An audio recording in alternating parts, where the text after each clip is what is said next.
Our main character, a young man named Evan who works as a courier, was delivering orders as usual that day.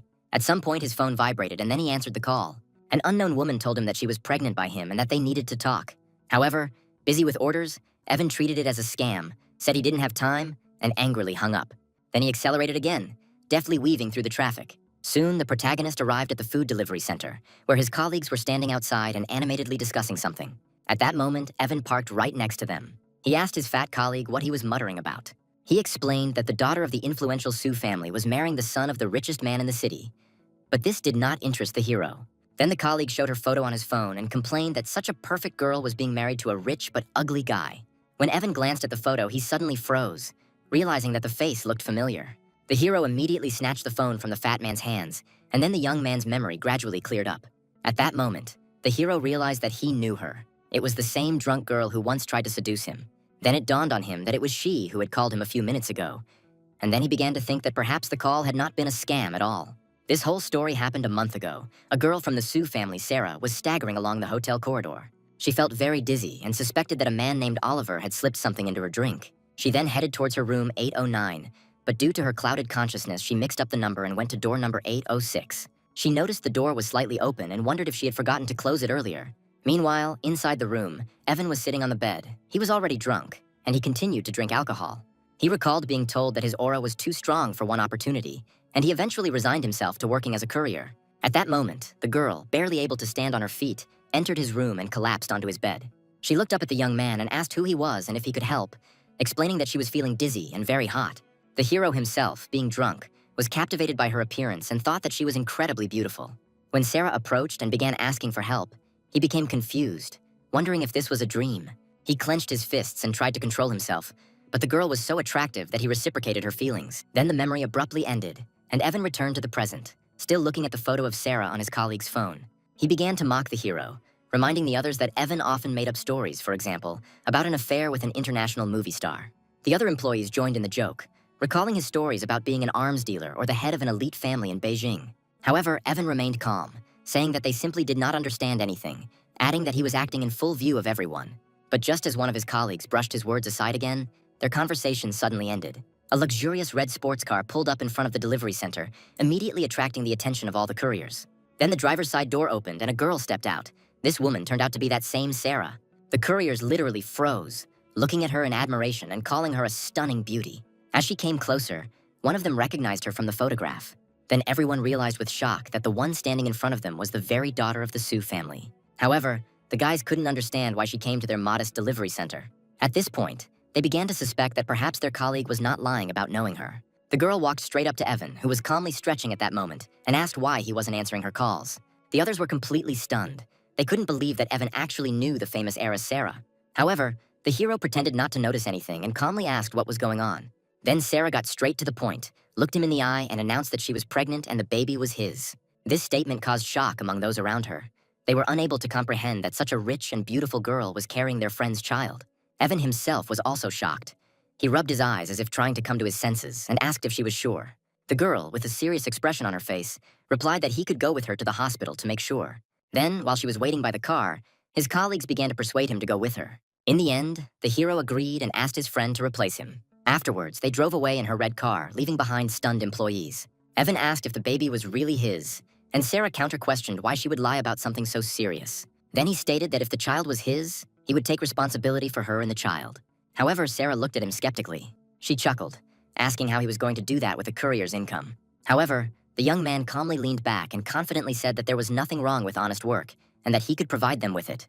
Then she reminded him of her status in the Sue family, but the hero just waved it off, saying that this whole status thing was nonsense. Irritated by his indifference, Sarah stepped on the gas. As a result, the car jerked, and the guy leaned forward, hitting his head on the windshield.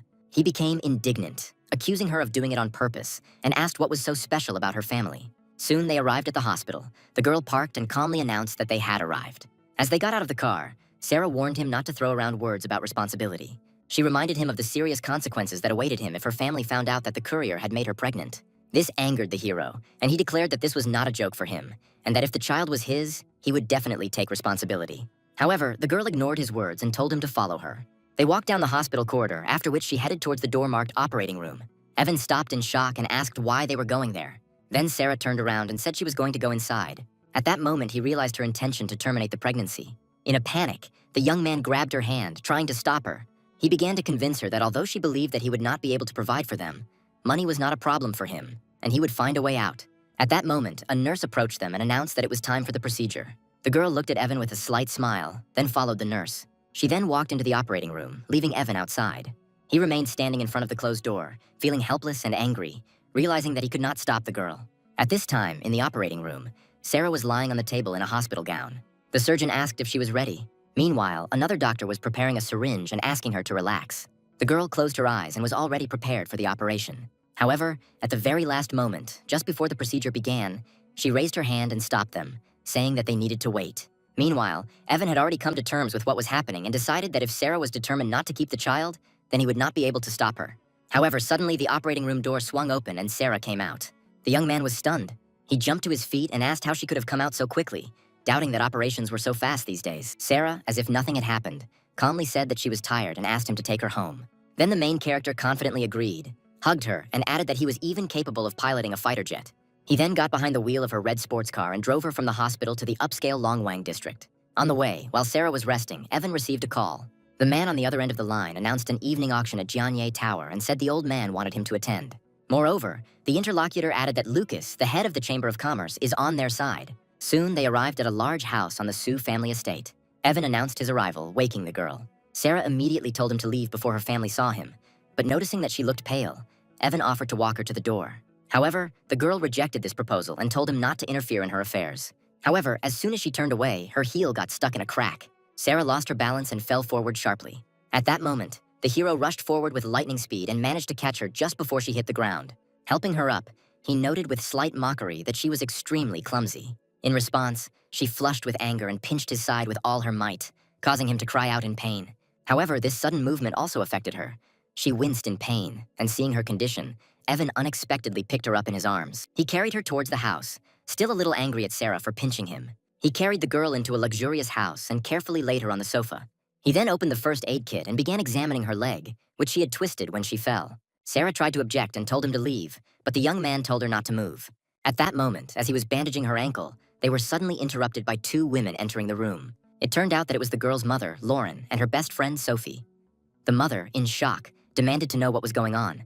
Then both Evan and Sarah simultaneously explained that she had twisted her ankle. Then, looking at her stunned mother, the girl calmly added that her boyfriend had only helped her treat the wound. These words took the hero completely by surprise. At the same time, the mother was even more shocked. She pointed to the guy in the courier uniform and asked in disbelief if this man was really her boyfriend. Then, still in shock, the woman demanded to know who he was and what was going on. After a short pause, Sarah quickly corrected herself and explained that she had twisted her ankle and the young man had only helped her get home. Then her mother, having calmed down, noticed that she had frightened her greatly and reminded her that she would soon be getting married. Her husband will be a member of the influential Qing family, so she cannot afford to make any mistakes. Evan, who had been silent until then, sensed the obvious disdain in her words and asked what was wrong with being a courier. Lauren abruptly told him he was a nobody and was trying to achieve something that was beyond his capabilities, and then added that he should keep dreaming. These words stung him, and an angry expression appeared on the young man's face. However, before the situation could escalate, Sarah intervened and calmly told him he could go and thanked him for his help. Then the hero nodded briefly and headed for the exit. And as he left, Sophie watched him with a thoughtful expression on her face. After he left, Lauren ordered her to help Sarah get to the room and ordered her to wipe the floor in the place where the dirty courier had stood. Later, already in the bedroom, Sophie helped Sarah sit on the bed and immediately asked about her current relationship with that guy. Sarah said that there was nothing between them, but her friend didn't believe her and said that she couldn't be fooled because Sarah's look said otherwise. Cornered, the girl confessed that she was pregnant by him. Sophie was in complete shock, asking again if she was really pregnant and asking why, of all people, it had to be the courier. Sarah then explained that she had drunk too much that day and tried to pass it off as an accident. Sophie asked what she was going to do and reminded her that hiding the pregnancy from the influential Qing family would not work indefinitely. To her surprise, the girl firmly stated that she had decided to keep the child, and Sophie decided that she had gone crazy. In response, Sarah tried to calm her down and explained that she had already spoken to Evan and he had promised to take full responsibility.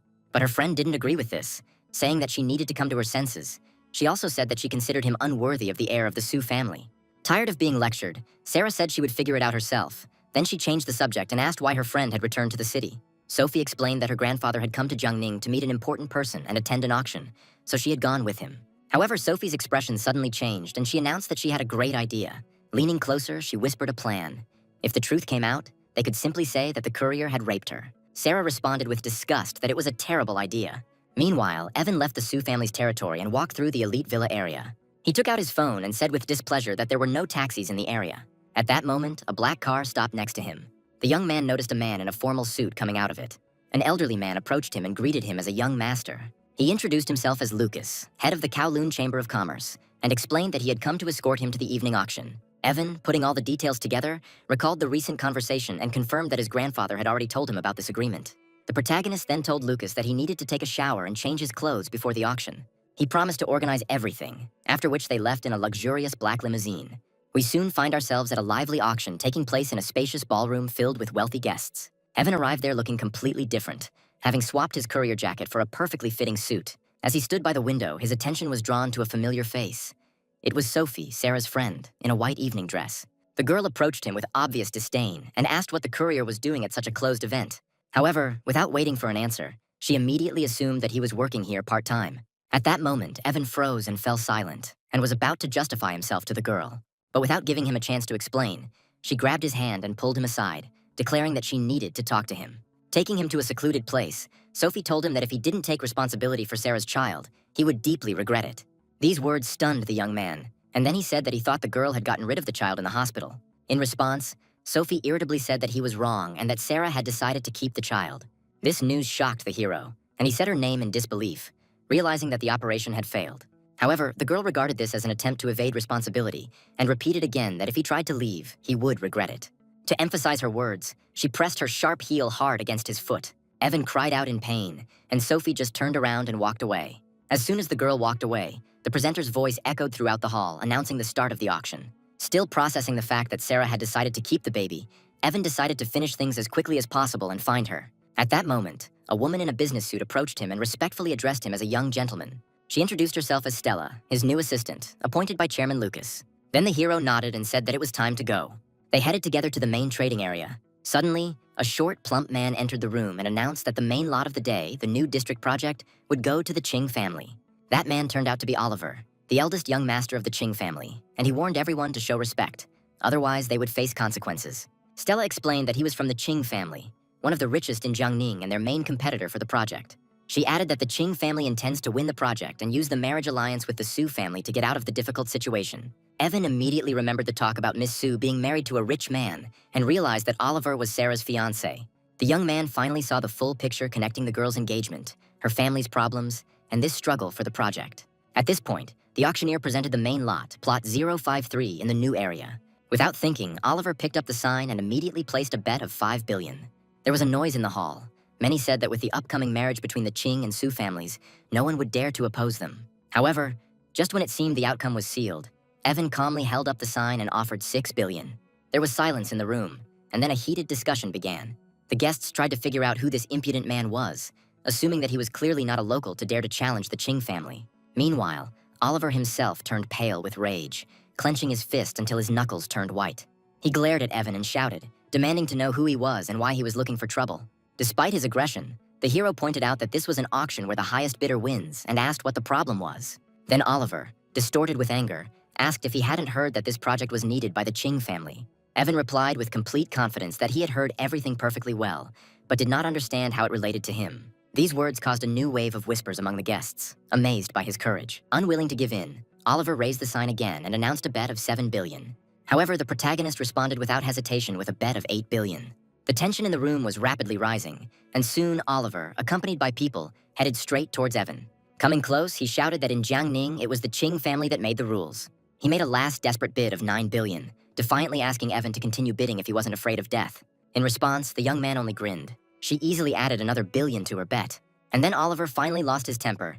He shouted that the hero asked for it, after which he delivered a sharp blow in his direction. However, Evan was incredibly fast, easily dodging the blow and in one motion delivering a powerful counterpunch to his opponent's face. Oliver flew to the side, crying out in pain, and the hero asked with disdain whether he really thought he could handle him alone. As Oliver lay stunned, his 2 bodyguards jumped up and charged. However, Evan moved with astonishing speed. He delivered precise punches and powerful kicks, and in the end, dealt with them without any difficulty.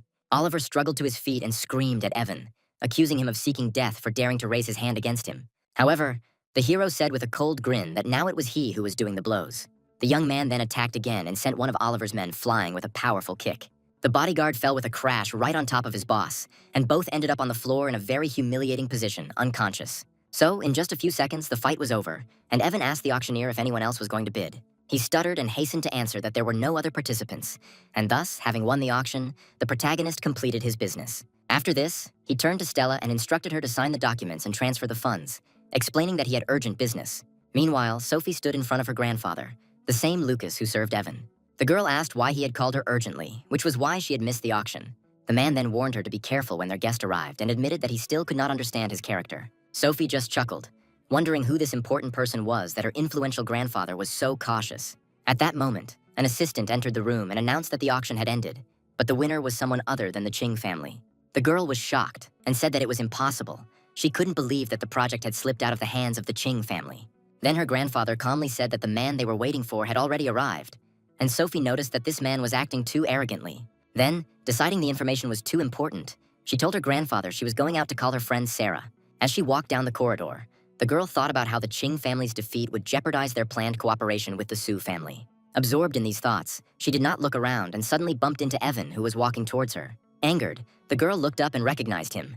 Then she began to scold the smelly courier for not looking where he was going.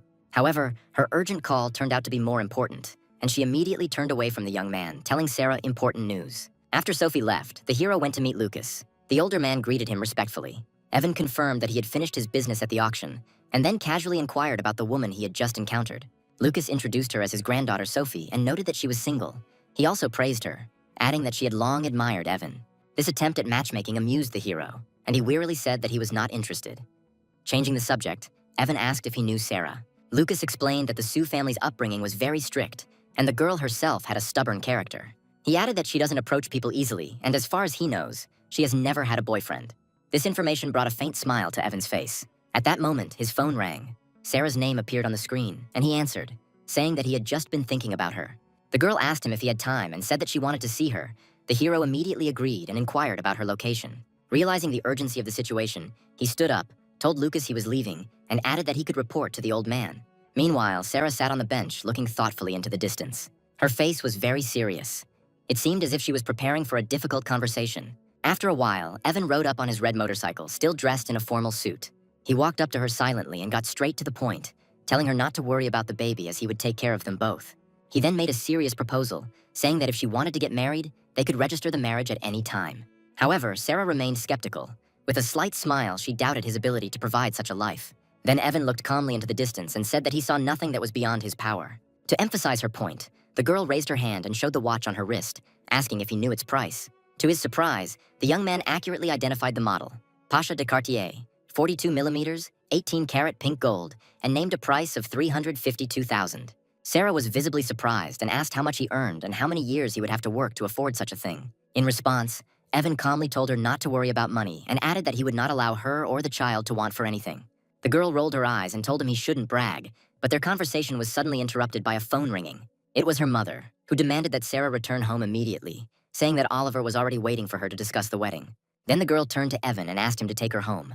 The young man said with a slight smile that he would do it with pleasure. He helped the girl onto the motorcycle and soon they took off. During the ride, she pressed herself against his back, closed her eyes, and a barely noticeable calm smile appeared on her face. Soon they returned to the Su family's estate. Evan walked the girl to the front door, and as soon as they were inside, Sarah told her mother that she was back. Lauren immediately appeared and began to angrily scold her daughter for her long absence, saying that Oliver had been waiting for her for a long time. The girl calmly explained that she had just gone out for a walk, but her mother noticed Evan behind her daughter's back. She asked with displeasure why she had brought someone home, reminding her that her wedding with Oliver was approaching. The man then greeted Sarah and confirmed that he had come to discuss wedding matters. He introduced himself as Oliver, the second young master of the Ching family, and smiled with feigned politeness. The girl tried to postpone the wedding, because after the Ching family lost the new district project, their cooperation was not completed. However, Oliver insisted that they should get married first, and all other issues could be resolved later. His thoughts were hidden by his true intentions, to first achieve intimacy, and only then decide whether to help her family. Lauren, trying to save the situation, began to persuade her daughter, reminding her that Oliver promised to allocate $1 billion immediately after the wedding. However, Sarah stopped her abruptly, telling her not to say anything more, after which she declared that she would not marry him. This refusal shocked both the mother and Oliver. Then Sarah walked up to Evan, took his hand, and announced that not only was she not going to get married, but she was also pregnant with his child. Her mother screamed in horror, grabbed her daughter and began demanding an explanation, pointing out that he was just a courier. Sarah asked not to be forced into marriage with Oliver and assured that if she was given time, she would be able to help the family cope with the crisis. An enraged Lauren raised her hand, about to hit her. However, at that moment, Evan suddenly grabbed her wrist, stopping the blow. He looked at her and asked what was wrong with being a courier. He then said that marrying off one's own daughter to an unworthy man for the sake of profit is the real shame. The woman tried to break free, screaming for the smelly courier to let her go, and the situation began to escalate. Oliver finally couldn't take it anymore. He pointed at Sarah and accused her of indecent behavior, saying that he didn't expect that from her. He then started talking about her allowing the courier to be with her, after which he turned his anger on Evan and promised to kill him. However, before Oliver could do anything, Evan moved forward with lightning speed and delivered a powerful slap. From such a blow, he recoiled and fell to the floor. He then looked at the defeated Oliver and declared that she was carrying his child, and therefore was his woman. Meanwhile, Oliver was writhing on the floor, screaming in rage, not believing that he had been hit. Boiling with anger, he grabbed a heavy ashtray from the table and rushed at them, shouting that he would kill them both. However, Evan smiled calmly and told Sarah to stay behind him, and the girl agreed. When Oliver rushed forward, swinging the ashtray, the hero dodged it without any difficulty. Then, in one motion, he delivered a crushing blow to the jaw, sending the opponent back, the ashtray slipping from his hands. While he was lying on the floor, Evan said that he dared to touch his woman. However, he didn't stop there. The young man grabbed the scoundrel by the collar and declared that he would teach him a lesson today.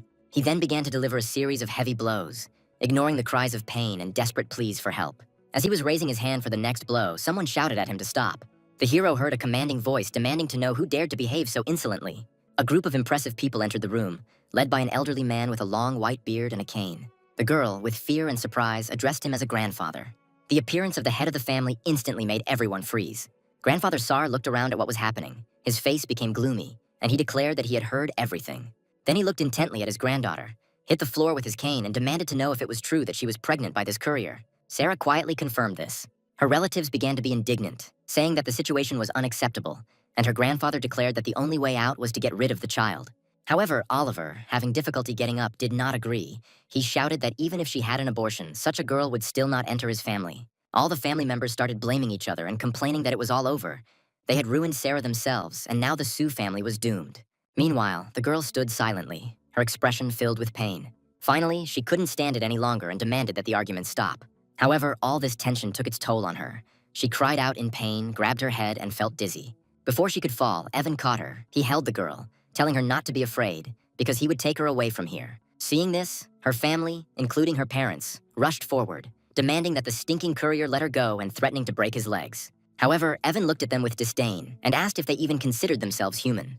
Without another word, Evan turned and headed towards the exit of the house, carrying the now unconscious Sarah in his arms. When her parents tried to block his way, the young man effortlessly kicked them away, sending them flying in all directions. Then, stopping at the door, the hero turned around and said that he was taking the girl with him, asking if anyone had any objections. In response, everyone remained completely powerless, unable to stop him. After that, holding the unconscious Sarah in his arms, Evan added that since no one objected, he would leave and left the Sue family estate. He then took the girl to his modern apartment in a high-rise building. Already in the apartment, the young man carefully laid her on the sofa. At that moment, a card fell out of her bag and fell on the floor. The hero noticed the card, picked it up and examined it carefully. Then he realized with surprise that today was her birthday. At that moment, he felt a slight pang of regret, thinking that despite her wealthy family, no one seemed to remember her special day. After about 20 minutes, Sarah began to come to her senses. She slowly sat up, feeling weak and disoriented, rubbing her eyes and trying to figure out where she was. At that moment, Evan came out of another room wearing an apron and handed her a plate of food, saying that she was probably hungry. The girl approached the table where the young man had already laid out a whole dinner for her. The hero then declared that his culinary skills were so good that even a princess from Dubai would beg to try his food. Sarah smiled at his self-confidence and said with a touch of irony that he should brag less. Then they sat down at the table, but the heroine asked her not to say bad words that day, which slightly puzzled her. Before she could clarify what he meant, Evan revealed his surprise. He brought out a small pink cake with one lit candle and congratulated her on her birthday with a confident smile. Sarah was completely taken aback, covered her mouth in surprise, and asked how he knew about it. The young man just smiled smugly, saying that he was quite impressive. Overwhelmed with emotion, Sarah was unable to say anything and tears welled up in her eyes. Noticing this, the hero declared that he was even ready to offer her his shoulder, something that is not available even to international supermodels. His absurd confidence lightened the mood, and the girl laughed heartily. Then he invited her to try the food. Sarah tried it and admitted that it was indeed delicious, to which Evan confidently replied that it couldn't have been any other way. After some time, he asked her to make a wish. The girl closed her eyes, folded her hands, and quietly agreed. When this moment passed, the hero became more serious and asked about her future plans. Sarah reminded him of his promise to support them, wondering if he was going to go back on his word. Evan then assured her that this would not happen, but in response asked her if she would dare to marry a courier like him. Inspired, the girl stood up and confidently declared that she would dare if he could not provide for them. Hearing this, the young man made a decision and announced that they would register their marriage the very next day. However, their plans were interrupted by the hero's vibrating phone. He told the girl that he needed to answer, and she nodded. Then he went out onto the balcony to take the call. The man on the other end of the line, whom he called Mateo, warned him anxiously of the danger. He reported that a hired killer named Hydra was heading to Jiangning City to eliminate him. He explained that the Hydra was last seen near the Lin family villa, and Evan said that he would find time to deal with the killer tomorrow. While the hero was on the balcony, Sarah was sitting on the sofa, eating cake and talking on the phone. She spoke with Sophie, who wished her a happy birthday and asked if she was the first to do so. The girl replied with a slight smile that her friend was second, and glancing towards the balcony, said that Evan was first. Her friend immediately became angry and began demanding an explanation of how she got in touch with this courier again. Sarah sighed and said it was a long story, adding that they had decided to register their marriage tomorrow. These words threw Sophie into a panic. She tried to calm her down and promised to think of something. Moreover, she stated that she would contact the mysterious influential man who won the auction, whom her grandfather knew. Meanwhile, Evan's conversation continued, Mateo adding that the eldest princess had inquired about his whereabouts 2 days ago. Hearing this, the hero became more serious and demanded to know whether he had told her that he was in Jiangning. The interlocutor admitted that he had no choice, since he knew the princess's character and feared the consequences if he refused. This news shocked Evan so much that he even dropped his lighter. In a rage, he began to demand explanations, accusing Mateo of betrayal. He tried to smooth things over by saying that the princess's background made her an excellent match, and perhaps he should agree. However, Evan abruptly interrupted him, demanding to know when she would arrive. At that moment, his phone vibrated again. Irritated, he looked at the screen and saw a message from an unknown number. Sophie offered him a partnership, explaining that working with the Su family on the new district project would be beneficial to both parties. Almost immediately after this, Lucas called him, having already learned about his granddaughter's actions, and he began to apologize for the inconvenience caused. However, the protagonist calmly said that everything was fine. Then the young man got down to business and gave 2 clear instructions. He informed her that he would need a sniper rifle and ordered that Sarah be given full control over the new district project. While Evan was on the balcony, Sarah was relaxing in the apartment, lying on the bed and reading. At that moment, her phone vibrated. Sophie informed her that she had contacted the very man who had won the project and that he had agreed to cooperate with the Su family. And most importantly, he insisted that Sarah lead the project. They were to meet the next day. At that moment, Evan returned to the room and noticed her good mood, asking what made her so happy. However, Sarah, still perceiving him as an ordinary courier, brushed him off and said that it was a work question that he wouldn't understand anyway. The hero leaned closer, so that their faces were almost next to each other, and said that there were many things about him that she did not expect. Embarrassed by such closeness, the girl blushed and asked what he was doing, reminding him that consent to marriage did not mean anything. However, instead of continuing, Evan simply picked up a pillow from the bed. Then he calmly said that if she was tired, she should rest, and he would sleep on the sofa. As he left, the young man added that reading while lying down was harmful for pregnant women, leaving Sarah confused. Lying on the bed, the girl thought that she had been wrong to think that he was going to do something different. The next morning, Evan was already on the balcony, doing a tough workout, doing one-arm push-ups. Sarah came out to him in her pajamas and watched him with interest, asking with a slight smile if he was practicing the toad style. The hero corrected her, explaining that it was a technique called the coiled dragon arm, which she had never heard of. He then added that this was not a showy martial art, but a real killing technique, and demonstrated several movements. Evan, looking at her, relayed his father's words about martial arts being needed to stop conflicts and protect the family. Changing the subject, the hero said that he had prepared breakfast for her, and the girl was touched because she did not expect such thoughtfulness from him. In response, he said that she still didn't know much about him, and then she added that after eating, she needed to go to her house. She explained that they would need her residence permit to register the marriage. Evan jokingly asked her again if she was really sure she wanted to marry the courier. As they headed toward the motorcycle, Sarah asked if they should meet his parents first. However, Evan explained that his family might not approve of her and suggested that they would have to come to terms with it after the baby was born. Hearing this, Sarah asked if he was hinting that she was part of his family. Then the young man smiled and assessed her appearance, figure, and character, but added that her marital status was a bit disappointing. Sarah asked if he thought he was too good for her, but Evan just laughed, telling her not to take things so seriously. With slight displeasure, she nevertheless sat behind him. He told her to hold tightly to his waist, and then they drove away. However, without knowing it, they were under surveillance, with Oliver and his subordinate watching them from behind cover. The fat man noticed with disgust that the girl had spent the night with the courier, and his fighter asked what to do next. With his face distorted with anger, Oliver gave a cruel order. He ordered the courier to be killed and the girl to be taken to the hotel. The subordinate, cracking his fingers, agreed and declared that he would immediately go after them. Meanwhile, driving through the city, Evan noticed in his rearview mirror a white van following them. He realized pretty quickly that they were being followed. Quickly getting his bearings, he informed Sarah that plans were changing. She needed to go home to get her things, and he had something to do. Then Evan suddenly accelerated and began to maneuver in the traffic, trying to break away from his pursuers. Following his plan, he took Sarah to a safe place. After making sure she was safe, he got back on his motorcycle. The main character left, diverting the attention of ill-wishers to himself. The white van immediately rushed after him, continuing the chase into the upscale area. Evan deliberately led them to a large modern villa, and when he reached the right place, he stopped in front of it. Getting off his motorcycle, he seemed to wait. Looking up at the second-floor balcony, the young man noticed a man hiding there and realized it was an ambush. However, Evan calmly headed towards the house, deciding that since all the enemies had gathered here, it was time to deal with them at once. He entered the luxurious house and went upstairs. In one of the rooms, an open case with a sniper rifle lay on the table, exactly as he had ordered earlier. Then the hero took the weapon in his hands and noted the effectiveness of this old man Lucas's work. However, at that moment, something unexpected caught Evan's attention. He looked up and noticed a blue bra on the bed nearby. Before he could think about it, a girl wrapped in a towel came out of the next room. It turned out to be Sophie, Sarah's friend. Seeing a man in her room, the girl began to demand an explanation, wondering what this smelly courier was doing in her house. However, the next moment, a red dot appeared on her forehead, and upon seeing this, the protagonist sharply shouted for her to duck. At that very second, a bullet crashed through the window, and then the young man knocked the girl down and dragged her out of the line of fire at the last moment. They collapsed onto the bed together, and Sophie, not understanding what was happening, began to struggle, demanding that he let her go. However, Evan quietly warned her that she needed to be quiet. Otherwise, if she made another sound, she could be killed. Then he stood up, picked up the rifle, and the stunned girl, still in shock, began to ask what was going on. The hero walked up to the broken window and pointed his weapon towards the villa, chuckling as he did so, noting that Hydra clearly didn't have 9 lives. Immediately after that, he fired one accurate shot. The bullet flew across the courtyard and hit the shooter on the opposite balcony.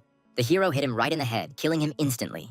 Evan then calmly lowered his weapon, noting with a hint of disappointment that the Hydra had been dealt with too easily. However, before he could relax, a second bullet from the other side blew out another window. Then the hero again shouted at the girl to duck and instantly rushed at her, covering her with his body. They fell to the floor, and the bullet flew past the place where they had just been standing and hit the wall behind them with force. Lying on the floor with Sophie, Evan quickly realized there was more than one shooter outside. Then, acting preemptively, he grabbed the clothes lying on the bed and threw them into the air as bait. The hero concluded that he clearly had several guests today. As he had expected, the bait worked, and the enemy shooter opened fire on the moving object. At that moment, Evan took aim and fired his second and final bullet. The bullet shattered the window and struck another sniper hiding elsewhere, instantly incapacitating him. However, it didn't end there. Almost immediately after that, heavy shooting began from the third position. Then Evan grabbed Sophie and quickly jumped with her behind the couch, using it as cover while the walls behind were under fire. When the gunfire died down briefly, Evan calmly reached out and pulled a shell casing out of the wall. He noticed a 6-pointed star on the base, recognizing it as ammunition from an Eastern European mercenary organization called Abes. He then turned to the still frightened girl and asked when she had managed to get involved with such dangerous people. At that moment, she suddenly remembered something. Sophie reported that an Eastern European boss tried to buy her company's technology, but she turned down the deal. Meanwhile, the shooting continued. Evan jerked her head down again, warning her of further danger as another bullet flew past. They both remained behind cover among the broken glass and debris, waiting for the right moment. Realizing that he was out of ammunition, the hero realized that he had to act differently. Then his gaze fell on the shards of glass on the floor. Taking a risky decision, he grabbed one sharp piece. After waiting for a short pause in the shooting, the hero suddenly jumped up and threw it with incredible speed, like a knife. The improvised projectile hit its target, and the last sniper cried out in pain. Thus, the immediate threat was eliminated. After this, Evan stood up and calmly informed the girl that she could now get up since it was safe. Sophie stood up and declared that his job as a courier was just a cover, after which she demanded to know who he really was. Enraged, the girl threatened to tell Sarah everything, but he immediately put his finger to his lips, demanding silence. Evan's expression turned serious, and he said that there was a noise outside. Frightened, Sophie asked if the enemies were still there. In a panic, she grabbed him and asked what they should do now. Then Evan calmly assured her that everything was under control. Meanwhile, downstairs, 3 of Oliver's men had already entered the villa, armed with machetes. One of them recognized Evan and wondered what the courier was doing in such a place, while their leader assumed that they were dealing with an ordinary thief. It was at this moment that the young man appeared at the top of the stairs. He looked down at the armed men and greeted them casually, then asked with a confident smile if they were looking for him. The leader pointed a blade at him and said that they were Oliver's men, then accused him of getting involved with their boss's girlfriend. However, Evan remained completely calm and only asked what exactly they were going to do. Enraged by his behavior, the attackers rushed forward, shouting threats and insults. However, the hero moved with incredible speed and with his first kick knocked out one of his opponents. Then, almost immediately, he incapacitated the second one, and within moments, the two attackers lay unconscious. In the end, only their stunned leader remained among the opponents. The bandit stared at Evan, trying to figure out how couriers had such skills, realizing that this was no ordinary person. However, not wanting to accept defeat from some courier, he screamed furiously and rushed at the young man with a machete. However, Evan easily jumped over his clumsy swing. At the same moment, he delivered a crushing kick to the arm. The blow sent his weapon flying, and the attacker himself fell to the floor. Thus, all three opponents were defeated. Meanwhile, Sophie, who was watching what was happening from the top of the stairs, could not bear it and screamed in fear. This cry brought their leader back to his senses, who, despite his defeat, was still conscious. Irritated by her scream, he rose with difficulty and, noticing an opportunity, rushed sharply towards the defenseless girl. Before she could react, he grabbed her and held the blade to her throat, threatening to kill her if Evan took another step. However, Evan remained absolutely calm. He said with icy indifference that he could do whatever he wanted. Moreover, the hero began to slowly approach, wondering why he had not yet carried out his threat. The bandit, covered in sweat, screamed in panic for him to stop. However, the next moment, Evan closed the distance with lightning speed. Before the enemy could do anything, the protagonist clamped the blade between his thumb and index finger. The bandit was shocked to realize that he couldn't even move the blade. Then Evan mockingly asked again why he still hadn't acted. The bandit was terrified. He understood that he was absolutely powerless in front of this man. After that, with a barely noticeable movement of his fingers, he broke the metal blade. The shards flew in all directions, while both the bandit and Sophie looked on in complete shock. Without giving his enemy time to recover, the hero grabbed him by the throat and wondered if such a pathetic man was even worthy of fighting him. Gasping for breath, the bandit tried to save himself and blurted out that he was a member of the powerful Black Dragon Society. However, Evan showed no interest whatsoever and said indifferently that it didn't matter. After this, he hit his head hard on the floor, knocking him unconscious. However, he quickly stood up and began to beg Evan not to take the path of crime. However, these words had no effect. Then the hero stepped hard on his face, causing him to scream in pain and blood to spurt from his mouth. Completely broken, the bandit began to beg for mercy. He tried to soften his heart by saying that he supposedly had an elderly mother. Then, in an attempt to save himself, he stated that Oliver had already gone looking for Sarah, and if Evan didn't hurry, it would be too late. This news shocked the hero. He became angry that the bandit had not said this earlier.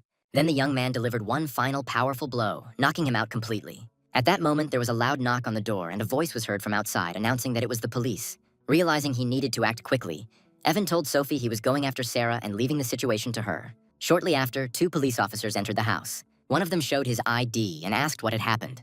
Police cars pulled up outside and Sophie began to explain that she had been taking a shower when three men burst in with knives. Following her testimony, police detained all three attackers. Then one of the officers reported to his superior that they had discovered two bodies. These were the snipers who had been in the villa opposite.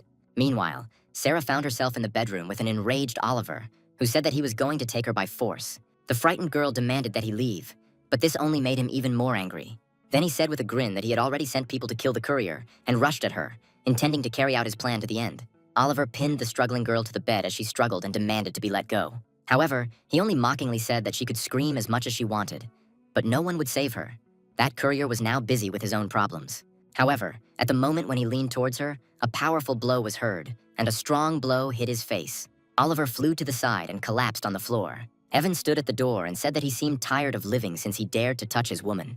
With difficulty, Oliver rose to his knees and clutched his broken face, furiously asking if the courier knew who his father was. However, the young man remained indifferent and replied that whoever his father was, he would have to answer for such a son. Oliver jumped up and declared that his father was the richest man in Jiangning, and that going against him was tantamount to a death sentence. After that, he rushed to attack again, but Evan easily dodged and threw him back with a powerful kick. After this, the hero turned to Sarah and gently told her not to be afraid, since everything was already over. He pulled her close and confidently said that while he was near, no one would dare to harm her again. Meanwhile, the beaten Oliver, having barely come to his senses, got up and left the room, throwing out a final threat that the courier would regret it. When the danger had passed, Sarah looked at Evan and asked him the time, and, a little surprised, he asked what had happened. Then the girl explained that she had almost forgotten about an important meeting at her company and asked if he could go with her. Soon, Sarah and Evan arrived at the place. When they got out of the car, the girl was informed that President Liu was already waiting in the conference room. They then went inside, and the girl apologized to the woman in the business suit for being late. The woman turned out to be President Liu, none other than Evan's assistant Stella, and she was shocked to see him. Realizing this, the hero put his hand on her shoulder and pretended that they were old classmates. This greatly surprised Sarah, who couldn't believe that Evan and the powerful President Liu knew each other. The girl noticed this strange coincidence, and Stella nervously agreed, after which she was invited to sit down. However, just as they were about to begin, the door suddenly burst open and Sarah's grandfather, her father, and two other men from the Su family entered the room. A shocked Sarah asked her grandfather why he had come, and Stella greeted him politely. However, his friendliness disappeared as soon as he noticed Evan, and he then irritably asked Sarah why she had brought a stranger. Sarah reminded them that since she was responsible for the project, she had the right to decide who to bring. This enraged her father, Sam, and he shouted at her, asking since when did she have the right to speak on behalf of the company. Then a man came forward and introduced himself as Joshua, and he said that the project should have been discussed with him, and that Sarah's words meant nothing. The girl tried to object, reminding him that the project had been assigned to her, but her father interrupted her again, demanding that she pour them water. Then Sarah's uncle, Jack, said that Joshua should handle this, since she herself would soon be getting married and should understand her place. And then Evan finally intervened, asking what exactly they were doing, reminding them that the project had originally been given to Sarah. This further angered Sarah's grandfather, who ordered him to shut up and asked what right he had to speak. Joshua made fun of Sarah for saying her boyfriend was just a delivery man, adding that he had heard that she was also pregnant with his child. This statement infuriated the grandfather. He pointed at Evan and ordered Sarah to immediately throw out this low-grade trash. Sarah immediately came to Evan's defense, arguing that it didn't matter what he did as long as he earned his money honestly. Realizing that the situation had reached an impasse, Evan repeated his condition that only Sarah could lead this project. The old man demanded to know by what right the simple courier had made demands. Evan then approached Stella, asking her to do him a favor. He said that Sarah was his fiancée and that the project was to be given to her. Joshua was shocked and tried to object, saying that Sarah was irresponsible and didn't understand anything about the company's affairs. However, Stella stated that their company would only cooperate with Sarah, and if the Su family did not agree, they would find another partner. The old man asked to speak to her boss, but Stella said that he did not have sufficient status to meet with her superiors. These words left the old man in a cold sweat and speechless. Humiliated in front of his family, Sam asked President Liu not to be angry and assured that they would fulfill all her demands. Stella then stated that the contract would be signed that same day and asked the rest of the Su family to leave the premises. Unable to object, Sam agreed and helped the stunned old man out of the room. As the men left the room one by one, Joshua attempted to object to his father, but was quickly silenced and escorted outside. As the door closed, Evan watched with a smirk, thinking that they had brought this humiliation upon themselves. Meanwhile, in another office, an angry Joshua demanded an explanation from his father, but Jack replied that he already had a plan. When Joshua tried to ask Uncle Sam to leave, he stopped him, stating that they were all on the same side. He then revealed a shocking family secret. Sarah was not his biological daughter, a statement that shocked both Joshua and Jack. The latter asked if his wife had cheated on him, but Sam explained that Lauren could not have children, so they adopted Sarah. Jack asked who her biological parents were, but Sam assumed they were long dead, leaving her only a jade pendant. Jack then suggested that they wait and let Sarah handle the project, and once she had completed all the work, they would have a way to take it away from her. Understanding his father's plan, Joshua agreed, responding with a sly smile. Meanwhile, the main character left the office building. With a cigarette in his hand, Evan approached the two guards standing guard and asked for a light. One of them handed him a lighter and assumed that he had come for an interview, but the hero replied that this was not the case. Evan revealed that he was a courier, and the guards burst out laughing, one of them jokingly remarking that couriers and guards were eternal enemies. The hero chuckled, but then noticed how both men became serious and straightened up, so he asked what was going on. The next moment, the guards stood at attention, and one of them informed the other that President Su had arrived. Hearing this, the protagonist reacted mockingly, reproaching them for reacting so violently to the woman. At that moment, Sarah appeared, and both guards respectfully greeted her as President Su. Evan, who was watching, asked if such a violent reaction was really necessary. Then the guard came up to him, put his hand on his shoulder and gave him some advice, saying that even as a courier, it was important to have dreams. However, at that moment, Sarah drove up to them in her sports car. She looked at Evan and told him to get in the car.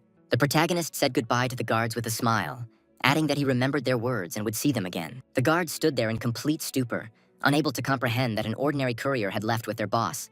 On the way, Sarah explained that everything went smoothly thanks to Sophie, who found the mysterious boss behind the new district project. She then changed the subject and said that she had already contacted the Civil Affairs Bureau and that they would register the marriage the next morning. She only needed a marriage certificate so that the child would have a father, and after the birth, she was going to pay him $30,000 a month. Surprised, Evan chuckled and noted that if she really wanted to support him, then $30,000 was too little. This answer angered Sarah. She told him not to tempt fate, because $30,000 was more than enough for a courier. Soon, they arrived at the entrance to a modern luxury residential complex. Evan got out of the car and teased Sarah, noting that she knew the road well and had already memorized the way to his house. As they walked through the complex, the hero's phone rang and he asked Sarah to wait a bit. He was informed that one shipment had been seized by the Black Dragon Society and that he needed to deal with it. Then the interlocutor abruptly changed the subject and asked if it was true that Evan was planning to get married. This question surprised and angered the hero, and he demanded to know who had revealed this information. The elderly man accused Evan of neglecting numerous rich heiresses for a girl from the Sioux family. Evan tried to explain, but the old man interrupted him, saying that his older sister would come tomorrow to personally interrogate him. These words threw the hero into a panic. He began to beg the old man not to be so cruel, but the call suddenly ended. Quickly hiding his emotions, the hero assured Sarah that nothing serious had happened, and then said that it was time for them to go home. Soon, they returned to his apartment and entered the living room. Once inside, Sarah noticed a white map on the coffee table and asked what it was. Evan explained that it was a postcard, then took off his jacket and suggested that she was probably hungry, offering to cook. Sarah sat on the sofa, holding his jacket, and thought that having a contented man at home was quite pleasant. In the kitchen, Evan, now wearing an apron, told Sarah to sit down and that he would soon finish cooking, and the girl thanked him. He jokingly noted that for his wife and child, this was not a problem after all. He was a kept man. These words left Sarah speechless, and she remained sitting on the sofa with a barely noticeable smile. The next day, our heroes arrived at the Civil Affairs Bureau in Jianying. Evan and Sarah walked out of the building, each holding a red marriage certificate. The hero joked that now that he was well-dressed, he should go out and have some fun with a few girls. This answer irritated Sarah. She called him hopeless and complained that even after getting married, he did not change his terrible character. The girl then turned around and walked away, angrily telling him to do whatever he wanted. Evan thought that he should deal with the task that the old man gave him, and soon he came to the Black Dragon headquarters. The Black Dragon Society was once an ordinary local gang, but over time it has transformed into a seemingly legitimate corporation. However, the hero knew that they were still up to dark deeds, and he decided to personally check what they were capable of. The protagonist entered the building and was stopped at the reception desk by two men who asked him what business he had come for. With his hands in his pockets, Evan confidently declared that he had come to collect a debt. The bandit thought he was dealing with a client, but the hero clarified that he had come to collect a debt from a man named Bald Liu. These words enraged the men. They demanded to know who he was and whether he understood whose territory he had entered. The long-haired man attacked first, delivering a sharp kick, but Evan easily dodged it. Due to inertia, the attacker lost his balance and fell to his knees. Then, before he had time to come to his senses, he received a swift kick to the face. Seeing this, the bald bandit rushed forward and tried to strike. However, the same fate befell him. A powerful blow from the hero threw him back.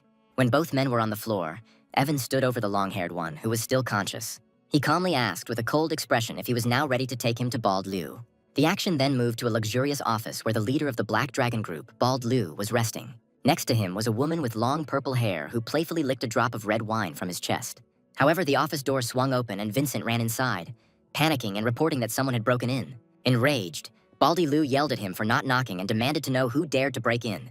Vincent tried to explain something but did not have time to finish. A body flew through the doorway. It turned out to be one of the bandits from the hall. He fell with a crash in front of the boss's desk, leaving him and the woman in shock. Bald Liu jumped to his feet, pulled out his pistol, pointed it at the door, and demanded to know who dared to intrude. Following this, a black object, a black card, flew through the doorway. It crashed into the table in front of the shocked Bald Liu. He carefully picked it up and recognized the symbol. Then the man shouted that it was the black card of the 10 Elders Association. A battered Vincent realized that they were talking about a terrifying organization consisting of 10 powerful leaders of the criminal underworld. At that moment, Evan entered the office and remarked that he was surprised that they had even heard of this association. Baldy Liu shouted, calling him the 9th young master, finally realizing who had come for him. Without hesitation, Baldy Liu knelt down, bowed his head, and asked what the 9th young master's orders were. He then respectfully held out the lighter, and Evan calmly lit a cigarette. He mentioned that he heard that Baldy Liu had recently seized a shipment, and in a panic, he began to claim that it was a misunderstanding. Continuing to feign submission, Baldy Liu promised to return the cargo, but secretly reached for the pistol hidden in his belt. Then the hero asked him if he had heard the expression that when a black card appears, even gods and ghosts obey. Driven to desperation, Baldy Liu pointed his gun at Evan, declaring that the 9th time the young master had left him no choice. However, before he could fire, the protagonist threw a cigarette at him, and it hit the gun at the moment of firing, throwing off the aim. Evan calmly noted that he didn't like having guns pointed at him. After neutralizing the man, he pulled a black card from the table and declared that everyone who had ever pointed a gun at him was dead. The next moment, in one smooth motion, he used the sharp edge of the card as a blade and slashed it across Baldy Liu's throat. The gang boss collapsed to the floor dead. The horrific scene caused the purple-haired woman to scream in fear. Vincent stared in shock at the body of his dead boss. The noise attracted other gang members to the doors, and they froze and began shouting that their leader had been killed. Ignoring the chaos, Evan looked at the terrified Vincent. He offered him 2 options: hand over the cargo and become the new boss, or hand over the cargo and die like Bald Liu. He and the other bandits immediately bowed their heads in submission, declaring their complete loyalty to the ninth young master. Satisfied, the protagonist accepted their oath and calmly ordered them to take him to the cargo, thereby completing his mission. A car stopped outside the Black Dragon Group headquarters building. Oliver emerged from it, accompanied by a bandit on crutches. Overcome with rage, he declared that he would kill Evan that day in any case. He then headed towards the entrance, shouting that he had come to see the head of the Black Dragon Society. He declared that if the gang boss, Old Liu, would get rid of this stinking courier for him, he was willing to pay any price. Meanwhile, Evan stood in front of the assembled gang members and appointed Vincent as the new leader. However, suddenly the door swung open and Oliver burst into the office shouting Boss Liu's name. He looked around the room and irritably demanded to know where the old boss had gone. Then Vincent calmly announced that Old Liu was no longer there and that he was now the one leading the Black Dragon Society. Oliver congratulated the new leader and got down to business. He wanted them to kill one person and was willing to pay 50 million for it. Intrigued by the amount, Vincent asked who the target was, and Oliver revealed that it was just the courier. Hearing this, the new head chuckled, considering it absurd to pay such money for the murder of a simple delivery man. But an enraged Oliver insisted he wasn't joking and explained that the courier had beaten him and taken his woman, so he had to die. Seeing this as an opportunity, Vincent was interested to see that his first major deal as boss had come so quickly. He then said that there was no need to worry so much about the courier and agreed to sort it out. Oliver, however, insisted that he would go with them. Vincent readily agreed and gestured to his subordinates, announcing that they would help Oliver take revenge. The story then moves to the food delivery center, where Evan has returned to his day job. He was met by colleagues who reported that he had been missing for several days and that his boss was looking for him. The young man calmly replied that he would first complete a few orders and then go see the boss. Then the hero got on his red motorcycle. However, while driving, a black van suddenly turned sharply and blocked his path. The side door of the car opened and an enraged Oliver emerged from it with a heavy metal pipe in his hands. Looking at Evan with hatred, he said that he probably didn't expect to be found so quickly. Blinded by rage, Oliver rushed forward, waving the pipe and intending to force him to his knees. However, Evan, with complete composure, easily dodged the clumsy attack. As his opponent lost his balance, the hero flicked the smoldering cigarette, sending it precisely into Oliver's mouth. Without giving him time to come to his senses, the protagonist delivered a powerful knee blow to his stomach. He then hit him on the back with his elbow, saying that it was he who would make him bow down. The series of blows proved too powerful, and Oliver fell to his knees and screamed for Vincent to come to his aid. At that moment, Vincent and his men got out of the van. Lighting a cigar, the new boss remarked that he was curious if all the couriers were as tough. Oliver, however, stated that he did not want a quick death for Evan, but wanted him to be tortured slowly. Then Vincent walked up to Evan and put his hand on his shoulder, addressing him as a friend. However, the moment the hero turned his head, Vincent's smug grin disappeared, replaced by horror. Evan angrily asked who he was, then grabbed his head and abruptly pressed his face into the smoldering cigar, burning him. Standing over him, the protagonist mockingly asked if he had become too arrogant after barely taking up his post. Vincent quickly apologized, assuring that he would never have dared to come if he had known who he was dealing with. Completely confused, Oliver tried to order Vincent to attack Evan again. However, he, fearing to further anger the hero, immediately turned against his former client and furiously kicked Oliver. The powerful blow sent Oliver flying, and he fell hard onto the asphalt. Evan stepped on his opponent and warned that this was the last time, and if he valued his life, he should not provoke him anymore. After this, the main character added that Sarah was his wife and demanded that he stay away from her. The hero said that this time he only broke his arm, but next time the consequences would be much worse. Having sorted out the situation, Evan took out his phone and noted with displeasure that he was late again. When the hero left, Oliver rose to his feet and shouted at Vincent, demanding to know why he couldn't handle the courier. Vincent, however, said that the man he called a simple courier was someone he could never allow himself to insult. Meanwhile, Evan continued to fulfill orders and soon arrived at an old residential building. Walking down the dark and dirty corridor with a bag of food in his hands, the young man noted to himself how neglected this place was. Having found the right apartment, he knocked on the door. An unkempt man with disheveled blue hair and a menacing look opened the door. As the man looked for the money, Evan's expression became wary as he felt something was wrong. His suspicions were confirmed when he glanced inside the apartment and saw a frightened girl in torn clothes. Before she could make a sound, another man hit her on the head, knocking her to the floor and silencing her. Seeing this, the hero's behavior instantly changed, and the blue-haired man tried to quickly pay and get rid of him. After paying, he slammed the door, and already inside the apartment, the criminals panicked, realizing that the courier had seen everything. Left in the hallway, Evan ran his hand over his head in irritation, lamenting the fact that he was unlucky enough to encounter a similar situation again. However, his thoughts were interrupted when the door suddenly swung open and the blue-haired man rushed at him with a knife. Despite the surprise, the hero instantly struck with his foot, throwing the attacker back and knocking the weapon out of his hands. Standing in the doorway, Evan noted with irritation that even a routine delivery required him to get his hands dirty. At this time, the second kidnapper realized that in front of him was not a simple courier, but a trained fighter. In a rage, he grabbed a machete and rushed forward, intending to kill him. However, the protagonist easily stopped the attack by grabbing his opponent's wrist and mockingly saying how pathetic his skills were. He then delivered a powerful elbow to the face, sending him to the floor. The scoundrel immediately began calling for help. Having neutralized them both, Evan slammed the door and turned to face his victim. When he entered the room, he froze for a moment in surprise. He saw a tied-up girl lying on a bed, begging for help. Approaching her, the young man began to untie her and asked if she could walk. Having received an affirmative answer, the hero carefully threw his jacket over her shoulders. He then said that he had already called the police and offered to contact her family so that they could pick her up, to which the girl agreed. After this, he added that he would go outside to tie up the criminals and prevent them from escaping, leaving her the phone. Evan stood over the two kidnappers he had tied back to back and told them they got what they deserved for confronting him. At that moment, the rescued girl approached him and thanked him for saving her and introduced herself as Emily.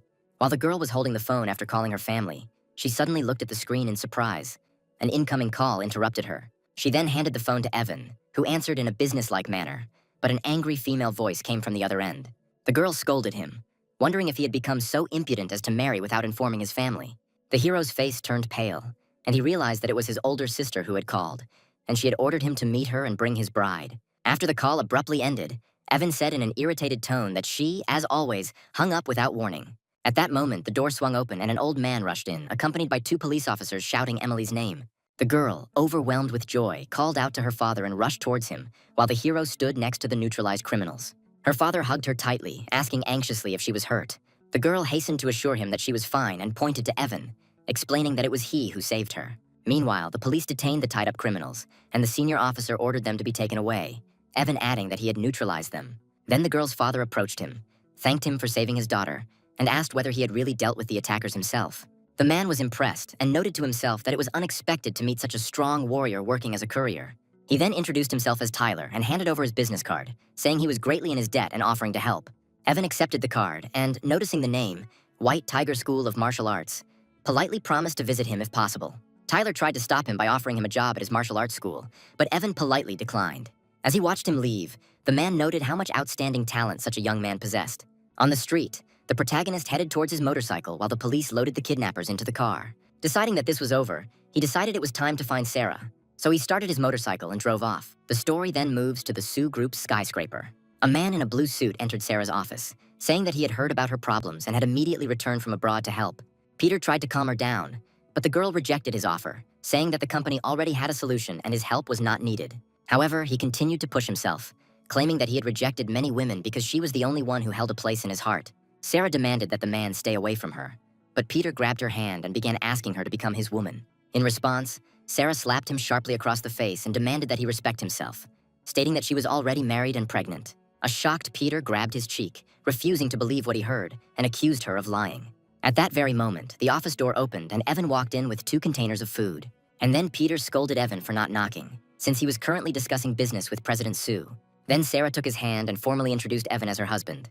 As she said this, a warm feeling spread inside her, and she smiled, leaning slightly on him. Peter, shocked and perplexed, tried to clarify whether this man was really her husband. Then Evan stepped forward and said that he and his wife wanted to have a quiet lunch alone. When Peter tried to object, the protagonist merely repeated his demand, after which the couple turned their backs on him. When he left, Sarah told Evan to tell the reception that no more strangers were to be allowed in, otherwise the employees would be fired. After the unwanted guest left, the hero placed the food on the table and noted with a grin that his opponent turned out to be rather weak. As they sat down to eat, Sarah remarked that, strictly speaking, Peter was not his rival, since there were no feelings between them. The hero just smiled and said that he understood her. However, when Sarah started eating, the protagonist suddenly came up with something. He jokingly closed the lid of the container. The irritated girl asked what he was doing, and he teased her, saying that since there were no feelings between them, he would not let her eat his food. In response, Sarah flared up and declared that it was he who made her pregnant, so he was obliged to feed her. After tasting the dish, she admitted that he cooked excellently, and Evan looked pleased. Then the girl suggested that he quit his job as a courier, and she would invest in opening a restaurant for him. Frowning, Sarah asked if he had cooked for other women before. Evan assured her that he was only cooking for one. But since there were no feelings between them, it meant he was cooking for the child in her belly. The girl was displeased with this answer, changed the subject, and asked why he was not in his work uniform. Then, with a sly smile, Evan explained that during one of his deliveries, he had to save an attractive girl and he gave her his jacket. These words instantly made Sarah jealous, and in a rage, she kicked him out, telling him to go to his beauty. When the door slammed, the hero panicked, realizing that pregnant women shouldn't worry, and tried to calm her down. Meanwhile, inside the office, the still irritated girl told him to just go to work. Her irritation was interrupted by the sound of her phone ringing. It was a message from Evan. In the message, he suggested that she eat in peace and said that he had gone to earn money for baby formula. This message softened her mood. She replied that she would go to her family in the evening and that he should go with her. When the hero clarified what his role would be, Sarah firmly said that he would be the father of the child. Evan looked at the phone and thought she was being stubborn, noting with a smile that she didn't want to directly call him her husband. Then he got on his motorcycle and drove away. He still had a lot of things to do today. That same evening, a red sports car pulled up in front of the Sue family's modern home. Evan walked inside with Sarah, where they were immediately met by her mother, Lauren, who demanded to know why Sarah had brought that thing home again. And then the girl took Evan's arm and said that they were already married, so there was no reason not to bring her husband home. These words shocked her mother. She could not believe that Sarah had married a courier and wondered if she had gone crazy. However, Sarah firmly replied that she understood perfectly well what she was doing. Their argument was interrupted by the appearance of her father, Sam, and brother Joshua, who ordered them to stop the quarrel during a family dinner. Unexpectedly, Joshua supported his sister, saying that she had the right to marry whomever she wanted. Trying to defuse the situation, Sam suggested that his daughter get up and change before dinner. As Sarah and Evan headed upstairs, Lauren confronted Joshua, demanding to know why he allowed his sister to marry trash. With a sly smile, Joshua revealed his plan. He had already called Oliver, who was on his way. After some time, a guest arrived at their home. Joshua and his parents greeted him at the table. This guest turned out to be Oliver. He looked displeased and asked why he had been called so urgently, but Joshua only suggested that he wait. At that moment, Sarah and Evan came back downstairs. Seeing Oliver at the family table, the girl stopped, not understanding what he was doing there. Her mother angrily reproached her for her slowness and said that she should have noticed that they had a guest. Sarah tried to find out why he was at the family dinner, but Lauren ignored her and told her to sit next to Oliver. When Sarah and Evan approached the table, they noticed that only one chair remained empty. Lauren then said in a rude tone that all sorts of rabble could not sit at the Sue family's dining table. Evan asked why Oliver got the job and he didn't, and Lauren gave him a dismissive smirk and told him to look at himself. Then Sarah's father, Sam, became impatient and ordered everyone to start eating, adding that anyone who didn't have room could squat on the floor. Then Sarah turned to Evan and offered him the last chair, saying she would stand. This enraged Sam, who slammed his palm on the table and demanded to know if she was planning to rebel against him. However, the main character did not argue. He simply stood behind the visibly frightened Oliver and fixed him with a heavy gaze. Suddenly, to everyone's shock, a sweaty Oliver stood up abruptly and nervously offered his chair to Evan, respectfully calling him brother. Lauren tried to object, insisting that he shouldn't give up his seat because Evan wasn't worthy of their table. However, Oliver ignored her and stated that if brother Evan was unworthy, then he himself was even more so. Sitting up, Evan turned to Sarah as the mother of his child and told her that she should sit down, reminding her that she was pregnant and should not stand.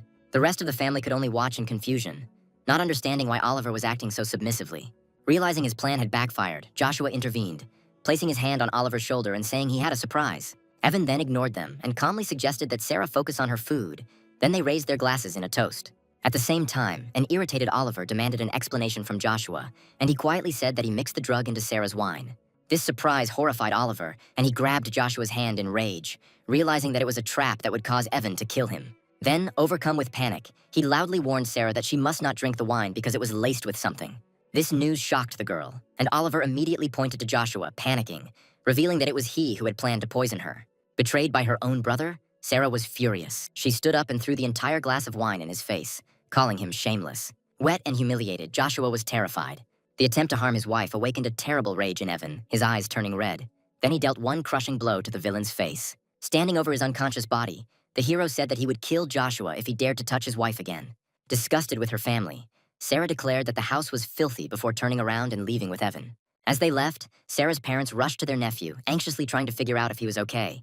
Later, as they were leaving, Sarah turned to Evan and demanded an explanation, finally asking the question that had been nagging at her for a long time. She asked why Oliver was so afraid of him, but the hero brushed off the girl's question, giving a vague answer. He explained that some people were stubborn and only started behaving correctly after a good slap in the face. Sarah rolled her eyes and called him a show-off again, reminding him that with his background, it would be extremely difficult for him to fit into her family. However, Evan remained unperturbed and stated that her family's rules were nothing compared to his own. Their conversation was interrupted when his phone vibrated. The hero's confident expression vanished, replaced by panic. He looked at the message from a contact named Claire. She said she had already arrived and he had 10 minutes to come. Soon they returned to his house. Noticing his condition, Sarah asked who could have scared him so much. The hero warned her that his older sister had arrived and asked Sarah not to say anything unnecessary, since there were many rules in his family. The girl was skeptical about this, but Evan only replied that she would soon find out everything herself and again asked her to be careful. When they entered the apartment, they saw a woman already waiting for them. She was sitting on the sofa and smoking a cigarette. Evan instantly put a happy smile on his face and greeted his older sister, saying that he missed her very much. However, Claire, his older sister, a woman with an iron fist, remained completely indifferent. She ignored his greeting and in a cold, commanding voice ordered him to kneel.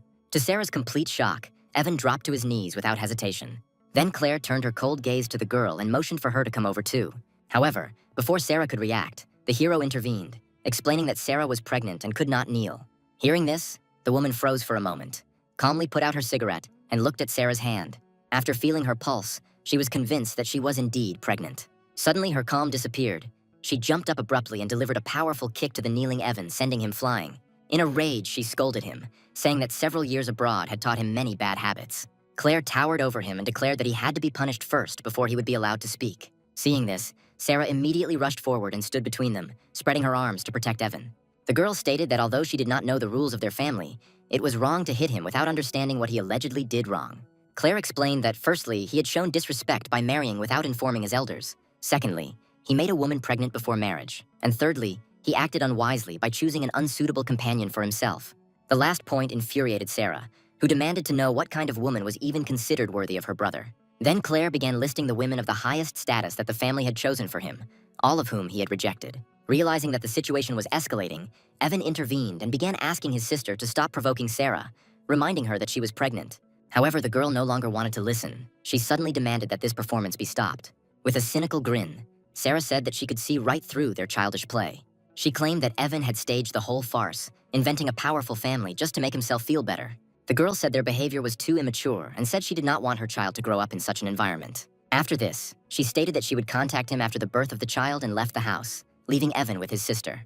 When the hero tried to follow Sarah, his sister sharply ordered him not to chase after her. She then said that she had come to Jiangning on the instructions of the old man, and took out a small object and explained that it was a token. Claire said that many years ago, the head of Kaofeng Valley lost his child in Jiangning City, and he had the same pearl. Evan was a dragon, and the lost girl was a phoenix, and that a marriage contract had been made between them even before birth. Evan reminded her that he had already been married, but Claire ignored him and said that he would not dare disobey the old man's direct order. Meanwhile, Sarah was at Sophie's, disappointed in Evan for making that stupid scene. And then her friend asked if he could just be pretending. Sarah found this impossible and questioned why such an important figure as the Holy Maiden of the Meow clan would be interested in the courier. However, Sophie guessed that if everything Evan's sister said was true, then his personality was far from simple. Sarah was surprised that her friend suddenly started defending Evan and asked why she did it. Sophie immediately began to deny it. However, the girl did not believe her and, grabbing her hand, began to jokingly demand that she confess what she was hiding. Then Sarah became serious again and asked Sophie to tell her how the meeting with the mysterious man was going. Sophie said her grandfather had been acting secretive lately, but she promised to find a way to get the man's contact information for Sarah. At that moment, their conversation was interrupted by a knock on the bedroom door. When Sophie opened the door, Peter was there, and the girl asked in surprise what he was doing in her house. And then the man said that he knew the very person they were talking about and offered to arrange an introduction. Sophie asked if he really knew the influential man who had invested 10 billion in the new district project. Peter confidently confirmed that his grandfather had introduced them and said that he could easily arrange a meeting. The next day, Evan stood on the balcony of his apartment, thinking about Sarah's stubbornness as she didn't answer his calls. His thoughts were interrupted by the ringing of his phone. He hoped it was Sarah, but was disappointed to see that the message was not from her. The message came from Emily, the girl he saved, saying she had washed his jacket and asking for an address to return it. However, Evan curtly replied that there was no need for that and she could simply throw the clothes away. Having dealt with this, the hero took the golden pearl with the dragon in his hand and wondered where to begin his search for that girl. His thoughts were interrupted again by a call. It was his subordinate Mateo. He was saying that their comrade Ironhead had died. A shocked Evan demanded an explanation, and Mateo explained that he had drowned after exhausting himself while saving several people from the water. Meanwhile, in her room, Emily sat wrapped in a towel, looking sadly at her phone after Evan answered. She wondered if this meant she would never see her savior again. At that moment, her father Tyler entered the room and asked why she looked so upset. He said that the next day, young Master Jeffrey was throwing a birthday party and asked her to go there instead of him. He clarified that the celebration was held in honor of the young gentleman's new beginning after he was recently rescued from drowning. However, Emily refused to go, because the rescued man did not even thank his savior and, moreover, called him a scoundrel. Changing the subject, the father asked the girl if she had contacted the courier who had saved her life. Emily confirmed that she had contacted him, but added that the young man didn't even want to take his jacket back.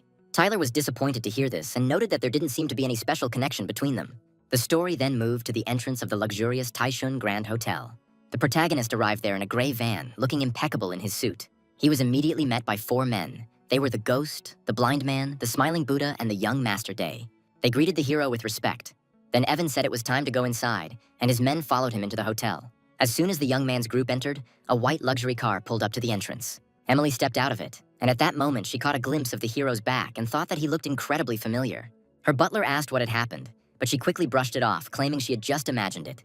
Inside, the celebration was already underway. The man greeted the guests, thanking them for coming to his second birthday party. The man turned out to be Jeffrey, and he stated that he had survived the recent situation solely due to his luck.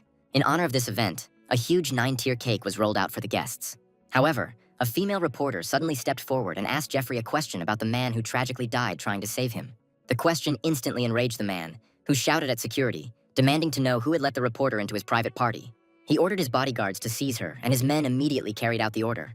While his subordinates held her down, an enraged Jeffrey viciously kicked the reporter, shouting that he only survived because of his strength. At this time, Emily and her companion watched what was happening and were shocked by what they saw. She noted that Jeffrey's behavior was disgusting, but the man warned the girl not to interfere. Meanwhile, Jeffrey continued to bully the woman lying on the floor, stepping on her and saying he would teach her some manners. Enraged, he was about to strike another brutal blow and, in fact, was about to kill her. However, at that moment, another leg approached his face, appearing with incredible speed. A powerful blow sent a stunned Jeffrey flying across the room. He fell to the floor and rolled straight towards the stage. Then he looked up and saw the main character standing in front of him with his 4 subordinates. Emily realized with joy that this was indeed the same man who had saved her earlier. Meanwhile, Jeffrey, having risen with difficulty, looked angrily at the uninvited guests and ordered the remaining people to kill them. The bodyguards rushed forward, shouting that these scoundrels dared to cause trouble in the Joe family's territory. However, the hero's men moved with astonishing skill, easily dispatching their opponents with a series of powerful blows. The smiling Buddha knocked one of the guards away with his knee, and he flew off, losing consciousness. Young Master Lei also dealt with his opponent easily. The ghost kicked one of the guards in the face. Finally, the blind man attacked the last enemy. Soon, all of Jeffrey's subordinates were defeated, and Evan and his team stood calmly amidst the chaos. A frightened Jeffrey stuttered and asked who they were, and Evan pulled up a chair, finally revealing the motive for his actions. He explained that his brother was the same man nicknamed Ironhead who sacrificed his life to save Jeffrey. Then, taking a drag on his cigarette, he declared that he was extremely unhappy that Jeffrey had dared to call his heroic brother a piece of trash. And then Jeffrey screamed that his life was supposedly more valuable than others because he had power, and called for security again. At his signal, a new group of people in black suits with batons burst into the hall, but Evan remained unperturbed. He issued an ultimatum. If Jeffrey went to his brother's grave, bowed 3 times, and publicly apologized, he would let him go.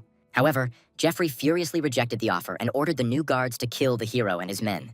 But before they could do anything, the protagonist moved towards them with incredible speed. He stood up, grabbed the chair, and declared that he had given up his chance. Then with great force, he brought the object down right into Jeffrey's face. The crushing blow sent the man flying into a huge cake.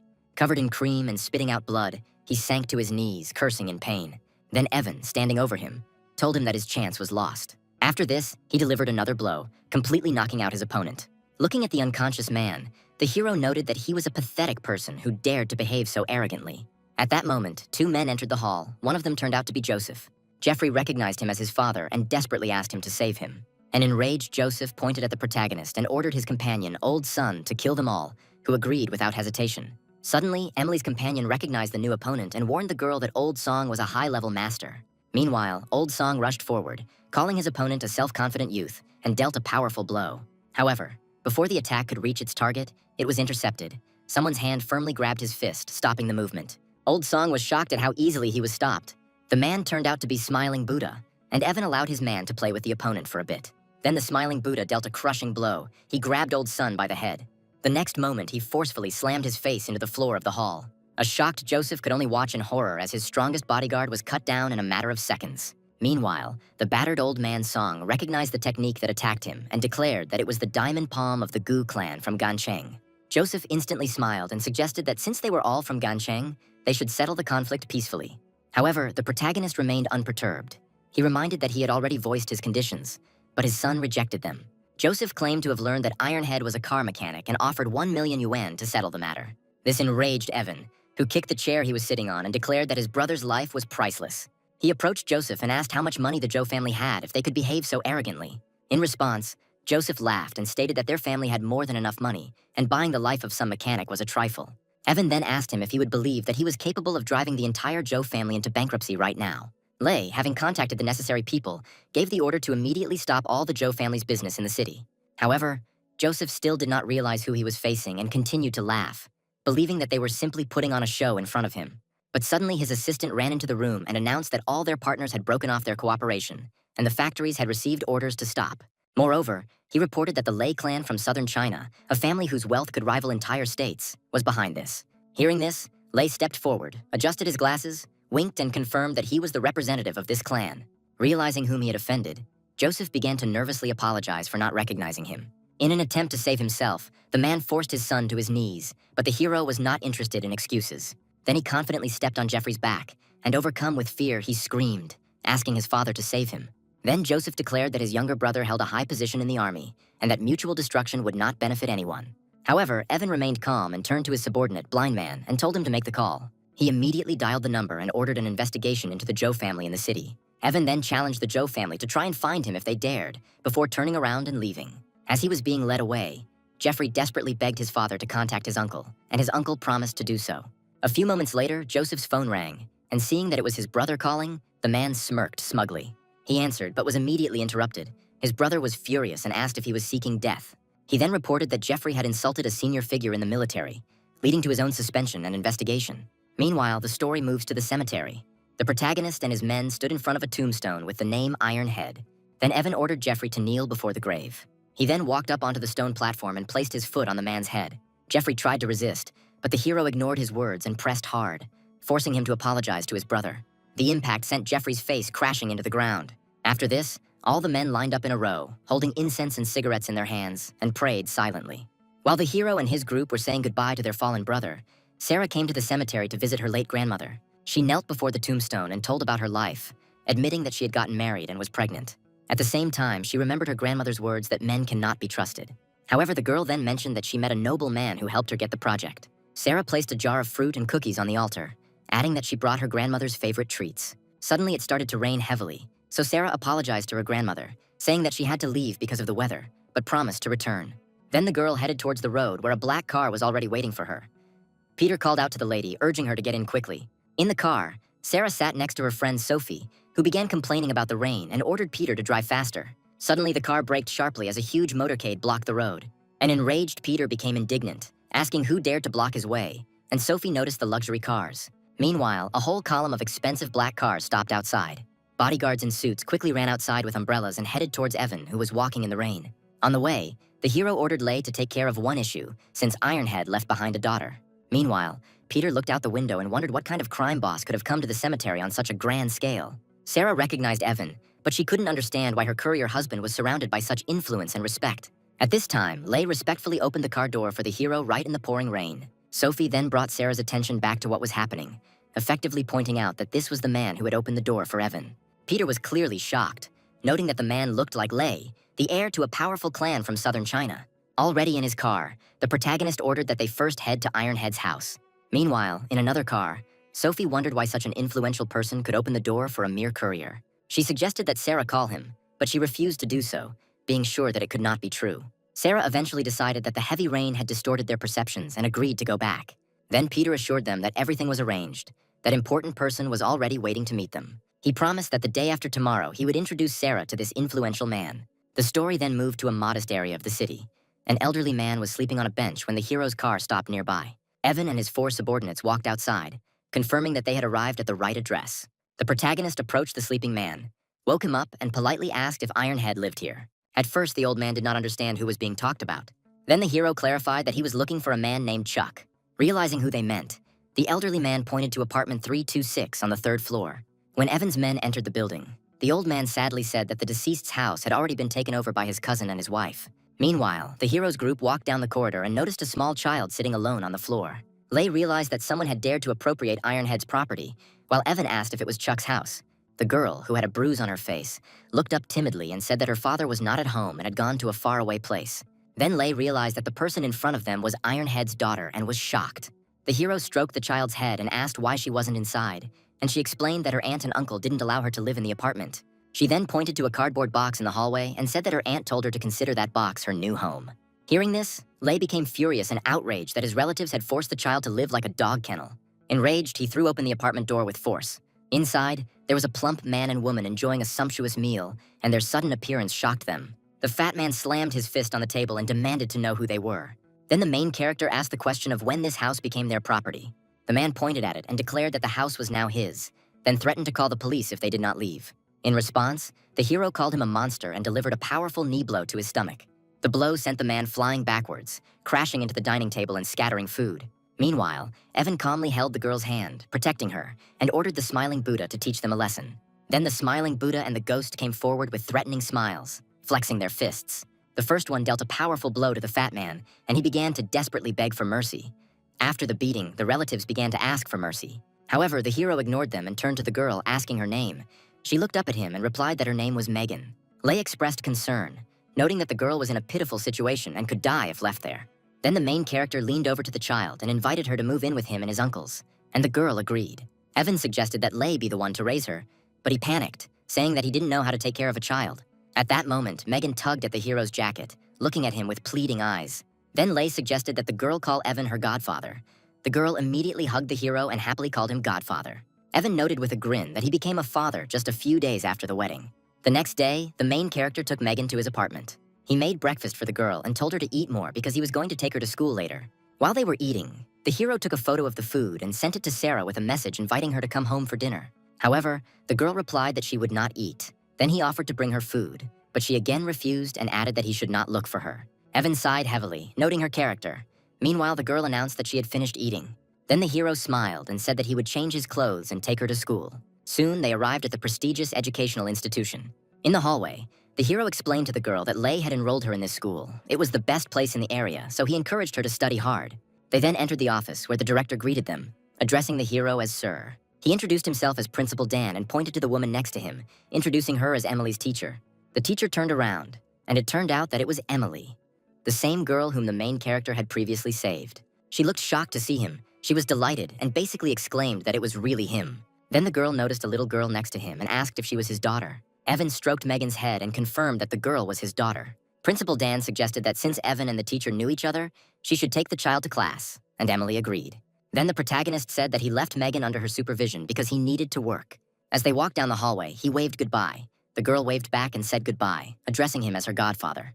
Then Evan turned around with a warm smile and promised to pick her up after school.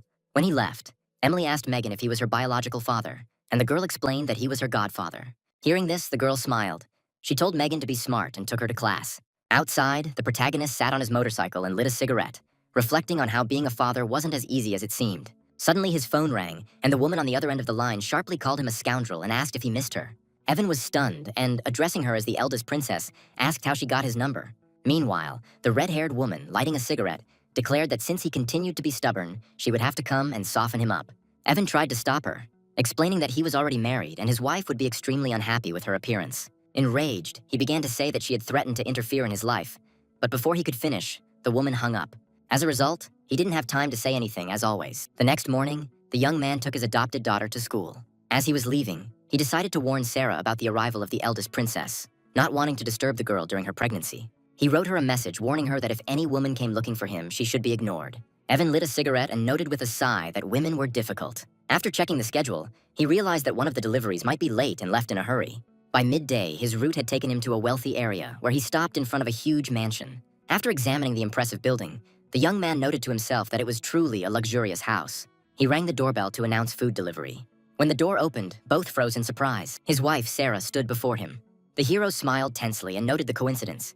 There was an event going on inside the house. Another woman asked Sarah who the person at the door was, and she replied that it was just a courier. Meanwhile, Evan handed the order to the woman. When she asked if they knew each other, he lied, saying that they were classmates. However, Helen was surprised since she also studied with Sarah but did not remember such a person. Then the hero invented the name John for himself and explained that he was an inconspicuous student, so they might not remember him. However, the man in the suit chuckled and noted that he too did not remember anyone with that name. He looked at the hero with disdain and wondered how their former classmate could turn out to be an ordinary courier. He then turned to Sarah, wondering why such an influential woman was communicating with the courier. He argued that the gap between the elite and the lower classes of society was too great, and that meeting such people only brought problems. To humiliate the hero, the man took out his wallet and handed him money as if he were a beggar. With a satisfied grin, he declared that couriers needed tips, and that this amount would be more than enough for him. Evan held back his anger and accepted the bills, while the man asked why he hadn't left yet. Then the hero, smiling tensely, thanked him. At that moment, another girl asked if the pizza had arrived, and the man's face immediately changed. He addressed her as a goddess. However, the girl, who turned out to be Emily, ignored him and looked at the courier in surprise, exclaiming that it was really him. The main character greeted the teacher awkwardly. Then the girl enthusiastically explained to those present that she knew him and that he was her savior. She happily took his hand and invited him inside, but Evan tried to refuse, citing that he had other deliveries. However, the man intervened again and asked why they needed to detain the courier, which angered Emily, and she snapped back at him. Taking advantage of the moment, the hero apologized and left. Then the girl hurried after him, asking him to give her a ride, since she arrived without a car. The man immediately offered his Porsche, saying that the hero's motorcycle was too dangerous. Meanwhile, Sarah watched silently as her husband engaged in conversation with the beautiful teacher. The protagonist glanced at her, but the girl turned away and said that he could have given her a ride without asking her permission. Emily sat behind the hero on the motorcycle and said that she needed to get back to work. Soon after, they drove towards the school. After they left, the arrogant man smiled and invited Sarah to come inside and eat, but the girl abruptly refused. She stated that she had urgent business at the company and left immediately. Meanwhile, on the road, the main character was racing through the city and Emily was holding on to him. He asked if he had been driving too fast. The girl, blushing slightly and pressing herself against his back, replied that the speed was normal and she even liked it. However, the moment was cut short when a red sports car cut them off, forcing the hero to brake sharply. It was Sarah who rolled down the window and firmly demanded that Emily get into her car. Knowing he shouldn't provoke his pregnant wife, Evan immediately agreed, lying and claiming he had suddenly become busy. Before getting into the car, Emily asked if he was free this weekend so she could treat him to dinner. Evan became nervous and replied that he had to work. He said that they could arrange it later and then hurried away. The protagonist quickly rode away on his motorcycle while Emily waved goodbye to him and then stayed behind with the other girl. As Evan left, he thought that dealing with women was extremely difficult. Later that day, the hero walked with Megan through the courtyard of the apartment complex, holding the girl's hand. He asked if she was hungry, adding that he would cook food as soon as they got home. However, when they opened the door, the young man froze, and there was a pair of women's high-heeled shoes on the floor. Suddenly, the bathroom door opened and a woman wrapped in only a white towel came out. It was the eldest princess, Madison. Evan panicked, covered Megan's eyes and screamed, demanding that Madison get dressed immediately. Then the hero reminded her that there was a child in the house, and Madison finally noticed the girl and asked who she was. Evan replied that it was his daughter. He also reminded that he had previously told her about his marriage, but she did not believe her. After this, the girl stroked Megan's head and playfully invited her to call her mom. This completely infuriated the hero, and he indignantly asked what kind of nonsense she was talking about. However, Madison remained calm. She leaned toward the girl and essentially explained that since this man was her father and she was his wife, that meant she was her mother. Realizing that arguing in front of the child was useless, Evan gave Megan her backpack and told her to go to her room and do her homework. When the girl left, the tension between them increased. While the hero was scolding the girl, she suddenly grabbed him and indignantly called him a scoundrel for marrying behind her back. Evan jumped back sharply, demanding to be more careful. Madison then tried to kick him in the head, asking if he missed her. Blushing with anger and embarrassment, the young man again demanded that she get dressed. She sat back down, crossing her legs, and said that he had dared to marry another woman, and that she would deal with him later.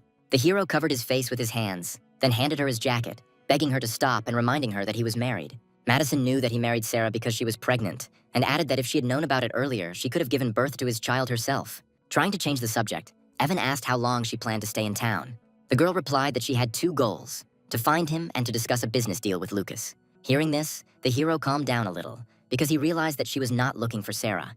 Otherwise, his wife could have caused a scandal. He noted that he knew the woman she wanted to meet. However, Madison continued to tease him. She pinned him against the closet and asked him why he behaved like a monk with her, although he could not control himself with other women. The girl approached again, and Evan flinched, asking what she was going to do. She continued to stroke his face, but at that moment they were interrupted by Megan, who came running and said that she was hungry. But seeing this scene, the girl immediately turned away and closed her eyes. The hero took the opportunity to escape the awkward situation and suggested stopping the argument and having something to eat. He then changed into a suit, took Megan's hand and informed Madison that if she didn't come with them, they would leave without her. Left alone, the girl blushed slightly and quietly noted that this man would sooner or later become hers. After this, the story moved to an elite commercial center. The three walked through the hall, accompanied by a waiter. Megan thanked Aunt Madison for the treat, but Aunt Madison stopped her and said she should have called her godmother. Soon they entered the VIP room. Madison mockingly mentioned her role as a godmother, which caused the hero to reprimand her for using inappropriate language in front of the child. Meanwhile, in the corridor, the waiter greeted new guests, among them Joshua, Sarah's brother, who was talking to Oliver. Joshua said he was never able to find out who took the project away from their family, other than it had something to do with Lucas. The conversation then turned to Sarah, Joshua noting that she was now the one in control of the project and did not allow them to interfere. Oliver then came up with a plan. Since Sarah was married to a courier, they could use the media to ruin her reputation. Joshua approved of the idea, and then Oliver noticed a man walking past their door. He noted that he looked like the man who had outbid him at the auction. Joshua saw that it was the same courier, Sarah's husband. Not understanding what he was doing here, the man decided to look into their room. He peered cautiously into Evan's room and saw him sitting at a table with a beautiful woman and a child. From the outside, they looked like a happy family, with the hero and Madison feeding Megan chicken legs. Joshua hid and thought with a grin that he had found the perfect piece of dirt on Sarah. Later that evening, Madison asked Megan how she liked it, and the girl thanked her godmother. Meanwhile, Sarah waited quietly near the hero's apartment, believing that he was not at home. However, the elevator opened, and Evan, along with Madison and Megan, walked down the corridor, while the hero reminded the girl to do her homework. And then he and Sarah bumped into each other. The girl froze, shocked to see her husband next to another woman. Then Madison stepped forward and addressed Sarah directly, confidently asking if she was the same girl. Realizing that the situation could get out of control, Evan quickly intervened and explained that Madison was his aunt's daughter. However, Sarah did not believe him and, feeling betrayed, said that she was just passing by and had other things to do. After this, the girl turned around and walked away, leaving the young man and his companion behind. Desperate to stop her, the hero offered to at least stay and eat before leaving. However, Madison only added fuel to the fire by asking why, if they were husband and wife, they didn't live together. And then Sarah stopped and, having gathered herself, ordered the hero to open the door, saying that she decided to stay for dinner. Finding himself between the two women, Evan noted that being in the same place with them felt like a battlefield. When they got inside, he tried to escape the tense atmosphere and announced that he was going to the kitchen to cook. Then Sarah turned to Madison, who was comfortably settled on the sofa, and asked since when the hero knew how to cook. The girl then recalled how he had once promised to cook for her, and Madison stated that she also wanted to try his dishes. From the kitchen, the main character shouted that she had already eaten a lot and could not be hungry. However, Madison immediately changed her tone to a flirtatious one and, with a feigned complaint, said that she was hungry again. An irritated Evan raised his voice, demanding that she behave normally. Then Sarah offered her a bottle of water, calling her the hero's cousin and adding that she was probably thirsty. There was tension between the two girls. Sarah said that, judging by Madison's appearance, she should have called her big sister. Madison then returned to her playful behavior and called out to the hero, asking when the food would be ready. Soon, the protagonist emerged from the kitchen with a bowl of freshly cooked noodles and announced that dinner was ready. He placed the hot dish in front of Sarah, and she looked at him and noticeably softened, clearly impressed by his actions and the appearance of the food. Noticing this, Madison asked him to make some noodles for her too, but an irritated Evan sharply told her to shut up. Meanwhile, Sarah ignored their squabble and began to eat. After the first bite, she was satisfied and noted that the taste was very good, and the hero's cooking skills improved. Then, unexpectedly, the girl told him to prepare a portion for Madison too, but first to bring her something sour. At that moment, Megan entered the room. The girl announced that she had finished her homework and asked if she could read a story. Suddenly, Madison called her over, inviting her to come over to her mother and promising to read to her. Megan walked up and thanked her, calling her aunt, but the girl immediately corrected her, insisting that she call her mom. Stroking the child on the head, she even promised to buy her sweets if she agreed, but the girl again called her aunt. Then Sarah calmly intervened and asked her rival not to make the child's life difficult. Then she called Megan to her. She gently asked to be called Mom.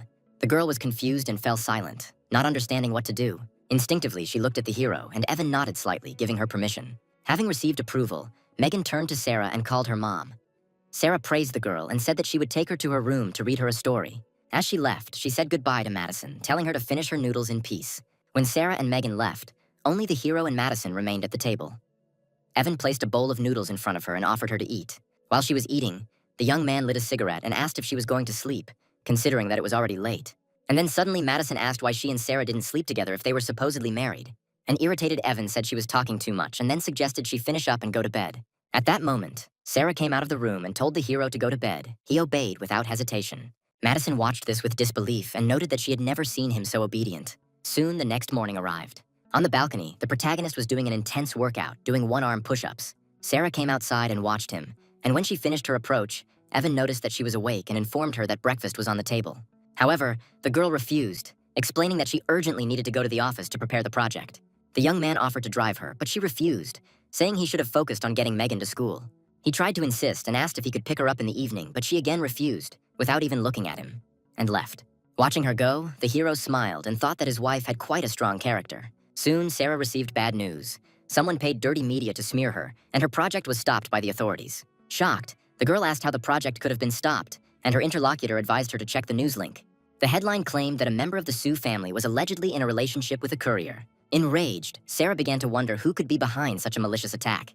Meanwhile, Madison had already seen the news on her phone and told the hero that his wife was in trouble. Evan initially told her not to talk nonsense, but Madison added that if he didn't believe it, he could see for himself. The protagonist snatched up the phone, and the moment he saw the article and the photos, his expression changed dramatically. Without a second's hesitation, he immediately made a call and told Vincent that he needed help. Meanwhile, Joshua was lying in bed with a woman, and she asked him why he was so happy. In response, the young man smugly declared that the news was excellent and he felt great. Leaning toward her, he explained that since Sarah was about to lose control of the company, they should celebrate. However, at that moment, the door swung open with a powerful blow, and Joshua flinched in surprise. Vincent entered the room with two subordinates. Joshua's smugness instantly vanished, replaced by fear when he recognized the new leader of the Black Dragon Society. Vincent ordered him to get dressed, saying that someone wanted to see him, and Joshua tried to find out who could have called him urgently. However, Vincent's patience ran out, and he rudely ordered him to stop asking stupid questions and get dressed immediately. Outside, a hero with a cold expression was already waiting for them. Vincent reported that the man had been delivered. Joshua looked at the man behind his kidnapping and was shocked to recognize him as his son-in-law. Having come to his senses, he replaced fear with rage and began to shout, insulting the hero and demanding to explain what he was doing here instead of working. He also wondered what he was doing in his room, but the protagonist did not answer with words. He immediately jumped into action, grabbed the vase and smashed it hard against Joshua's face. The shards shattered and the man staggered back, blood streaming down his face, shocked and angry, wondering if the hero had been looking for death. But before he could recover, Evan gave him a powerful slap. The blow sent him flying back and falling to the floor, but the beating didn't end there. The hero approached the wounded man, grabbed him, and angrily demanded to know whether he had treated his own sister in this way. In response, Joshua said with a grin that Sarah did not deserve to be called his sister. These words caused a real fit of anger in the protagonist. He called his enemy an inhuman creature. He then delivered a crushing blow that nearly knocked Joshua unconscious. And then he fell to his knees, but turned not to the hero, but to Vincent, offering to pay him twice as much, if only he would kill Evan. This enraged Vincent, who shouted at him for daring to disrespect his boss and kicked him brutally in the face. He then asked what to do with him next, and the hero stated that Joshua should have contacted the media and forced them to remove the false articles. Then Vincent grabbed the trembling man by the hair and warned him that he had heard the order and was obliged to carry it out exactly. However, even in this state, Joshua did not give up and again began to beg to kill the hero. Losing patience, Vincent hit him again and said he didn't want to hear another word. Eventually, Joshua began to beg for the beating to stop, promising to force the media to publish a retraction. Satisfied, Vincent smiled mockingly and noted that everything would have been much easier if he had been so obedient from the start. The story then moved to the Sioux Group headquarters, where Sarah received bad news from her assistant. She reported that the media would only agree to remove articles for $800,000, and the girl was outraged, calling this blatant extortion. At that moment, the door swung open and her father Sam and grandfather Albert entered the office, declaring that she had brought shame on the family. Sarah tried to justify herself, insisting that everything was not as it seemed.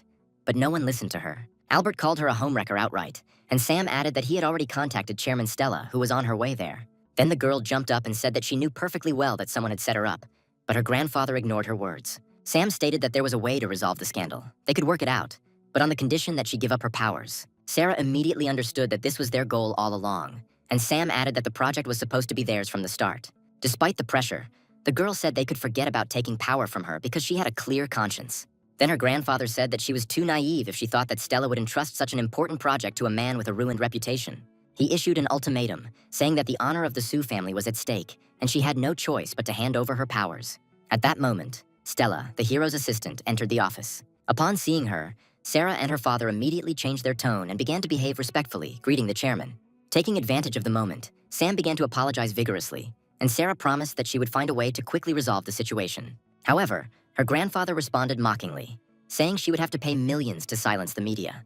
Then Stella handed her the tablet and informed her that all the negative articles in the media had already been dealt with. The girl took the device, completely confused, wondering how the problem could have disappeared so quickly. Her father and grandfather were also shocked when they checked their phones to find that the posts had indeed been deleted. However, the grandfather refused to give in and turned to Stella, arguing that despite everything, Sarah had already proven that she was a problem. However, Stella abruptly interrupted him and said that her boss came to the Sioux family solely for the sake of cooperating with Sarah.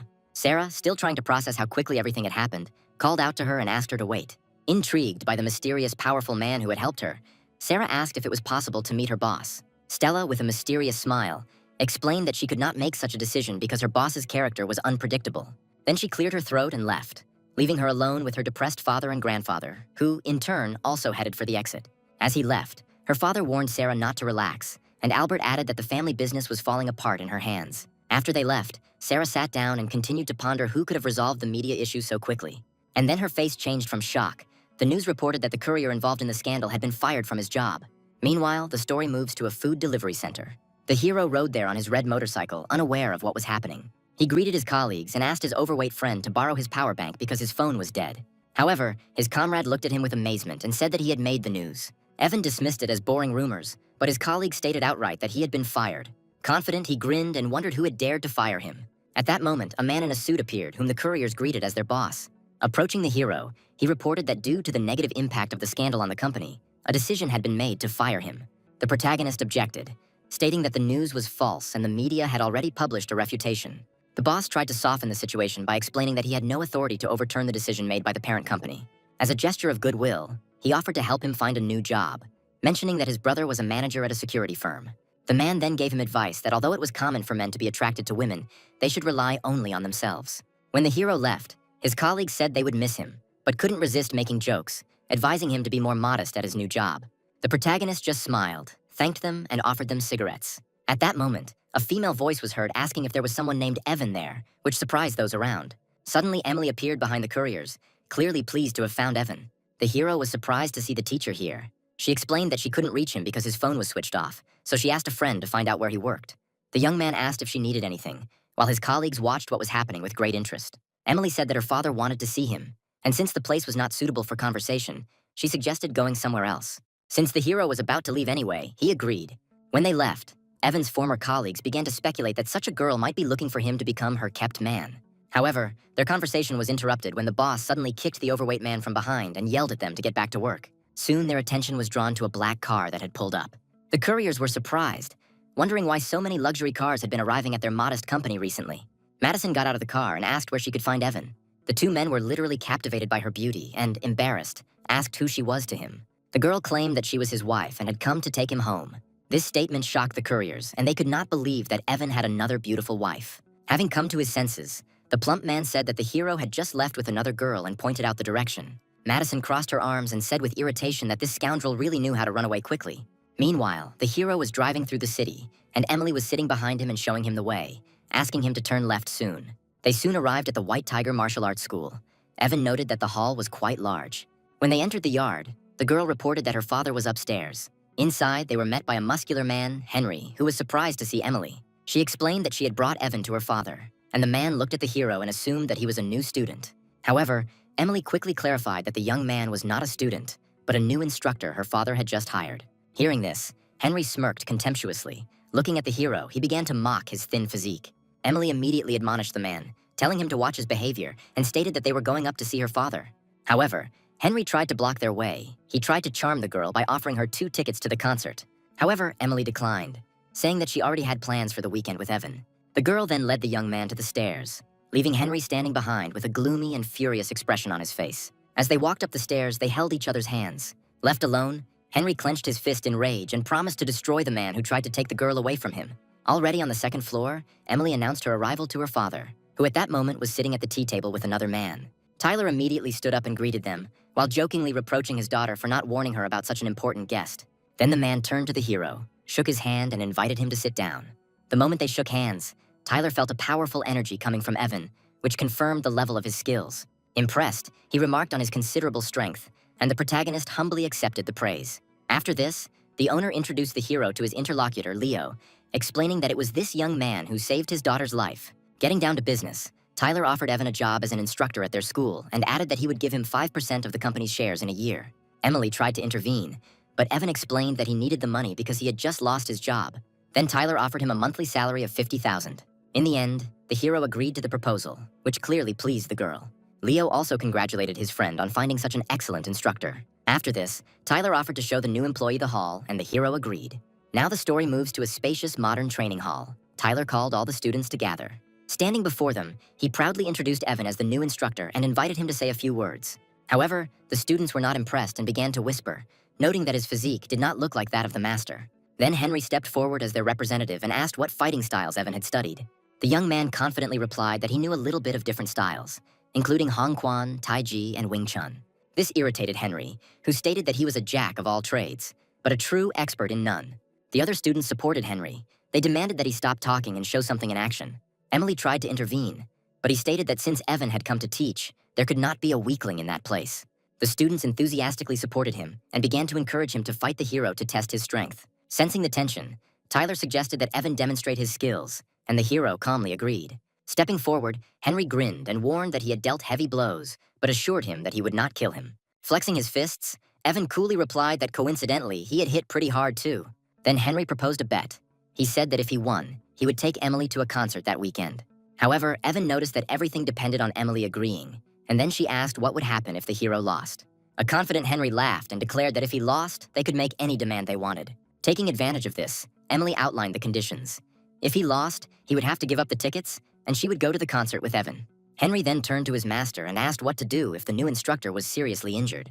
Before starting, he warned the hero once again that he would not hold back, but Evan calmly suggested that he begin when he was ready. These words irritated the man. With a loud cry, Henry rushed forward, intending to test the hero's abilities. However, the hero intercepted the attack with astonishing speed. He then delivered a precise blow with the edge of his palm to the opponent's throat, stopping him in his tracks. Without giving him time to come to his senses, Evan grabbed him by the neck from behind. Immediately after that, he delivered a powerful knee to his stomach, causing him to cry out in pain. The hero noticed that Henry's speed was good, but he lacked strength, and advised him to return to training. As Henry writhed in pain, Emily remarked with obvious admiration on how amazing he was. Leo watched from the sidelines and noticed that the hero was using only about 30% of his power. Humiliated by such a quick defeat, Henry lay on the floor muttering something angrily. Unwilling to admit defeat, he suddenly jumped up and attacked from behind, while Emily, in horror, tried to warn the hero of the danger. He managed to grab Evan from behind, and shouting that he should have died, he shocked the girl. He then abruptly threw the hero over his shoulder and threw him hard onto the training mat. Emily indignantly scolded Henry for deciding to carry out a sneak attack despite the hero's already achieved victory. However, Henry himself only grinned and stated that, in his opinion, showing mercy to the enemy means being cruel to oneself. He then raised his leg arrogantly and declared that in battle, the winner is the king. Henry brought it down with force, intending to crush the hero lying on the ground. However, the next moment Evan easily jumped to the side and the blow missed its target. The surprise on the opponent's face quickly turned to mockery, and he asked if he really only knew how to run away and dodge. After that, Henry rushed forward again, striking. However, Evan calmly dodged and noticed that the attack was too slow and decided to teach him a lesson. He explained that in combat there is an important principle. Speed is the only indestructible factor. And then, unable to bear it any longer, Henry demanded that they stop talking and attacked him with a series of blows. However, Evan dodged every blow. After another attack, the hero mockingly asked if that was all, again emphasizing the enemy's slowness. Driven to his limit, Henry screamed in rage at how dare he behave so arrogantly, after which he vowed to take his life. Leo immediately recognized this move as a deadly technique. And then Emily turned pale and screamed out the hero's name in fear. However, the main character himself remained absolutely calm. He easily jumped over the attack. Then he, flying over the enemy, reminded him that he was still too slow. Without giving him time to recover, Evan delivered one powerful knee strike that sent Henry to the floor unconscious. After this, silence reigned in the hall. The students watched in horror as their strongest comrade was defeated with just one blow. Meanwhile, Emily, on the contrary, was delighted and rushed to Evan, admiringly declaring that he was incredible.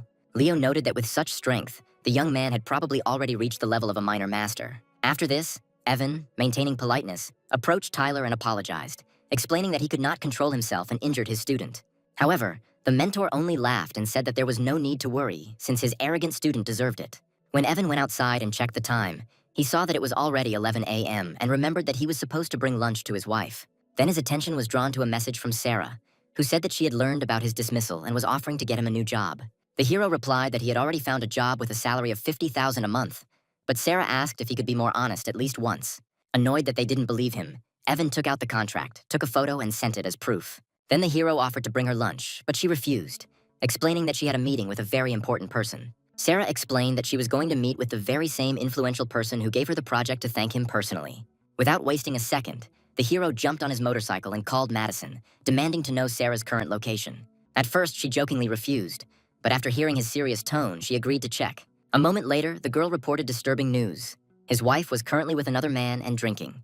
She then added that this man was far from good, and he had already put something in Sarah's drink. This news caused the hero to burst into rage. He swore, his face contorted with anger, and starting the engine, he took off. Evan swore that he would kill whoever dared to harm his wife. Meanwhile, the story shifted to a luxury hotel. In one of the rooms, Sarah was lying unconscious on the bed, and one of her shoes was lying on the floor. Peter stood nearby, smiling smugly, and announced that since the girl had refused alcohol, he had mixed something into the water.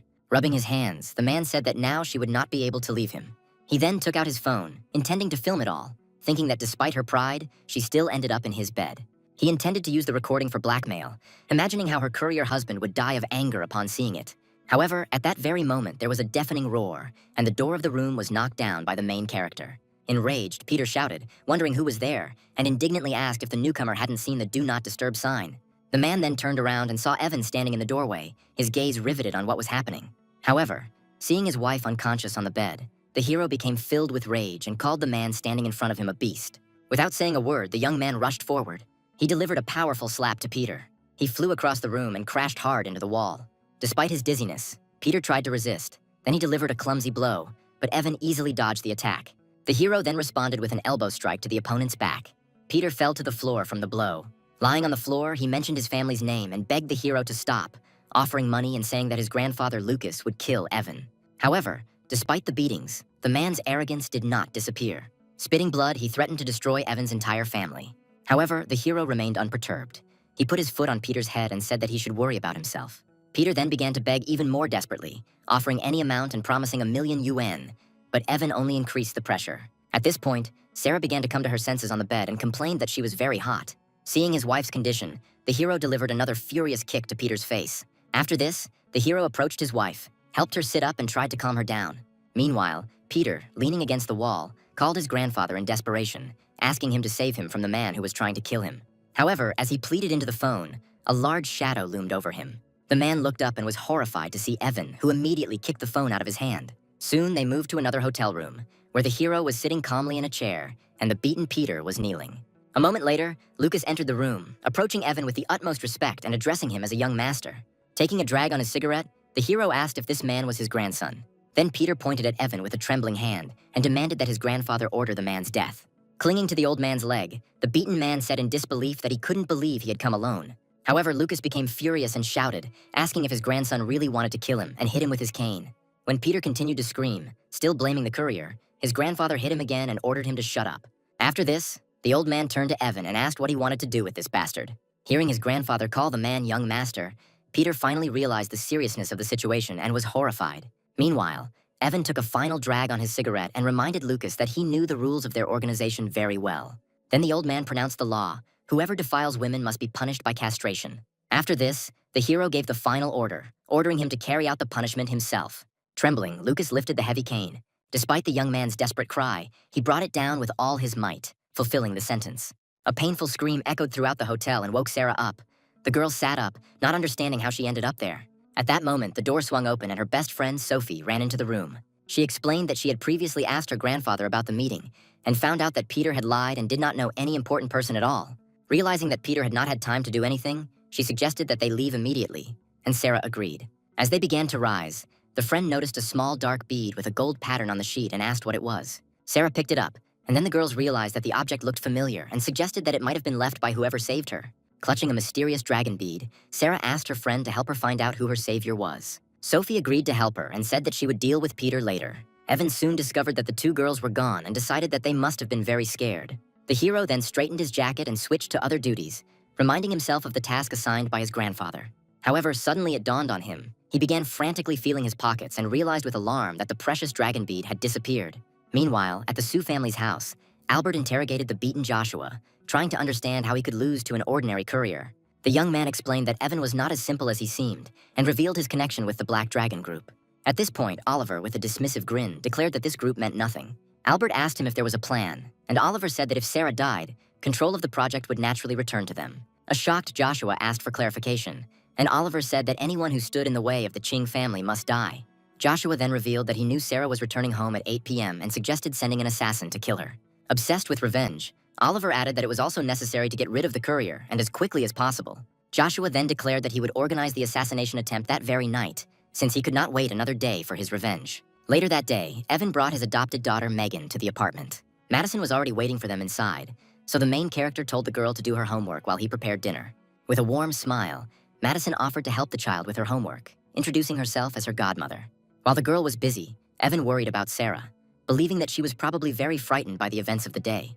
He then texted her, saying he had cooked her favorite dishes and could bring them over, but Sarah said she would eat at home.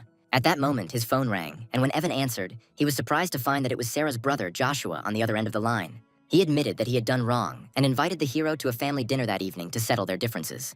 The man then asked if Evan could come before 8 in the evening, and he agreed. But Evan found it strange that Joshua had become so reasonable, and he couldn't shake the feeling that something was wrong. A little later, he was already racing through the city on his red motorcycle, thinking that he would make it on time. Having approached the intersection, he stopped at the pedestrian crossing. Suddenly, he noticed a woman with her little son crossing the road. Suddenly, a black car rushed towards them at high speed. And then Evan saw that a police car was chasing this car. Annoyed by the reckless driving, the hero thought that the driver must be looking for death. However, the car did not stop. It swerved sharply and screeched to a halt right behind the mother and child. The door suddenly swung open and a large bald man came out. Suddenly, he grabbed the frightened boy, who screamed for his mother. The woman screamed in horror, demanding to know what he was doing. The kidnapper forced the child into the car, while the mother desperately pleaded for help and asked for her son to be released. Evan watched the scene unfold, trying to comprehend that a child had just been kidnapped right in front of him. However, then the black car suddenly took off. Then the hero came to the conclusion that the kidnappers were unlucky to encounter him and rushed in pursuit. The motorcycle roared as the young man raced after the black van. When he drew level with them, he heard the driver say irritably that he was looking for death. Ignoring him, Evan responded by kicking the car's body. However, the kidnapper told his partner to ignore him, reminding him that the police were already catching up and the main thing was to escape. The driver finally promised to deal with him later and increased his speed. However, the hero was not going to let them go. Evan thought they were being stupid by actually challenging him. He maneuvered masterfully, pulled ahead, and forced the driver to make a sharp turn. He swore and soon lost control. As a result, the car crashed straight into the wall. When the van stopped and began to smoke, Evan parked the motorcycle and calmly walked up to it. He mockingly told the man that he would hardly be able to escape now. The enraged driver got out of the car with a knife and rushed to attack. However, the main character easily dodged the attack. Then he instantly appeared behind him and delivered a precise blow to the neck. The kidnapper lost consciousness and collapsed to the ground. After this, Evan stood at the open door of the van where the frightened boy was and told the child that his mother would be there soon. At that moment, the second bald kidnapper got out of the wrecked car and tried to escape. Evan watched him go, wondering if he really thought he could leave. Soon, the hero drove the criminal into a narrow alley where he found himself trapped. The chase continued. The kidnapper broke into a residential building and Evan followed him. They ran up the stairs and down the corridor. And then suddenly, the criminal disappeared into the room at the end. The protagonist followed him in, but found the room empty. So he said that he had apparently decided to play hide and seek. At that moment, his gaze fell on the naked legs of the woman lying on the bed. With a seductive smile, she motioned him closer, holding a whip in her hand and saying that she was ready to take care of him. Meanwhile, the bald kidnapper, hiding behind the door, tried to slip away unnoticed. At the same time, the girl got out of bed, approached Evan and said that she did not understand why he was not happy with her proposal. She tried to block his way with her foot, offering her services at a discount. However, irritated, the hero pushed her away and said that he had not come for this, ordering her to move away. At that moment, the door suddenly swung open and a policewoman burst into the room. She pointed her gun and ordered everyone to freeze and raise their hands, and the girl on the floor immediately recognized Officer Naomi. Evan tried to explain the situation, but the police officer ignored him and told the woman to put her hands on her head. Suddenly, the officer heard a sound behind the closed door. She turned sharply, pointed her gun, and demanded to be seen, while Evan raised his hands. She then cautiously approached the door and said that the building was surrounded, warning anyone inside not to resist. When the woman reached for the handle, the hero noticed that something was wrong. At the very moment the door opened, the bald kidnapper jumped out and swung a heavy object at the officer. However, at the last moment, Evan pushed Officer Naomi aside, taking her out of harm's way. Confused, Officer Naomi didn't immediately understand what had happened, but then realized she had just been attacked. She instantly came to her senses and, acting with professional precision, knocked down the bald kidnapper, quickly incapacitating him. Watching her decisive actions, Evan began to sweat nervously, thinking that this girl was really very strong. Meanwhile, the officer held the criminal and reported over the radio that she had 2 suspects under her control. Evan then rushed to explain, saying that it was he who helped apprehend the criminal and that he was a model citizen. However, Naomi was skeptical of his words and noted that everyone who is found in such places calls themselves decent. She then pulled out a pair of handcuffs, noting that it was a good thing she had a spare pair, and ordered him to hold out his hands. Evan tried to object, but the girl ignored him, saying that he could explain everything at the station. Later that night, they were already at the police station. Evan, still handcuffed, asked the officer for water. In response, Naomi sarcastically asked if he considered the plot his home. At that moment, a senior officer entered the room and praised the girl for a job well done. He then looked at Evan and asked who he was, and the girl stated that the man was a client of a prostitute. However, another officer said that the man's name was Evan and he was definitely not a criminal, and the rest of the staff were shocked. The leader then ordered Naomi to immediately remove his handcuffs, and the embarrassed girl complied and freed him. Evan rubbed his wrists and looked at the officer, noticing that he was telling the truth. Then he quietly said that she only had strength, but lacked intelligence. Hearing this, the girl flared up with anger and demanded that what was said be repeated. However, the hero ignored her, checked his phone, and panicked. Realizing that he was late, the young man hastily left the station. When he disappeared, the girl promised that she would get even with him. Once in the taxi, Evan began to rush the driver, explaining that he was in a hurry, but the driver replied that you can't drive faster in the city. Then the main character took out an impressive wad of money and offered 1,000 yuan for speeding up. It worked. The driver stepped on the gas hard and told him to hold on tight. Meanwhile, in another part of the city, a huge fire was raging, and a large house was engulfed in flames. Evan's taxi arrived there soon after. As he walked out, he froze when he saw the burning building and realized that it was the Su family's house where he was supposed to go for dinner. At this moment, an excited woman from the crowd said that Madame Su was almost certainly in the house. The realization that his wife might be inside filled the hero with horror. Then he quickly turned to the woman, asking if he had understood correctly that Sarah was still in the villa. Without a second's hesitation, the young man threw off his jacket and threw himself straight into the fire, shocking those around him. The fireman shouted at him not to act so recklessly, and the woman begged him to come back because he had no protective gear. The woman folded her hands and began to pray, lamenting what had happened. Meanwhile, Sarah arrived on the scene. Getting out of the car, the girl asked the same woman what had happened, and she was surprised to see her. Then the woman panicked. She thought that Sarah was inside, and because of her, that guy had just run into the fire in vain. Confused, Sarah asked which young man they were talking about and if there was anyone else left inside. The woman quickly explained that the tall man, hearing that she was supposedly inside, took off his jacket and threw himself into the fire. Realizing that they were talking about Evan, Sarah tried to throw herself into the flames, but the woman and the firefighter grabbed her and held her back. The woman standing nearby continued to pray and gloomily noted that the fire was so strong that not even bones would remain. While firefighters were battling the fire, grief-stricken Sarah collapsed to the ground. She kept calling for her husband, wondering how he could leave her, and suddenly a figure jumped out of the second-floor window of the burning house. It was Evan. He landed with his clothes still smoldering, and firefighters rushed to him with fire extinguishers and quickly put out the fire. The hero cursed and complained about how hot it was inside. Seeing that he was alive, Sarah screamed his name in relief and rushed towards him. The girl hugged him tightly, calling him a fool and saying that he seemed to be seeking death. Clinging to him and crying, she asked what she and their child would do if he died. Evan hugged her, stroking her hair and trying to calm her down, telling her that he was okay. However, Sarah pulled away, still upset, and lightly hit him in the chest, saying that she didn't understand whether it was worth risking her life. The girl then examined him, trying to find injuries, while a woman standing nearby suggested that he go to the hospital. Afterwards, they watched together as firefighters put out the flames, and Evan wondered how the fire could have started so suddenly. His expression turned cold, and he soon came to the conclusion that Joshua was behind what happened. Deciding that there was no point in delaying, he told Sarah that he would take her home, and she agreed, carefully throwing a shawl over his shoulders. Later that night, Evan asked if her brother Joshua had really invited her to that dinner. Sarah confirmed this and explained that unforeseen circumstances had arisen along the way which had delayed her. She said that she had installed surveillance cameras in the house, and if the recording confirmed his guilt, she would personally send him to prison. Faced with irrefutable evidence, Sarah gritted her teeth and promised to make her brother pay. Evan tried to calm her down, reminding her that she was a mother, and suggested they eat first, promising that they would deal with it tomorrow. However, the girl, still seething with anger, clenched her chopsticks and said that she would not forgive them. The next morning, Evan rode his motorcycle to the White Tiger Martial Arts School for his new job. As he was about to park, a small red sports car suddenly braked sharply right in front of him. A young girl with short brown hair looked out of the window and apologized with a smile, explaining that she was new to driving. However, her smile instantly disappeared, replaced by shock when she recognized him. It was Officer Naomi.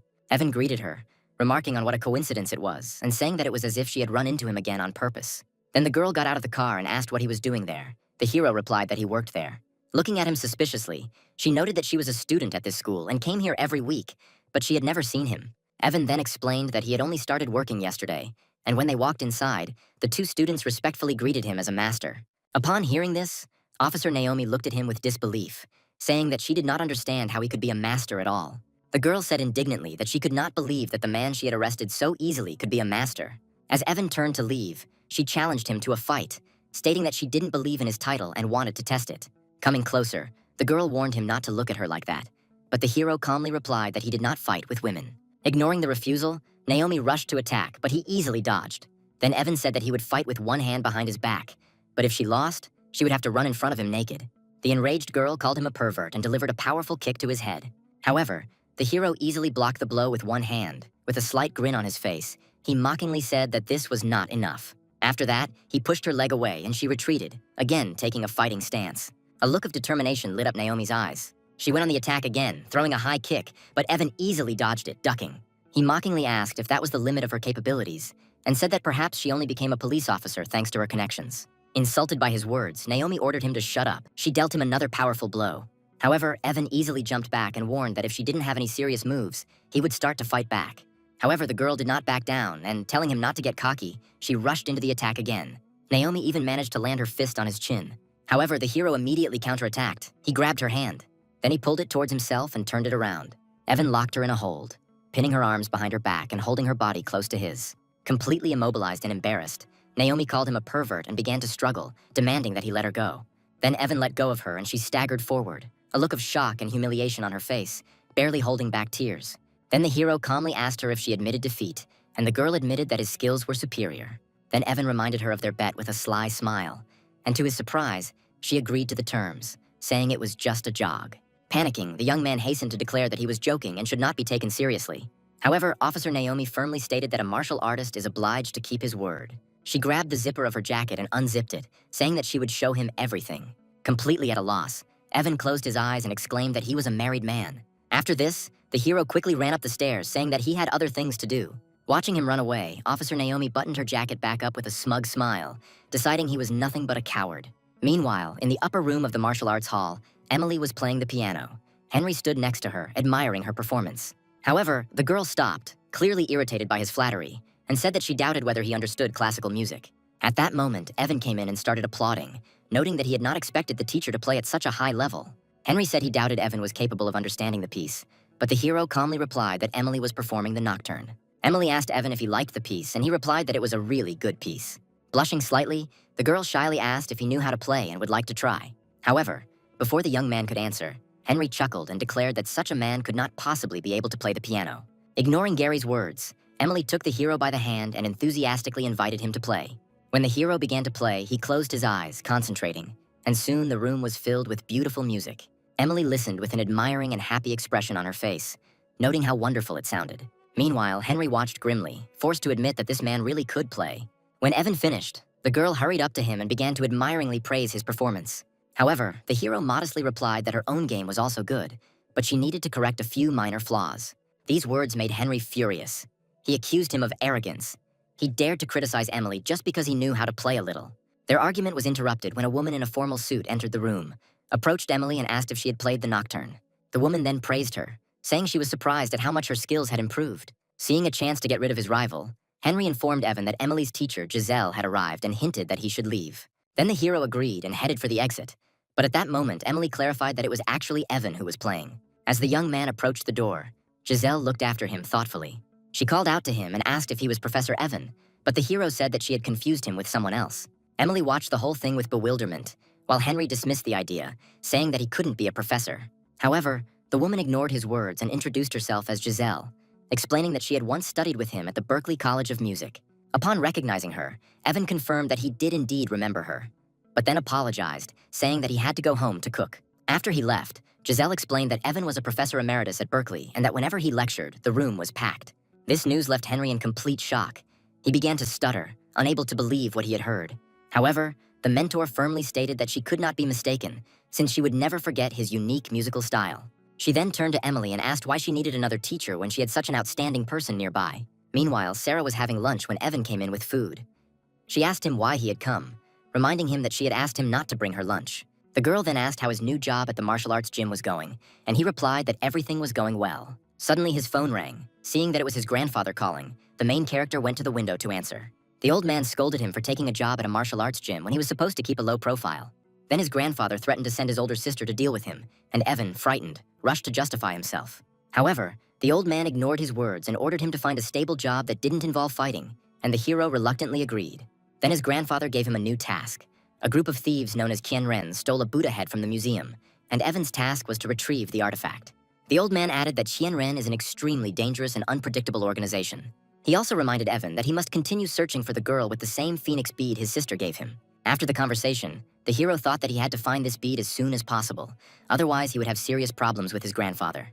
Noticing his serious expression, Sarah asked if everything was okay, but Evan simply said that he had an appointment that afternoon. She asked him to be careful when he was about to leave, and he agreed, after which he left the office.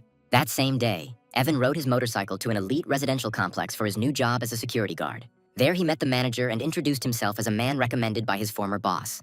While the hero was waiting, a guard approached him, recognizing him as the courier from the news related to the Sue family case. Evan tried to deny it, but the man was sure of his own. Soon other guards gathered around and began questioning him. One of them continued to insist that he was that very man. He offered the hero a cigarette and began to persuade him to tell the details. Evan then said that he was married to the daughter of the Sue family, but her relatives did not approve of him because he was poor and were trying to smear him through the media. However, the guards did not believe him, wondering why he was working as a security guard if he was married to such a rich woman. Then the head security guard told him to stop bragging and said that Sarah had bought an apartment in the complex and was currently renovating it. This information shocked Evan. The others began to mock him, noting that if he really were Sarah's husband, he would have known about the purchase of the apartment. At that moment, Sarah's red sports car drove up right to them, and the head security guard immediately greeted her. Annoyed that Evan was just standing there, he told him to go to President Sue. Then Sarah got out of the car and asked why he wasn't at the martial arts gym. The young man explained that circumstances had arisen due to which he had to quit his job, and then the girl told him to go with her.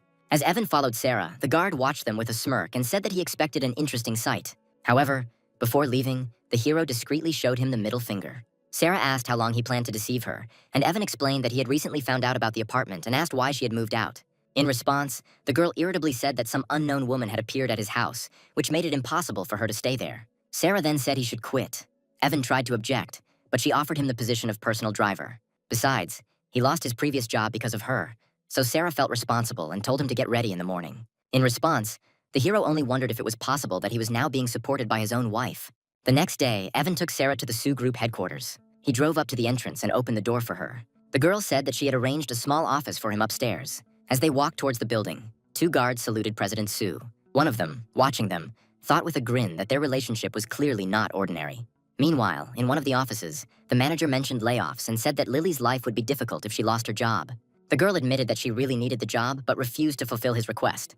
The man then mentioned her mother's hospital bills and offered to pay her $30,000 a month if she would stay with him.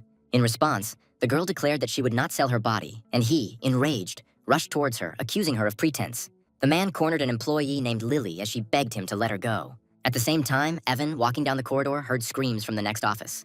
He stopped at the door, hearing Lily screaming and the man yelling at her and insulting her. Looking inside, the hero saw President Song's son ripping the girl's blouse. Frightened, she screamed for help, but to silence her, the man hit her. At that moment, Evan calmly walked in, asking if they were busy. Stunned, President Song demanded to know who he was. Then the fat man shouted at him to get out. However, without further ado, the protagonist responded with a powerful kick, sending him flying across the room. Finding himself on the floor, the man hit his head hard. Evan then said that Son dared to commit violence in the workplace. However, the president threatened to call the police and put him in jail. He then turned to Lily and falsely accused her of trying to seduce him, but she denied it. President Song, however, was confident that the police would believe him. However, Evan took out his phone and showed that he had recorded everything that was happening, at which point the man's confidence was replaced by fear. Desperate to destroy the evidence, he rushed to the telephone. However, the hero easily dodged and dealt him another strong slap.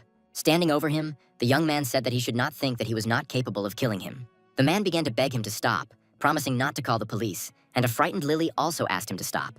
Then Evan picked up the phone and said that he would leave a recording as a guarantee, warning him not to cause any more problems. After this, the hero suggested that Lily leave, and the girl gratefully followed him, leaving the beaten president lying on the floor. The girl then introduced herself and asked what department he worked in. Evan explained that he worked as President Sue's driver. Lily offered to treat him to lunch when he had time, but the hero politely declined, saying that he liked helping people. He then added that if President Song bothered her again, she should contact him, after which he announced that he was leaving. Outside the building, a young man lit a cigarette, muttering quietly that the atmosphere in the company was toxic. He then approached the guard to ask for a lighter, who looked at him with interest and then his eyes widened. He cheerfully asked if he was the man he thought he was and introduced himself as Nolan. Evan also recognized him. He was happy and said that he missed him very much, after which he asked where he had been all this time. Overwhelmed with emotion, Nolan hugged the hero and told him that many years ago his grandmother told him that Evan had a great future ahead of him. However, their meeting was interrupted by another guard, who rudely shouted at Nolan, calling him a fool, and ordered him to go buy cigarettes. Nolan turned to Evan and asked him to wait a bit. He then approached a man named Hank and tried to explain that Evan was his old friend and asked for a little respect. However, Hank mockingly wondered why such a man deserved respect at all, after which he again ordered to buy cigarettes. In an effort to avoid conflict, Nolan offered him 50 yuan, asking him to take it for cigarettes and not make a scene. Then Hank laughed condescendingly, but still took the money, noting that he was at least a sensible fool. However, before Hank could leave, Evan put his hand on his shoulder and demanded his money back. Enraged, Hank demanded to know who he was and ordered him to be released. But the hero did not say anything unnecessary and delivered a powerful blow, sending him to the ground. Standing over his fallen enemy, Evan said that Nolan was his brother, and if he dared to oppress him again, he would personally kill him. Stunned and angry, Hank jumped up and ran away, shouting threats and demanding that Evan not go anywhere. Nolan said that they shouldn't have gotten into a fight because Hank is a dangerous person, but the hero replied that such people only understand strength. The situation soon escalated. Hank returned with other guards, pointed at Evan and demanded that he stop. Seeing his friend being surrounded, Nolan stood in front of Evan, defending him, apologizing to them and offering to take the punishment himself. However, Hank vehemently rejected this offer and instead threatened to beat up Nolan too. However, before the situation could get out of control, Captain Lawrence intervened, surprising Hank, who pushed him aside sharply. He then turned to Evan, handed him a pack of cigarettes and apologized for his subordinate, asking him to forgive the newcomer. A stunned Hank tried to understand what was happening. However, the captain immediately turned his anger on him, hitting him and scolding him for causing problems. Then Evan calmly stated that Nolan was his brother and he did not intend to tolerate being bullied. The captain immediately agreed, adding that now Evan's brother was his brother too. At that moment, Lily came out of the building. She had already changed into normal clothes and was walking with a drink in her hands. The other guards immediately admired her beauty, talking enthusiastically among themselves. Evan reacted to their stares with mockery, but one of the guards explained that she had had a hard life. Her gambling-addicted husband died, leaving her with huge debts, and her mother is seriously ill, leaving Lily to care for the child alone. As she passed by, Lily smiled politely at the guards, which made them even more delighted. However, to their complete surprise, the girl headed straight towards Evan. She handed him a cup of coffee, explaining that she had bought it for him, and advised him to smoke less. A little surprised, the hero accepted the drink and thanked her, after which Lily turned around and left. The remaining guards were amazed and began to talk among themselves in admiration, saying that they considered Evan a real god. The captain asked what the coffee tasted like, and after taking a sip, the young man calmly replied that it was ordinary and a little bitter. The captain didn't believe it and said that a drink from such a girl should be sweet. Nolan proudly declared that Evan had always been popular with women, and the captain jokingly offered to accept him as an apprentice. However, their conversation was interrupted when an expensive black car stopped abruptly in front of them. A beautiful woman with long purple hair, Rose, came out of it, but there was annoyance on her face. The guards initially thought it was another girl who had come to see Evan, but they were wrong. She looked sternly at the group and called out loudly for Nolan, saying that she had finally found him. The other guards whispered in amazement, not believing that Nolan knew such a wealthy woman. Rose leaned over to him, covered her nose in disgust, and said that he stank, asking when he had last washed. She said their former class president Charlotte was getting married the next day and she was calling all her classmates. The girl then turned her attention to Evan, noting that he seemed familiar to her, and Nolan introduced him as his good friend. After a moment, Rose remembered that she knew him from school, as he was often reprimanded at the all-school assemblies on Mondays. However, Evan was not embarrassed, and after taking a sip of coffee, noted ironically that he does not dwell on his past achievements. Noticing his expensive suit, Rose asked where he worked, and Evan replied that he worked on small projects. With a straight face, Evan stated his job title, Highly Intelligent Biokinetic Transportation. Impressed, Rose leaned closer and asked what it meant, and the hero explained that he was actually a driver. Captain Lawrence, standing nearby, could hardly contain his laughter. Rose then asked if he would come to the wedding. She noted that it was a good opportunity for him to make an impression. Evan agreed, and the girl said that the wedding would take place tomorrow at the Taifeng Hotel. She told him not to be late, after which she got into the car and drove away. Nolan then asked if Evan could get him an Audi A6 for the wedding, explaining that he wanted to impress his classmates. Then the hero advised him to think more broadly and promised to arrange a truly luxurious car for him. After this, Evan noted that the break was over and it was time to return. Later, Evan returned to his apartment. Madison was already there. She asked why he came so early, and he asked why she was taking a shower just before he returned. Smiling, she began to flirt, asking if he was upset that she didn't wait so they could shower together. Ignoring her hints, Evan told her to stop being silly and asked if he could borrow her car the next day. However, the girl continued to flirt, settling down on the sofa. She provocatively said that he did not need to wait until tomorrow. Then the hero began to get angry and reminded her that he was married. Demanding that she not do something like that, he threw her clothes and ordered her to get dressed. However, Madison did not back down. She stated that she understood his relationship with Sarah and suggested that he divorce his wife and marry her. Then the girl raised herself up, remaining in her underwear, and looked at him seductively. She walked up to Evan and hugged him, declaring that she intended to win him over and that she would confront Sarah at the right moment. However, the hero abruptly pushed her away and reminded her to stop causing problems, emphasizing that his wife was pregnant. Madison pretended to give up, but then said there was a problem with her car and it wouldn't be ready until the next day. Hearing this, Evan irritably noted that this option was not suitable for him since he needed the car in the morning. In the end, the hero decided to figure it out himself and called Lucas, asking the old man to prepare a Rolls-Royce Phantom for him by the morning. Later, walking down the office hallway with a slipper in his hand, Evan reflected on how boring his life had become since switching to an office job. However, his peaceful walk was interrupted by someone's crying. Around the corner, he saw a boy who was bullying a crying girl. The boy mockingly stated that she had no father and called her fatherless. When Evan saw that the boy was about to hit the girl, he grabbed the child by the wrist and asked why he was fighting. Evan then warned him to stop, but the boy stubbornly resisted, demanding to be let go, and even spat at him. Losing his patience, the young man hit him on the head with the slipper he was holding in his hand, causing him to cry out in pain. The noise attracted the boy's mother, who burst in and demanded to know who had brought her son to tears. The woman became furious, clenched her fists, and began demanding an explanation as to why he dared to hit her son. Then the hero explained that her son was poorly brought up and he only taught him a lesson, so there was no need to thank him. These words angered the woman even more. She began to justify her son, stating that the girl really was fatherless since he had died. The noise attracted Lily, who ran out and ran to her crying daughter, asking worriedly if she was okay. She sat down next to him, and then the girl, pointing to the boy, tearfully told him that he had said that she had no father and had spat at her. Meanwhile, the offender's mother, Sally, claimed that Lily's daughter was too spoiled and that her son was just playing with her. This blatant lie angered Evan, but Lily tried to smooth over the conflict. She began to apologize to Sally for both herself and the hero. But she, glaring at Evan, demanded to know his department, and he replied that he was President Sue's personal driver. The woman sneered and haughtily declared that she could fire him that same day. After that, she left, and Lily began to persuade Evan to apologize, explaining that this woman was an influential financial manager. However, the hero remained completely calm. He said that she could complain to President Sue. He was even interested in how she would react. Despite his confidence, Lily looked extremely worried, convinced that she had gotten him into serious trouble. Meanwhile, in Sarah's office, Sally was loudly complaining, accusing Evan, claiming that he was beating children and was dangerous. It was at this moment that Evan entered the office. He declared that Sally's son was poorly behaved, and he was only helping to teach him a lesson. Outraged by his behavior, Sally turned to Sarah, insisting that he was behaving like a shameless street thug, not like a coworker. However, Sarah remained calm. She said that she had sorted out the situation and that the manager could go. The woman was taken aback and tried to continue the conversation, but Sarah sharply repeated that their conversation was over. Defeated, Sally said she would leave her to work and headed for the exit. When they were alone, Evan approached his wife's desk and chided her for wearing high heels while pregnant. He then knelt down in front of her, removing her shoe and replacing it with a pair of soft slippers. This gesture confused Sarah. She thought about how this man could be so annoying at one moment and so caring at another. Noticing that her leg was swollen, the hero suggested giving her a massage. An embarrassed Sarah tried to refuse, but Evan insisted, asking her to remain still as he began to massage her foot and ankle.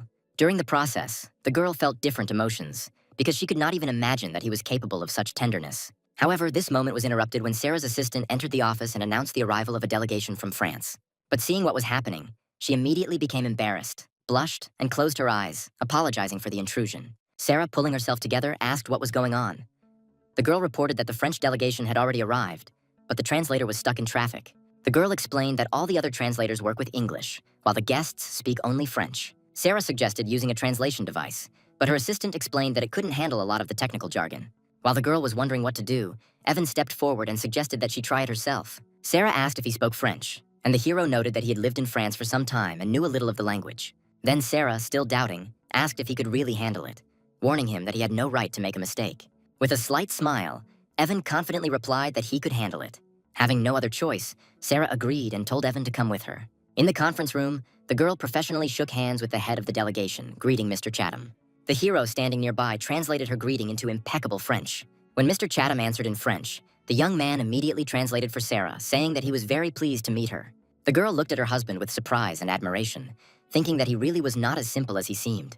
Negotiations continued, and the assistant reported that Mr. Chatham would like to connect 2 more experts via video link. A moment later, 2 men appeared on the screen, and one of them began speaking in Japanese, introducing himself. This made Sarah nervous, and she turned to her assistant and asked why no one had reported the Japanese specialists. However, Evan translated their speech. He explained that the man's name was Yamamoto Ichiro, and that he headed the company's East Asian division. Seeing the shock on the girls' faces, the hero only explained that he learned the language during his travels abroad. Deciding to test him, Sarah asked him to translate the description of their project, and Evan immediately began speaking fluent Japanese. Admiring him, Sarah looked at him with admiration, wondering if this talented man was really a courier. 2 hours later, the meeting ended. The assistant reported that the Chatham team was very satisfied and they were already escorted to the hotel. When she and the hero were alone, Sarah turned to Evan and sincerely thanked him for his invaluable help. In response, the hero smiled warmly and said that it was a trifle and she should not be so formal with him. Then the young man sat down opposite her and jokingly asked what reward she was going to give him. A little embarrassed, The girl asked him to be more serious, reminding him that they were in an office. Then Evan changed the subject and asked if he could take the next day off since he was going to a classmate's wedding.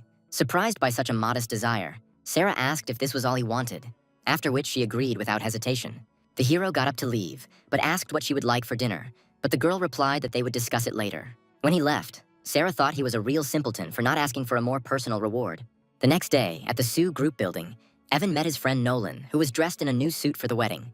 He asked his friend's opinion about the suit, and Evan said that it looked so good that it could rival famous actors.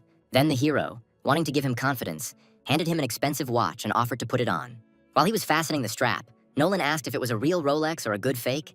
Evan assured him that the watch was genuine. Still in disbelief, Nolan jokingly remarked that if the watch was real, it must be worth millions. At that moment, a luxurious Rolls-Royce Phantom pulled up to them, and Nolan froze in amazement. Overwhelmed with emotion, he gushed about how incredible Evan was, even jokingly calling him a monster. He then noted that renting such a car for a day would cost half his monthly salary, and promised to return the money from his paycheck. However, he told him to stop behaving like that, after which he ordered him to get into the car. On the way, Nolan's nervousness returned, and he admitted that he doubted that their classmate Charlotte would even notice him. Soon, Evan and Nolan arrived at the hotel. Getting out of the car, Nolan was shocked to see a wedding photo at the entrance. Their classmate was marrying an older man. Evan thought that he heard that she was marrying a senior employee of the Sue family's company and wondered who it could be. At that moment, a female voice called out to Nolan, asking why they were so late. It was their former classmate, Rose. She complimented Nolan's appearance, which made him embarrassed, and he awkwardly asked her not to reveal his true financial situation.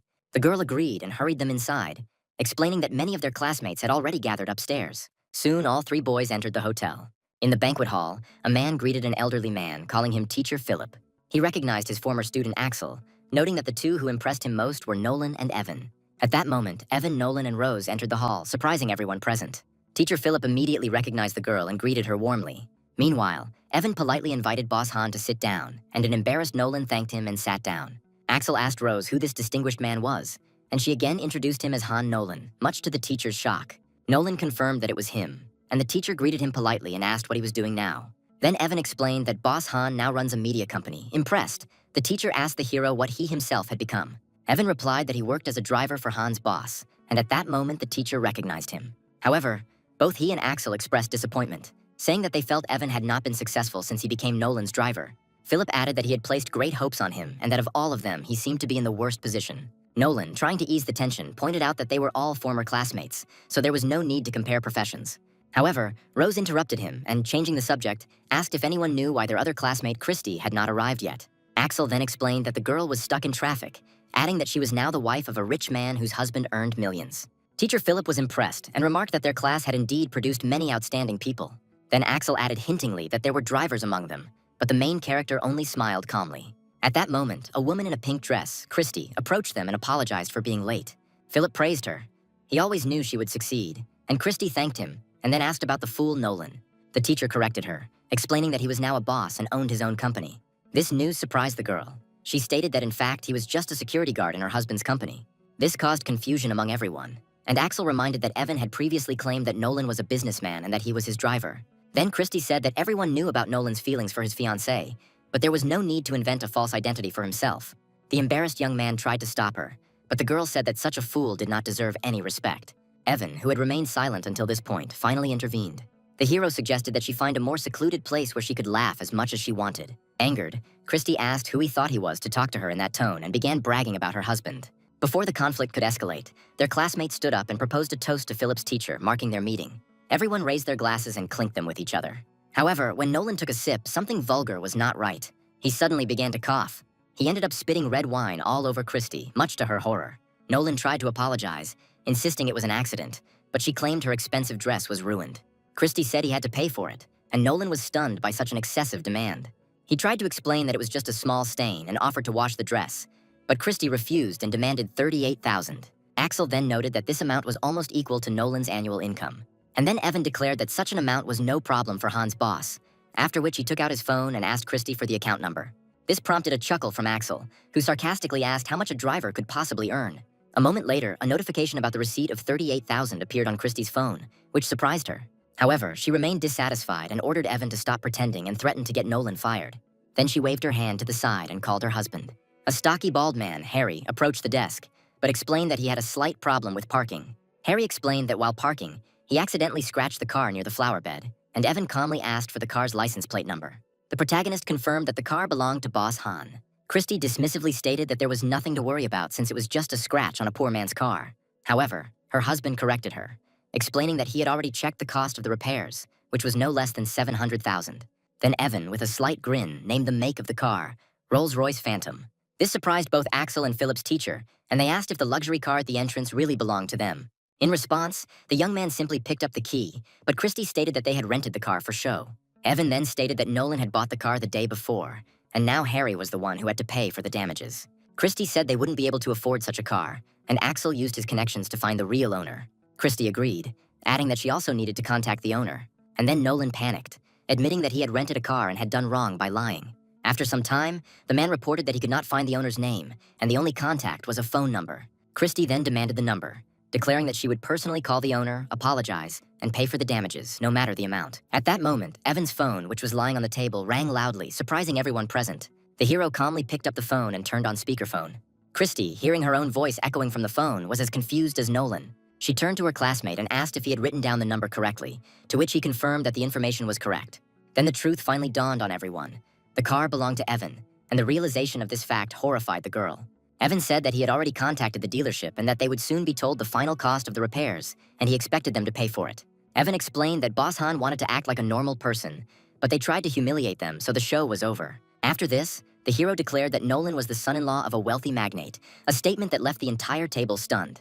However, their tense moment was interrupted by the appearance of the bride and groom. Charlotte approached the guests and greeted her former classmates, expressing her gratitude for their presence. In response, the guests raised their glasses to make a toast. The bride then looked at Evan and Nolan and admitted that she didn't seem to remember them. So Rose introduced them again. After this, Charlotte's memory cleared up, and the girl greeted them warmly, asking where they were now working. However, before they could answer, Rose began to tell them about their professions, starting with the fact that Evan was a driver. At this moment, the celebration was interrupted by the appearance of Vincent and his men. He approached the newlyweds and addressed the groom as Boss Jim, hinting that he had married a beautiful woman again. Vincent became increasingly insolent.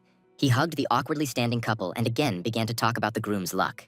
Then the groom tried to gently hint that the guest might have had too much to drink, but Vincent, angry, sharply pushed him away. He then grabbed Charlotte roughly and said that he would like to try her too, and Jim could only beg him not to touch his wife. Unable to bear it any longer, Nolan jumped up from his seat and pointed at Vincent, demanding that he let the girl go. The bride herself tried to smooth over the situation. She asked Vincent to calm down and at the same time told Nolan to sit down. Charlotte then tried to apologize to Vincent, but at that moment, Evan, who had been sitting quietly until then, intervened. As soon as Vincent heard Evan's voice and recognized it, his aggression instantly disappeared, replaced by shock. His demeanor changed abruptly. He stood before the hero and greeted him with the utmost respect. This sudden turn of events completely stunned everyone present. Following the hero's example, Vincent immediately turned to Nolan and respectfully greeted him as a brother. Evan then told Vincent that it was his classmate's wedding and he needed to act accordingly. He stated that he and his men would now leave. And before leaving, he turned to the bride and groom, apologizing for his rude behavior. After this, the groom, Jim, began to look at Nolan completely differently. He began to show obvious respect for him. Axel and Philip also began to praise Nolan, noting that you can't judge a person by their appearance and that they always knew he would succeed. Meanwhile, Evan, with a slight grin, noted that good words began to sound only after the situation changed. Teacher Philip could only laugh awkwardly in response, clearly embarrassed by how he had previously treated his student. Trying to smooth over the awkwardness, their classmate raised his glass for another toast.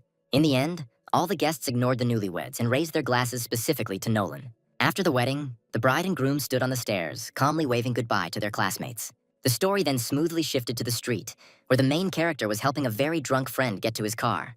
Meanwhile, Nolan, continuing to play the role of an important person, announced that they urgently needed to go to an important meeting. At this point, Christy asked if it was really necessary to collect the money for the car repairs. In response, Evan said with utmost seriousness that they were going to get compensation for every scratch. Meanwhile, drunk Nolan was completely distraught over his failed love.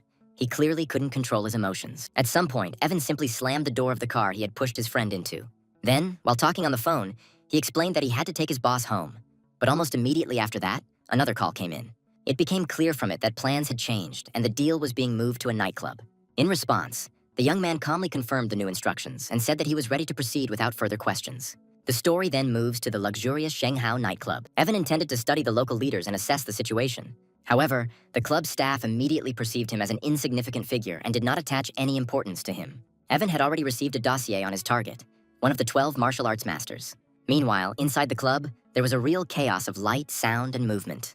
Looking around, Evan tried to find the right person among the crowd.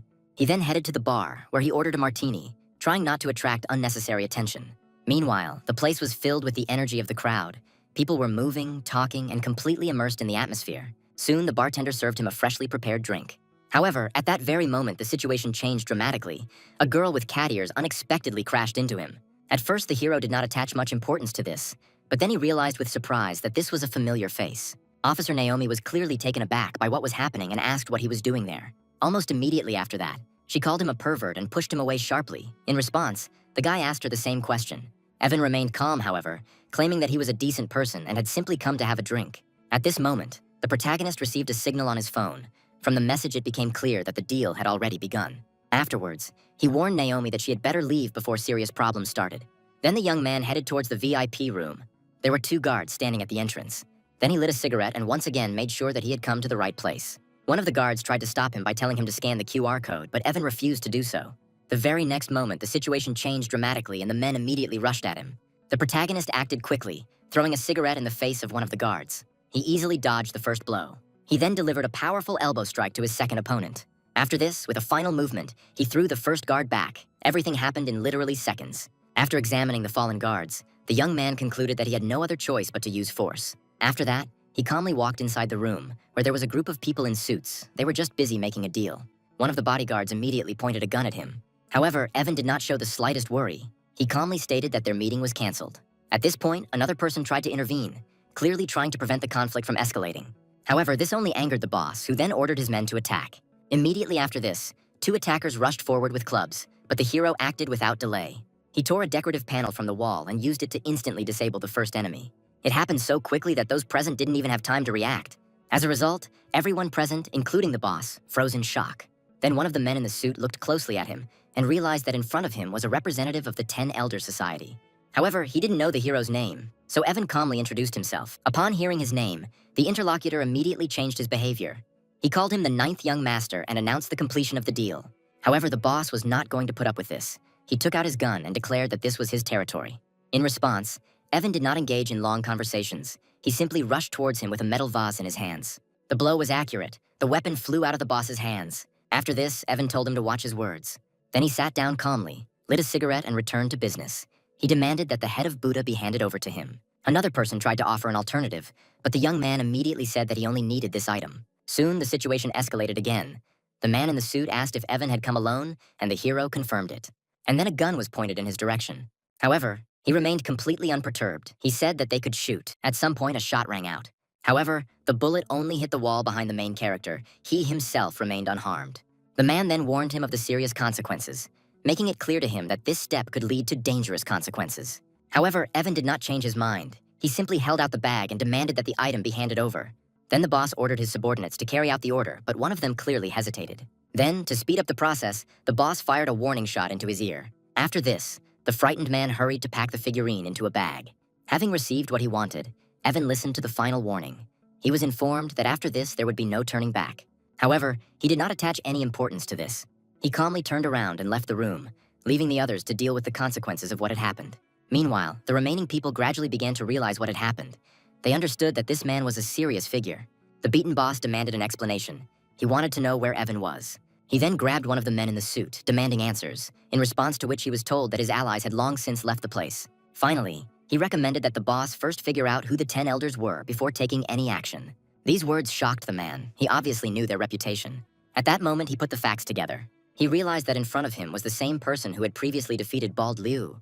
Meanwhile, on his way to the elevator, Evan suddenly ran into a group of people who were dragging a girl he knew, Naomi. She was in an inadequate state, while the men made clear hints about what they were going to do to her.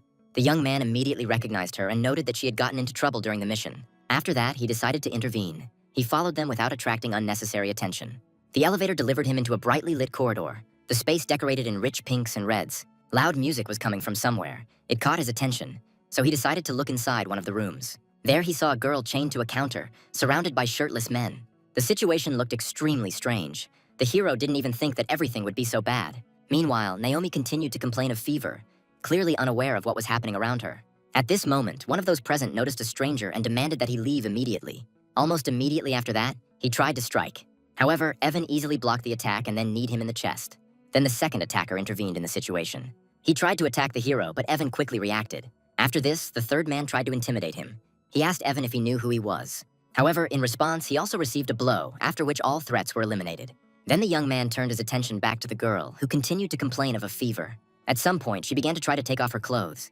She did this completely unaware of what was happening around her. Evan grabbed a bottle of water, deciding that a cold shower would be best in this situation.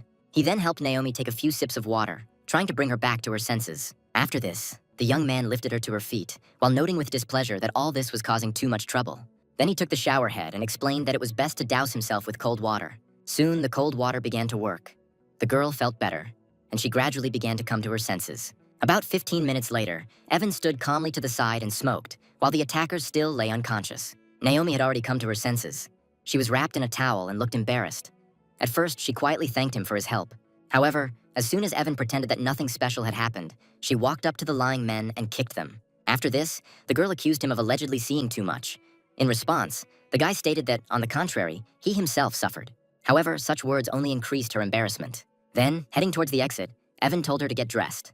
In response, the girl warned him to keep everything a secret. However, already at the door, Naomi stopped him. Her attention was drawn to the bag in his hands, and she began to suspect that there was something important in it. Evan tried to explain that it was a routine errand, but the girl insisted on seeing the contents. The next moment, she pulled the bag towards herself sharply, causing it to open and revealing a damaged Buddha head inside. The girl immediately accused him of stealing. In response, the young man began to justify himself. He stated that he was simply returning the item. However, the situation had already gotten out of control, so he decided not to continue the conversation and quickly headed for the exit. In response, the girl shouted after him. She warned that she would find him if the item was not returned by tomorrow. As Evan went downstairs, he again encountered the same people he had easily defeated earlier. However, now their boss acted much calmer. He even bowed, calling him the ninth master. Moreover, he offered him complete control over the place, but Evan took it calmly and stated that it was just a misunderstanding. After that, he only asked for a ride home. In response, the boss immediately gave orders to organize transportation. At this point, Evan received a call. He confirmed that he had the required item, but he was asked to keep it for a while. Almost immediately, Evan realized the consequences. Now Officer Naomi would be actively searching for him. Later, he returned to his apartment, where he again met with a half-naked Madison and asked her to get dressed. However, the girl only smiled and said that she didn't see the need for it. Then Evan threw her a jacket, warning her that Megan would be home soon.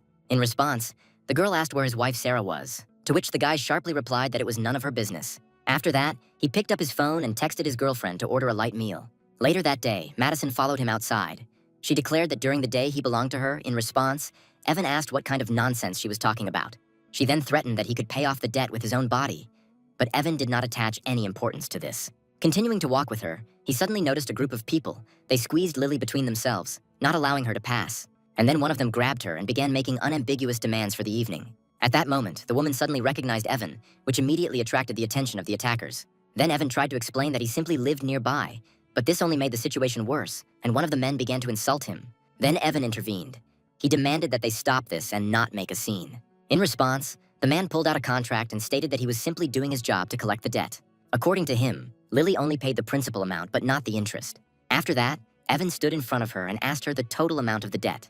The man gave a clearly inflated figure, saying that taking into account the debt and interest, she owed him $300,000. Lily tried to protect the hero. She asked not to drag him into this matter. However, this gave the attacker a new idea. He offered to waive the interest in exchange for payment with her body. However, before anyone could react, Madison intervened, delivering a swift kick to his head. As a result, the attacker ended up on the ground. After this, she declared that she was his wife. These words completely caught the hero and Lily off guard. He tried to explain that she was just his acquaintance. Meanwhile, the enemy stood up and ordered his men to seize both women. Two of his subordinates immediately rushed forward. However, the girl acted faster. She struck in a jump, instantly incapacitating one of them. The second one received a strong elbow, while she called them pathetic. Within seconds, all three were on the ground, completely incapacitated. Madison continued to stand over them, clearly not intending to stop. Evan approached Lily, saying that he was going to go to the company, but she expressed concern, not wanting to leave them alone. In response, he calmly assured her that everything would be fine, while the defeated men began to beg them for mercy. After this, the hero went to the company where his wife Sarah worked. Evan brought the girl lunch, but she immediately expressed dissatisfaction with the fact that he was late. In response, he explained that there was a delay. She then suddenly remarked that his cooking skills had improved, but their conversation was interrupted by a phone call. On the other end, her father was begging the girl to help save him, as he had lost a large sum of money and was once again in captivity. However, Sarah, clearly tired of such situations, immediately interrupted the conversation. She told the man never to call her again. When Evan asked what happened, she replied that it was her father's usual scheme to get money. However, almost immediately, her phone beeped again and she received a message with a video. It showed her father, beaten, kneeling and begging Sarah to help him, saying that otherwise he would be beaten to death. Then she demanded to know the conditions. In response, she was told the amount, $3 million in cash, which she needed to bring to the club. Evan offered to go with her, but she refused, saying he couldn't handle the situation. Then he offered to at least take her, but the girl insisted on her own. She believed that his participation would only complicate everything. Later, a red sports car pulled up to the club. Sarah came out with a suitcase containing money and immediately demanded to call the boss. Meanwhile, Evan also arrived at the club on his motorcycle. The name seemed familiar to him. Inside, the girl saw her father Sam kneeling in front of his boss and looking beaten. He begged for mercy, but the local boss, Kevin, wearing a bright shirt, calmly ate a watermelon. He stated that he was ready to release the man in exchange for money. However, after carefully examining the girl, he changed the conditions. He stated that her father had harmed his brother. After this, it became clear that his demands now went beyond money. Kevin leaned towards Sarah, remarking on how beautiful she was, and told her that she should figure out what he wanted. Sam, instead of protecting her, actually offered to sacrifice herself for him. But Sarah did not tolerate this and immediately slapped the man standing in front of her. This resulted in Kevin becoming furious, and he grabbed the bottle of wine and ordered his men to hold it back. His subordinates immediately carried out the order. They grabbed the girl and did not allow her to move. At one point, Kevin tried to put a bottle in her mouth, demanding that she drink and stop being so brazen. However, the girl did not lose her composure. She delivered a precise kick, hitting him in his most vulnerable spot. The blow was so strong that the man instantly doubled over in pain and screamed, unable to contain his emotions. In a fit of rage, he smashed a bottle and began threatening that Sarah had almost robbed him of his future. Meanwhile, her father, instead of intervening, again tried to save himself. He offered to give up his daughter just to avoid punishment. Then Kevin grabbed a broken bottle and threatened to disfigure the girl's face for her resistance. However, at that moment, the situation changed dramatically. Evan burst into the room. His appearance was unexpected for everyone. Sam immediately tried to shift the blame onto him, calling him an ordinary courier trying to impress his daughter. These words only angered Kevin even more. He ordered his people to immediately get rid of the uninvited guest. His subordinates immediately rushed forward, loudly declaring that they were going to punish him. However, the young man acted calmly. He effortlessly stopped the attack, simply blocking the kick with his foot. He then delivered just one precise punch to the man's face. This was enough to render the second attacker unconscious. After that, Evan found himself next to the girl. He supported her, as she could barely stand on her feet. Meanwhile, Kevin watched the scene in complete shock, claiming that Evan had touched his woman. After that, he picked up the broken bottle again, intending to attack Evan. However, his attack was instantly stopped, the hero's hand squeezing his wrist with such force that he was unable to move. Then Evan calmly said that it would not be difficult for him to get rid of it. As a result, the enemy completely lost control of the situation. He couldn't even free his hand. Evan pointed his own hand with the broken bottle at the villain's face, and then he began to panic. After that, Evan just pushed him away. The man lost his balance and fell to the floor. At that moment, another man in a suit burst into the room and immediately demanded that this stop. Meanwhile, Kevin, on the floor, continued to point at the hero and demand reprisals. However, his ally reacted differently. He hit him, saying that he had crossed the line by allowing himself to touch the ninth master's girl. He then immediately began to bow and apologize to Evan, explaining that his subordinate had acted thoughtlessly. After that, he made Kevin get down on his knees and apologize. Meanwhile, Sarah was still barely able to stand, so Evan decided he would deal with it later. He picked her up and headed towards the exit, and at that moment, her father began to act friendly and even tried to ingratiate himself. However, Evan stopped him abruptly, saying that he didn't know this man. Sam was left standing there completely confused. Later, they arrived at the protagonist's apartment. Evan helped the girl get to the apartment and carefully laid her on the bed. He then offered to prepare something to ease her condition. However, Sarah suddenly grabbed his hand and asked him not to leave her alone. Her grip was unexpectedly strong, forcing Evan to stay close and sit on the edge of the bed. An awkward atmosphere arose between them, and then the girl pulled him closer to her and again asked him to stay. At this point, Evan realized that the situation was becoming ambiguous. While she insisted, he did not want to take advantage of her condition. The next morning, Madison noticed he looked tired and had dark circles under his eyes. She hinted quite openly that she had heard everything that had happened during the night perfectly well, but Evan did not comment on this. Before leaving for the meeting, the hero reminded her to pick up Megan from school. However, Madison replied that she would only do so if she had time left. Left alone, the young man sat down on the sofa and sighed heavily, clearly feeling tired. At that moment, Sarah, having come to her senses, asked if he had undressed her. In response, Evan explained that she had done it herself. Then he gave her back her clothes so that she wouldn't be even more embarrassed. When she took the things, a small object fell out of her pocket. It turned out to be a bead. Seeing her, Evan's face changed dramatically. He realized that he had found what he was looking for. Sarah asked if it belonged to him. She understood that she had received it from the man who had helped her earlier. Then Evan confirmed that it was his thing. He pointed to the symbol that was inside. This became proof. At that moment, everything became clear to Sarah. She realized that he was the very person who had helped her earlier. Later, they arrived at the office building where she worked. At the entrance, security greeted her and his companion. Evan, in turn, allowed himself an informal gesture, as if he was used to being treated this way. Then he switched back to everyday matters. He reminded Sarah to choose lunch. When she entered her office, she saw that her friend from Sophie was already waiting for her there. She suggested that in the evening, they go to an event to celebrate the 100th birthday of the son of the vice president of the Zhonggong Chamber of Commerce. Sophie also noticed that Sarah was in a good mood. In response, she said that Evan turned out to be her savior. This news greatly surprised her friend, since he did not look like a lifeguard at all. She then offered to help recover the deleted messages to find that important person. Meanwhile, Evan was outside, calmly smoking and watching what was happening. When he finished, he walked up to the guards to greet them again. At some point, he received a call. It turned out to be his fourth sister. She said that she had come to the city for a conference. However, she then added that she wanted to meet his fiancée. These words took the hero by surprise. He clearly did not understand what they were talking about. And then suddenly the connection was broken, leaving the protagonist confused. He realized that he was in trouble again. After that, he returned to Sarah's office. She asked why he had returned so early, since it was not even the middle of the working day. Evan bent down to straighten the girl's shoes, which made her suspicious. He then explained that his sister wanted to meet for dinner, but Sarah immediately declined. The girl asked how many sisters he had, and he then told her that he was the 9th of 9 adopted children. He also noted that his sister had achieved success in medicine. However, Sarah asked him to stop bragging and just send the meeting details, after which she sent him on his way. As he left, Evan said goodbye jokingly and headed off to prepare dinner. Left alone, the girl thought for a moment and involuntarily smiled. She was clearly interested in the new side of his personality. Meanwhile, in the hallway, Evan received another call. It was Officer Naomi. She was interested in the stolen Buddha head. At first, the hero tried to blame the poor connection, but it didn't help. He then promised to return the item within a week, thus buying himself some time. Before ending the conversation, Naomi asked one more question. She asked why he left the dojo.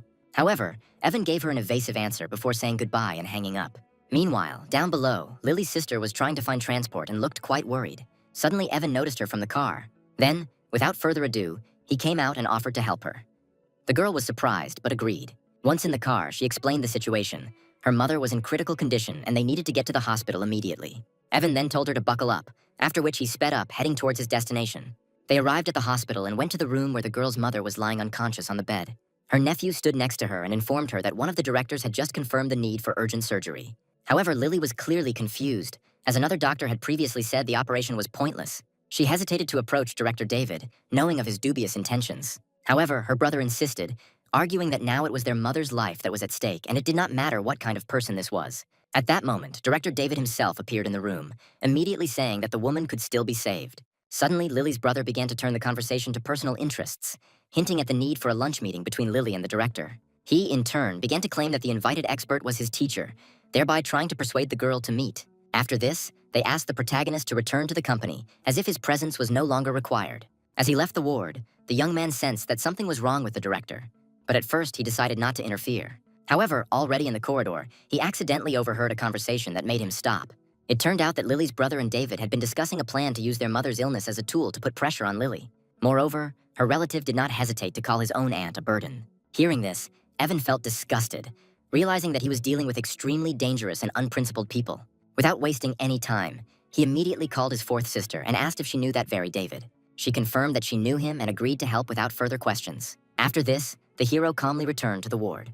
He stood next to the bed where Lily's mother lay, preparing to change the men's terrible plan. After some time, Lily herself and her relative returned to the room. They were clearly surprised to see that he was still there. Then Evan said that the meeting could be canceled, since all issues had already been resolved. These words caused an immediate reaction from Lily's brother, who began to mockingly belittle him, calling him an ordinary driver. At that moment, David came back, his face feigning politeness, and he was ready to take Lily to the meeting.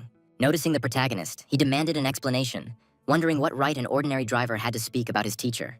In response, the young man calmly hinted that, if necessary, he could voice their recent conversation out loud. These words put both interlocutors in an extremely awkward position. However, the director quickly took an aggressive tone, demanding that he leave the premises immediately. It was at this moment that a group of doctors entered the room, among whom was the chief physician of the institution himself. Lily was completely confused by this turn of events, not understanding what was happening. The manager then introduced a real medical expert, Dr. Nigel, who had arrived especially for her mother. Upon hearing this, Director David was shocked, as he clearly had not expected the appearance of a real specialist. The doctor immediately began examining the patient without wasting time on unnecessary conversations. Meanwhile, Lily's brother continued to try to please those around him, and Principal David tried to present himself as the expert student. However, Nigel soon announced that the operation would take place today, and that it would be done free of charge thanks to Evan. These words completely stunned Lily, as she did not expect that he was the one who organized everything. However, the doctor confirmed this. Then Lily immediately began to look for the young man with her eyes. Noticing him near the car, she ran out to him. Meanwhile, Evan behaved calmly and even asked why she went out.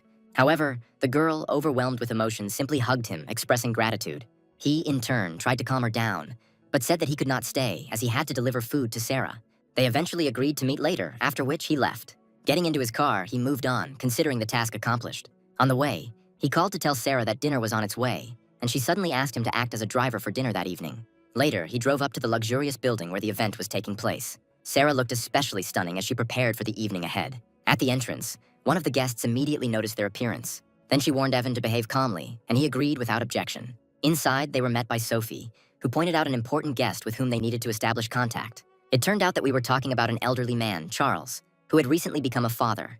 The girls congratulated him on the birth of his son, and he, in turn, asked how they were doing. However, Oliver suddenly began to openly discuss them, drawing attention to the fact that Sarah came with her husband.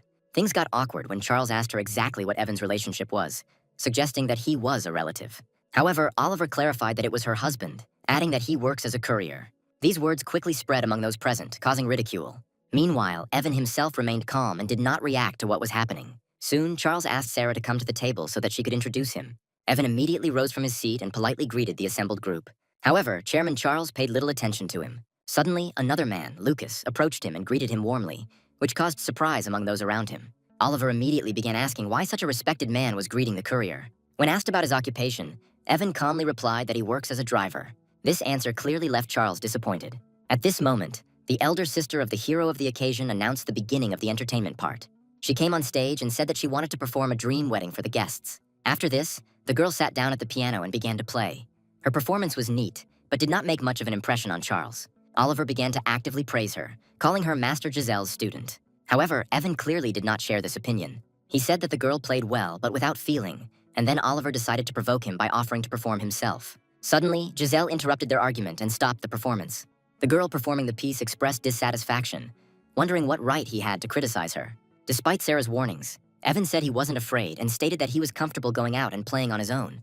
Then he walked up to the instrument and sat down at it. He said that he dedicated the performance of this piece to his wife, Sarah. At first, everyone around Evan doubted that he would succeed. However, from the very first notes, it became clear that his level was much higher. The atmosphere in the hall changed, and the listeners were completely absorbed in the music. Even the girl whose performance he interrupted was impressed. After his speech was completed, applause rang out throughout the hall. The attempt to embarrass him failed, and Oliver asked the teacher for an honest review of his performance. However, Giselle said she could not judge his level. This completely baffled those who tried to ridicule him. Even Charles was forced to publicly acknowledge his talent. Later, already in the car, Sarah began asking the hero questions. She wanted to understand who he really was and how he was connected to influential people. Evan explained that he had once tutored the son of the man in question, a statement that immediately raised a lot of questions in Sarah's mind. Meanwhile, Sophie couldn't help but remark that he looked very confident and even attractive at the piano. However, the young man himself only calmly accepted this remark, without attaching any particular importance to it.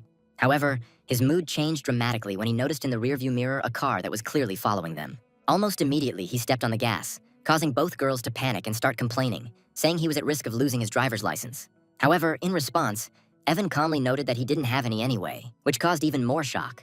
The situation quickly got out of control when two motorcycles appeared on the road. Suddenly, they started to press their car from different sides. One of the pursuers suddenly pulled out a weapon and opened fire on the protagonist's car. At this point, Sarah, showing composure, ordered her friend to duck. At the same time, Evan was fully focused on management. He abruptly turned the steering wheel and drove the car straight into one of the attackers, knocking the motorcycle over and knocking the enemy out of action. He then shouted at them to hold on tight as he was going on the offensive. The first pursuer was eliminated, but the second continued the pursuit without reducing speed. The young man ordered the female passengers to keep their heads down while trying to escape pursuit. At that moment, another car joined them, from which a man with an eye patch and a large weapon emerged. Almost immediately, shots rang out and the car's windshield shattered, and Evan covered Sarah with his hand, protecting her from the shrapnel. The pursuit continued, and bullets continued to hit the car, creating an increasingly dangerous situation. When Evan tried to turn sharply, it became clear that one of the wheels was damaged. The hero realized that the car was losing control. Despite this, the young man managed to stop the car, controlling the skid. Sophie immediately realized that she was the target of the attack and ordered everyone to run, warning that they were shooting with the intent to kill her. However, the hero told her not to talk nonsense and instead to get out of the car. They then headed towards the nearest park, hoping to escape their pursuers there. However, as soon as they got out of the car, people in suits, armed with weapons with silencers, came out to them. At that moment, Evan ordered the girls to duck and covered them with his body as the shooting started. Then he suddenly picked up a stone from the ground. He threw it with precision at one of the shooters. As a result, the stone hit the shooter directly in the eye and disabled him. The girls were amazed that Evan had such skills, but he did not comment on it. Meanwhile, the attackers continued to approach, and the situation became increasingly tense. The young man then took the girls behind a tree, using it as a temporary shelter. At one point, he was grazed by a bullet, but he only calmly stated that they would pay for daring to threaten his wife. With these words, he came out of hiding again and began to act even more actively. He dodged the shots and continued to use the objects at hand, throwing stones with amazing accuracy. One of these throws hit the enemy directly in the head, instantly neutralizing him, and soon all the attackers were incapacitated. After this, Evan noted that they were representatives of a group known as the Seven Fallen Angels. Sophie immediately demanded an explanation, since she did not understand what he was talking about. He then pointed to a 6-pointed star tattoo on the neck of one of the attackers, explaining that it was the symbol of the Abyss organization. He then added that Sophie possessed something that could alter genetics and extend life, meaning that such attacks were inevitable. Upon hearing this, Sarah was impressed by his knowledge and skills, but he only said that this was far from all he was capable of. Meanwhile, Soft contacted her relative to pick them up. At the same time, Evan advised them to strengthen security and repair the car. The girl was still under stress and stayed close to her friend, trying to come to her senses. Later, the young man accidentally met Lily from the hospital. At that moment, she tripped and dropped a box of things, among which were her personal belongings. Evan immediately rushed to help, asking why she was carrying boxes alone. But while picking up the things, he accidentally saw her underwear, which made him noticeably embarrassed. However, the girl did not pay attention to this and asked about his wound. And yet, she soon noticed what it was Evan was holding in his hands. Then he calmly replied that everything was fine and said that her mother's operation was successful, after which he tried to leave. However, Lily reminded him of the previously promised dinner, but Evan carefully postponed this meeting, trying to remain calm. As he left, the young man reflected on what had happened, noting to himself how unpredictable such situations could be. He later returned home to find Madison lounging on the couch, looking rather revealing. The hero immediately asked her to get dressed, since there was a child at home. After that, he got down to business, talking about life-extending drugs, which surprised her, as she didn't expect him to know about it. Evan then explained the situation with the Abyss organization and the recent attack. In response, Madison warned that the organization was extremely dangerous and did not tolerate interference. She then began to hint at possible solutions to the problem. Getting too close to him, however, Evan said he preferred to keep his distance. Despite this, she continued to try to persuade him to cooperate, claiming that he could resolve the issue with just one word. At one point, she even tried to sit on him, but the hero stopped her, declaring that he did not intend to participate in such games. Nevertheless, he agreed to contact the organization's leader, warning her to be careful. After this, she offered him to take herself as a reward by standing in a seductive pose. However, their conversation was interrupted by Megan's unexpected appearance. She entered the room and called her father. Madison tried to quickly come up with an explanation for her appearance, while Evan just calmly watched what was happening. The girl gave him tickets to the amusement park, reminding him of his promise to spend time with her. Evan realized that with all the fuss, he had almost forgotten that he had promised Megan to take her out on the weekend. In the end, he agreed, after which he sent her off to rest. After this, he asked Madison to behave decently in the presence of the child, but she stated that she still intended to take the mother's place. Then she said that she was leaving the day after tomorrow, and the hero asked if she really wouldn't stay for a couple of days. The girl immediately took this as an invitation to stay with him longer. However, the hero still asked her to leave the house as quickly as possible, which irritated her. Meanwhile, in another location, at the Lin family mansion, 2 guards were on duty. And then suddenly a knife flew out of the darkness towards them, hitting one of them right in the head. The attacker acted quickly and accurately, eliminating them without making any unnecessary noise. However, strange sounds woke up Sarah and Sophie, who were in the house. Suddenly, an unknown woman with a long braid appeared at the door of their balcony, asking the girls to voice their last words. She said that she even felt a little sorry for killing them. However, Sophie showed no fear. She stood up and declared that she was the target, demanding that Sarah be left alone. The attacker ignored her and was already about to act, but suddenly someone called her, saying that the mission was canceled. The man told her that it was a direct order from his personal superior. Eventually, the girl turned back, reporting that the mission had been canceled by order of senior management. She warned them that they were lucky, and then left the place, disappearing as quickly as she had appeared. A few seconds later, security guards burst into the house, but it was too late. Then Sophie's uncle appeared and began to find out if everything was okay. The girls hastened to assure him that they were fine, but the killer had managed to escape. After examining the bodies of the guards, he noted the high level of her skills, since she killed them with literally one blow. Sophie then confirmed that the attacker belonged to the Abyss organization and had a higher rank, judging by her tattoos. This news stunned the elderly man. He immediately realized that the situation was much more serious than it seemed. Meanwhile, Sarah explained that the attacker had received a call from a man called Han Huang, and it was he who had canceled the mission. Upon hearing this name, her uncle frowned, as he had never heard of it before, and firmly stated that he intended to find out who was behind this nickname. In turn, Sophie only thanked him for his help. Meanwhile, Lily, standing near the hospital, tried unsuccessfully to hail a taxi. At that moment, Evan suddenly stopped next to her on a motorcycle and offered her a ride. The girl agreed without hesitation, after which she sat behind him and he calmly told her to hold on tight. During the trip, she cautiously inquired about Megan's mother. In response, the young man explained that her parents were no longer alive. Lily was visibly upset by this news, feeling sympathy for the poor girl. Meanwhile, at the company where Sarah worked, employees reported that she took the day off due to feeling unwell. When Evan showed up there, he was clearly unhappy that she hadn't warned him. In the end, he decided to sort out the situation himself and got back on his motorcycle. His first thought, however, was to check on Megan, so he headed home to meet her after school.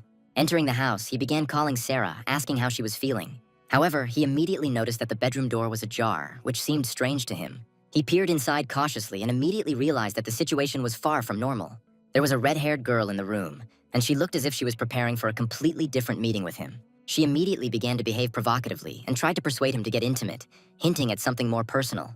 However, Evan showed no interest, pretending not to understand her intentions. However, the girl continued to act. She approached him and asked him to turn around, promising a surprise. Placing her hands on his back, she confidently declared that she would show him how to have a good time.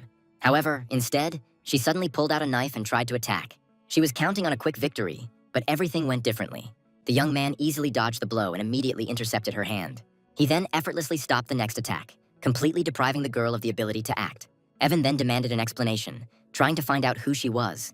In response, the girl continued to play the role, stating that she was his wife. However, the hero noted that his real wife behaves differently. Then he completely immobilized his opponent. Realizing that there was no point in hiding any longer, the girl tried to escape by jumping over furniture. However, she had a backup plan. She took out a gun and pointed it straight at him. But even this did not change the situation. He remained completely calm, and the shot missed him.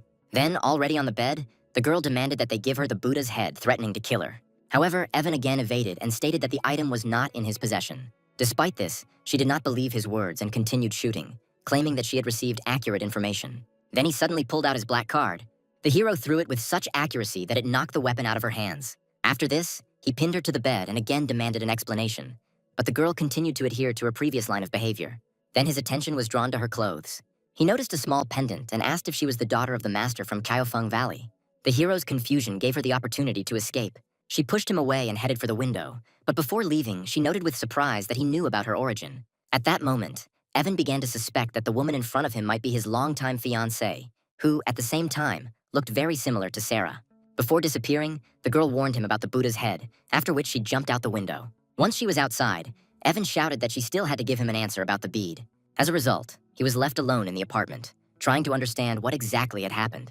Almost immediately, he called Lucas and asked if Sarah had a twin sister.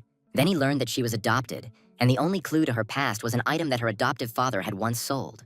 This made the hero think about her possible connection with that very girl. Later, he began to carefully ask Sarah about her childhood.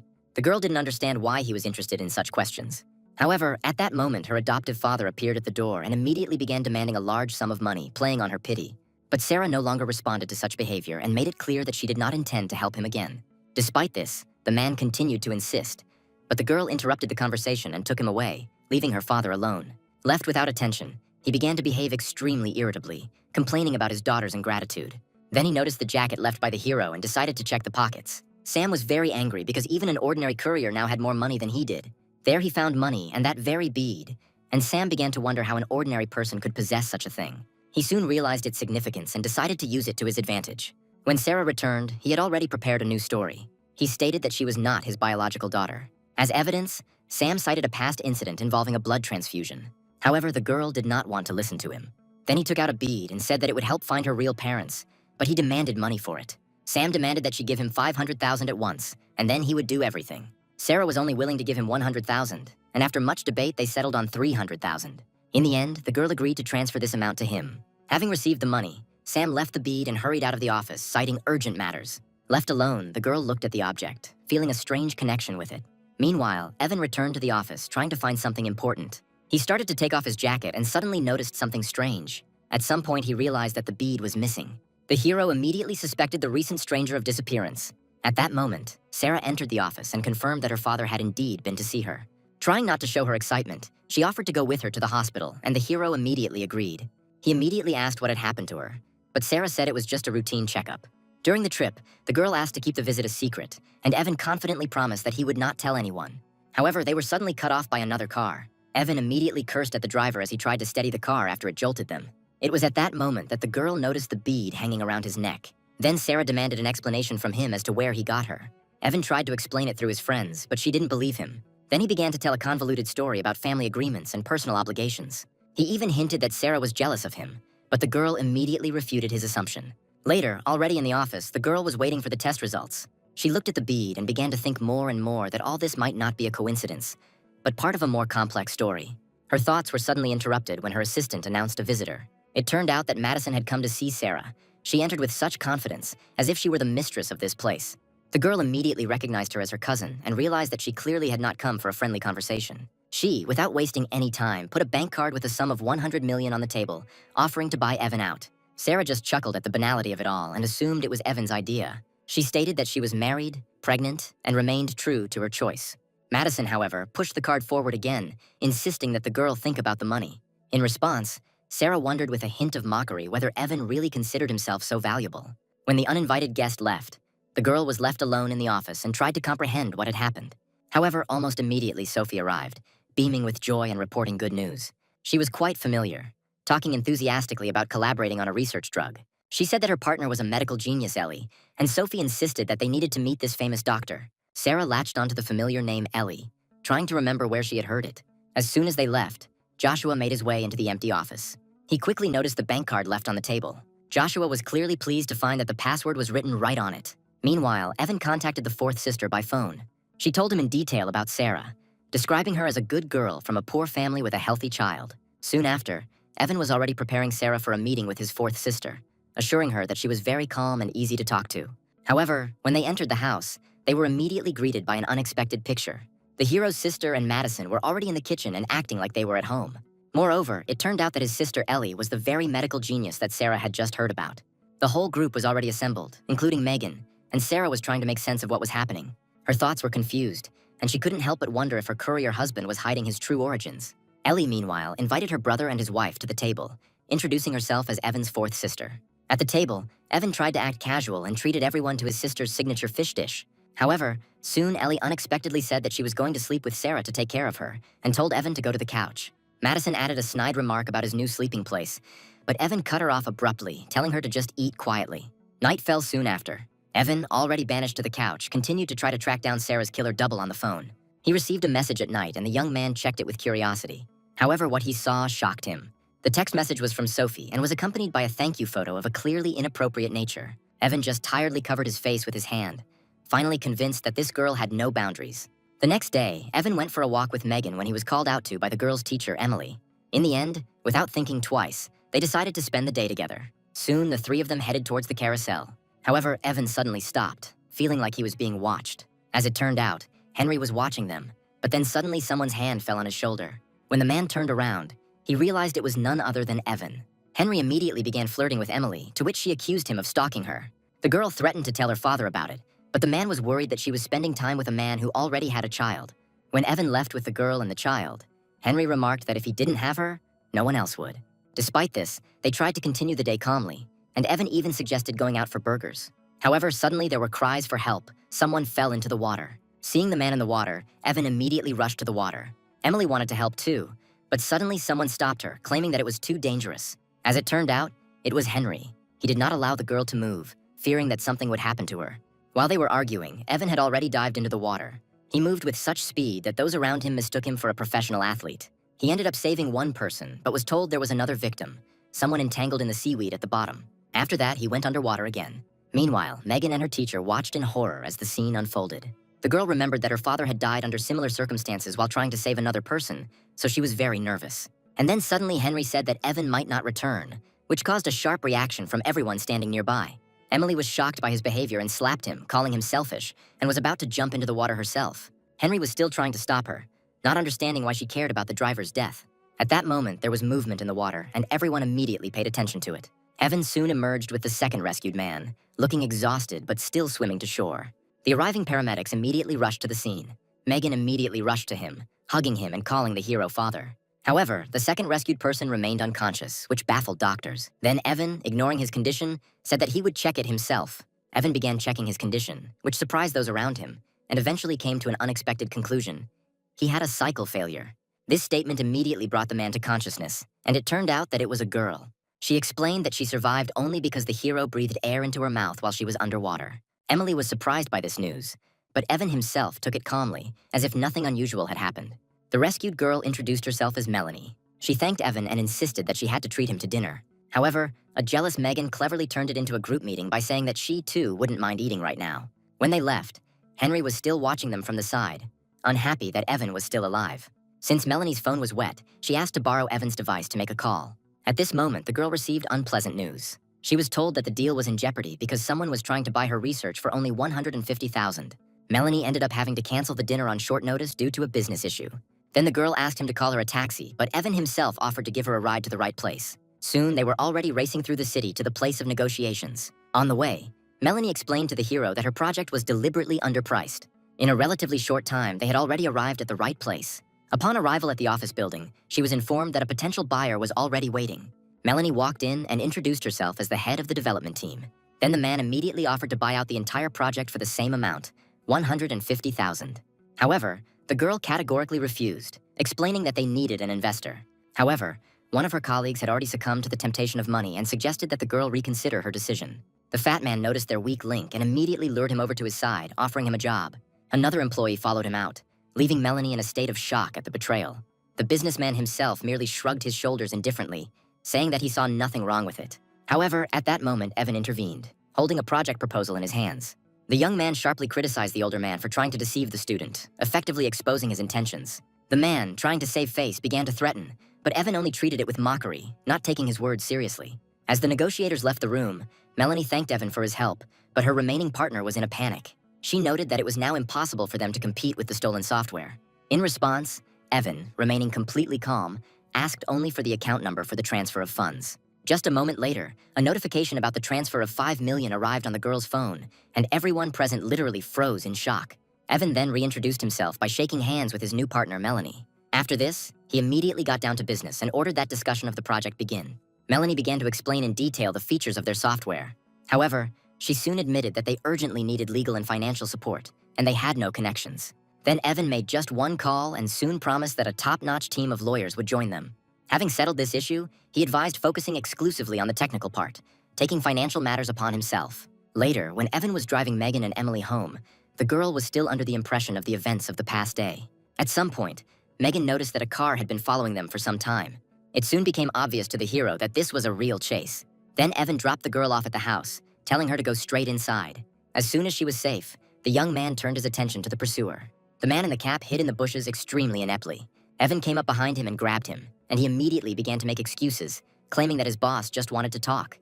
But Evan, without showing much interest, ordered that he be taken to this man. Soon they approached a car where an elderly man and woman were waiting for them. The man introduced himself as Daryl, a master criminal, but this statement did not make any impression on Evan. He explained that he had seen a recent water rescue and wanted to hire a hero for underwater work, offering $6 million. His companion doubted the need for such a sum, but Daryl insisted, specifying that he would pay only after the task was completed. Evan was skeptical of this condition and demanded an advance payment of $2 million. Before agreeing, he paused and stated that he needed to make a call. At that moment, he received a message in which his old man urged him to agree. Then, returning to the conversation, Evan agreed to the deal. The woman then handed him a prepaid card, along with a threat of consequences if he cheated. After this, Daryl clarified that the mission was to retrieve bodies from a place called Long Huitan. Hearing this, Evan became wary because of the ominous name. However, Daryl only reminded that the money had already been received, which meant that the contract was considered concluded. After this, his new employers left, leaving the hero alone with his thoughts. Almost immediately, he contacted his old man to get more information. He told him that the message he sent was true. Evan needed to go to that place. He said that the target of the mission was not the bodies, but a golden statue with an object inside. The old man explained the backstory in detail. It was about a monument to a monk, inside which a valuable artifact was hidden. Evan tried to clarify why this was so important, but received an evasive answer asking not to ask unnecessary questions. Eventually, Evan agreed to follow the instructions. Meanwhile, in the apartment, Sarah was looking through important documents. When Evan returned earlier than usual, the girl was clearly surprised. He noticed that she was holding the evaluation report in her hands. However, Sarah immediately took it back, declaring that it was her business alone. She then changed the subject and asked about the bead he was wearing, and eventually came to the question of his real identity. In response, Evan gave a rather frivolous explanation about being an ancient heir, which did not make any impression on the girl. But the young man just shrugged and offered to cook food for her. The next morning, Sarah drove up to a large office building where she was met by security guards. However, Madison was already waiting for her in the office, reminding her that she had accepted the money and was now obliged to fulfill the conditions. She detailed her position, stating that her relationship with Evan had been unbreakable for 12 years. She also said that Evan still had 6 bullets in his body because of her, and that she was willing to sacrifice her life for him. After that, she tried to persuade Sarah to make the right decision, but the girl refused to sign any documents. Madison gave her a deadline of 8.5 hours to change her mind. As she was leaving the office, she ran into another woman, Sophie. Then the girl, entering her friend's office, asked who this influential guest was. At that moment, Sarah had a memory. She had already seen this woman next to Evan's sister, which aroused her suspicions. Sophie confirmed that the Zhang family had enormous influence and could easily buy out their business. This caused Sarah to quickly look through the documents on her desk. Soon she discovered something and in a panic called her assistant. The girl asked if any suspicious people had appeared in her office. The assistant then mentioned a certain Joshua, which immediately caused her alarm. At that moment, Sarah's phone rang. She picked up the phone and demanded that Joshua return her bank card, but he pretended not to understand what she was talking about. Sarah then threatened him, citing evidence of his past crimes. After this, she calmly turned to her friend and asked her to cancel their plans. Sarah tried to act as if nothing had happened, although inside she was under great tension. After that, she said goodbye to her friend, remaining alone in the office for a while. After some time, Joshua came to her and returned the card, claiming that he had spent very little. However, Sarah, not believing him, slapped him and demanded that he name the exact amount. It turned out that he had spent more than 10 million, and then the girl, in a rage, ordered him to leave immediately. When Joshua stormed out of the office, she realized that Madison had given her the 100 million just to get her to give up Evan. Meanwhile, the story moves to the company's headquarters. There, Evan chatted calmly with the guards, telling stories about pirates. At that moment, he heard Sarah's voice calling him. He greeted her formally as the CEO, causing her to momentarily think he was about to leave. Instead, however, Evan suddenly announced that he would like to cook her fish stew for dinner. Watching him leave, Sarah pulled out her phone and a plan began to form in her head. She called someone and tried to urgently sell her new house and car. They tried to dissuade her.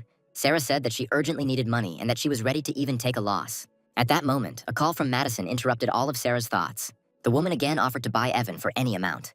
However, Sarah calmly stated that she would return the 10 million, and that would be the end of their financial relationship. She added that her interlocutor could take her card back at any time, completely ignoring her offer. As for Evan, Sarah emphasized that his future depended only on himself, and she did not intend to interfere with this choice. Meanwhile, outside, Evan continued to calmly communicate with the guards, completely unaware of what was happening.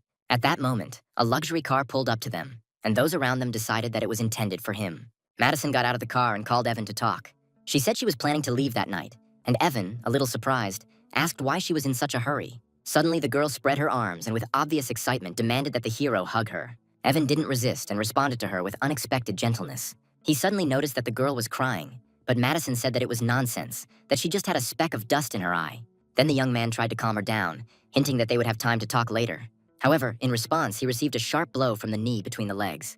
Then Evan, bent over in pain, asked her to at least maintain decency in a public place. After this, the girl, without further ado, got into the car and, as she drove away, declared that she would always love him. Evan remained standing there in complete bewilderment, trying to comprehend what had happened. He did not understand how such drastic changes in emotions could be combined in one person. Meanwhile, at the office, Sarah received a message from Madison. It said that she was leaving for good and leaving a card with 100 million to the girl. This news hit Sarah hard, and she was now even more determined to understand who Evan really was. Without wasting any time, the girl contacted an acquaintance and instructed him to conduct a full background check on the young man. However, the report turned out to be extremely strange. It only mentioned an orphanage and military service, after which the trail completely disappeared. Despite this, Sarah decided to continue the investigation and asked to check his supposed sisters. At the same time, Evan himself received a call from his informant about Sarah's double. He said that they managed to detain one of the woman's accomplices, but he was unconscious. The meeting place was a villa in Dragon Bay. Then Evan immediately announced that he was heading there. Having mounted his motorcycle, the young man raced rapidly through the city streets. Soon he arrived at Longwang Villa. Evan walked confidently inside and called for his man, old Lucas. He pointed to a man lying unconscious on the sofa. Without wasting any time, Evan ordered that he be brought back to his senses. The next moment, water was poured on the red-haired stranger's face. When the man woke up, he looked scared, while Evan remained calm. Evan showed him a photo of Sarah's double and demanded to know her location. However, he only grinned and hinted that he knew about the Buddha's head that Evan had. For such words, he immediately received a strong blow. Even after this, he continued to behave defiantly. However, Evan just looked at him, saying that he was not going to tolerate such behavior. After a short but very convincing jab of his finger into the sore spot, the man quickly changed his tone and began to speak. He said the woman they were looking for was named Daphne and that she was going to kill Evan. She belonged to the G family, one of the clans that made up the so-called 8 Dark Gates, which united the clans of assassins. The informant warned that becoming a target of such an organization meant almost certain death. However, Evan merely treated this information with disdain, not considering the threat serious, and ordered the interrogated person to be taken away. However, despite his confidence, he immediately ordered protection to be organized for Sarah, clearly concerned for her safety. Even though he wasn't afraid of these people, his pregnant wife could be in danger. At that moment, Sophie appeared on the stairs, surprised by his presence. She was amazed that her grandfather addressed Evan as young master. Lucas explained that it was Evan who won the Qing family's important project. Realizing this, the girl was shocked and suddenly remembered some photographs which she immediately regretted. The old man didn't understand what they were talking about, while Evan began to criticize the photographs, which completely threw the girl off balance. She ran upstairs in panic, shouting that now she would not be able to wash away this shame. After she left, the old man instructed Evan to follow the informant and find information about this girl Daphne. While Evan was processing what he had heard, his phone rang. As it turned out, it was Melanie. The girl panicked and reported that their competitor had already released similar software. However, Evan calmly replied that he was heading to the company immediately. Meanwhile, Sophie returned and began asking her grandfather where Evan had gone, which left Lucas puzzled. She was in a depressed state, still unaware of Evan's true situation. Lucas warned her not to reveal his identity to anyone for Sarah's safety. Meanwhile, in Melanie's office, the situation was rapidly deteriorating. She met Evan and told him that competitors had already spent $2 million on advertising. Evan then asked why the $5 million he had allocated had not been used, but Melanie said she had been hesitant to act. Once he was sure the software was ready, Evan gave the order to invest the entire $5 million into promotion. The girl was shocked by the amount, but Evan said that it was only a minor expense. Meanwhile, the competitors were in good spirits. They had achieved 300,000 downloads thanks to the $2 million they had invested. Their director felt confident and was even about to celebrate the victory with his secretary. He was already planning to send a mocking gift in honor of his victory. However, he was soon informed that Melanie's team had also begun active promotion. This caused panic among the employees, as it was unclear where they got the funds from. A technical specialist confirmed that the competitors invested $5 million in advertising. The irritated director decided not to give in and ordered that the same amount be allocated in order to maintain the advantage. In response, Evan's team soon took first place in the metrics, although Evan himself remained unperturbed. At that moment, Melanie received a notification on her phone about a new transfer of another $5 million. Surprised, she asked why the hero did this, to which Evan calmly replied that their enemy would not stop so easily. As expected, competition intensified, and the team proposed investing additional funds to maintain its position. Evan agreed and ordered that the pressure be kept up, not giving the opponents a chance to recover. The competitors' companies were thrown into chaos when they saw the new investments. Their director was furious. Having already spent a significant amount, he was not going to give in. In desperation, he contacted Old Man Juan and proposed a new plan. He decided that if he couldn't win financially, he had to resort to a cyber attack. The director instructed his technical specialist to grant full access to the system to a certain third-party contractor. Soon, a strange logo with a black goat appeared on the screen, which seemed vaguely familiar to the employees. Suddenly, one of the employees recognized the symbol that appeared on the screen and said the name out loud. Baphomet. He was one of the world's top hackers, a member of the Black Goat Group, known for extorting hundreds of millions. The CEO just chuckled, deciding that destroying a competitor was much easier than competing with him fairly. Meanwhile, an attack began in Evan's office, and the same Black Goat logo appeared on employees' screens. The team panicked, immediately recognizing the attack as Baphomet's signature. Melanie quickly apologized for any losses, but Evan calmly pointed out that it was just foul play.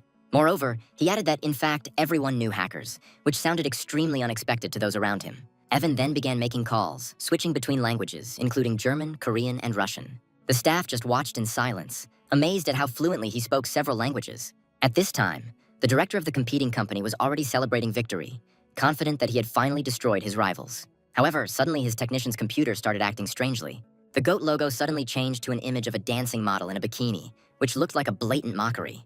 Panic broke out in the office as it became clear that they themselves were under attack.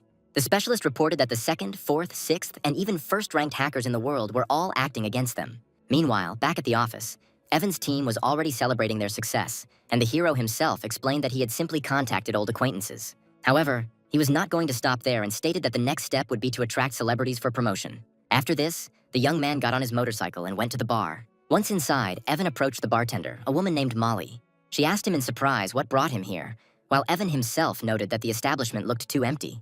The woman offered him money if he needed help, but he explained that he had come with a different request. He needed her old connections in the entertainment industry to find famous people to collaborate with, and Molly agreed to help.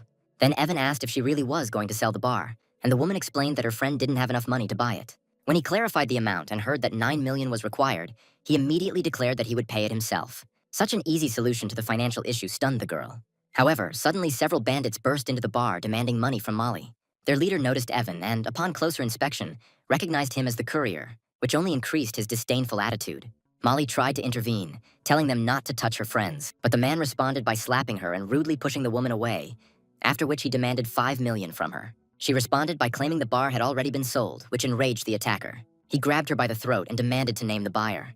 At that moment, the main character hit him on the head with a bottle. Evan asked why he was attacking women. In a rage, the blonde shouted, ordering his subordinates to deal with the pathetic courier. Two of his men immediately rushed to attack, but Evan easily repelled their attack. He sent one flying with a kick. Out of the corner of his eye, the hero noticed another person approaching him from the side. However, he also neutralized him by kicking him straight in the chest. Everything happened very quickly, and soon the entire group of villains found themselves on the floor. Molly, worried about what was happening, asked him to stop, warning him that the attackers belonged to the Brotherhood.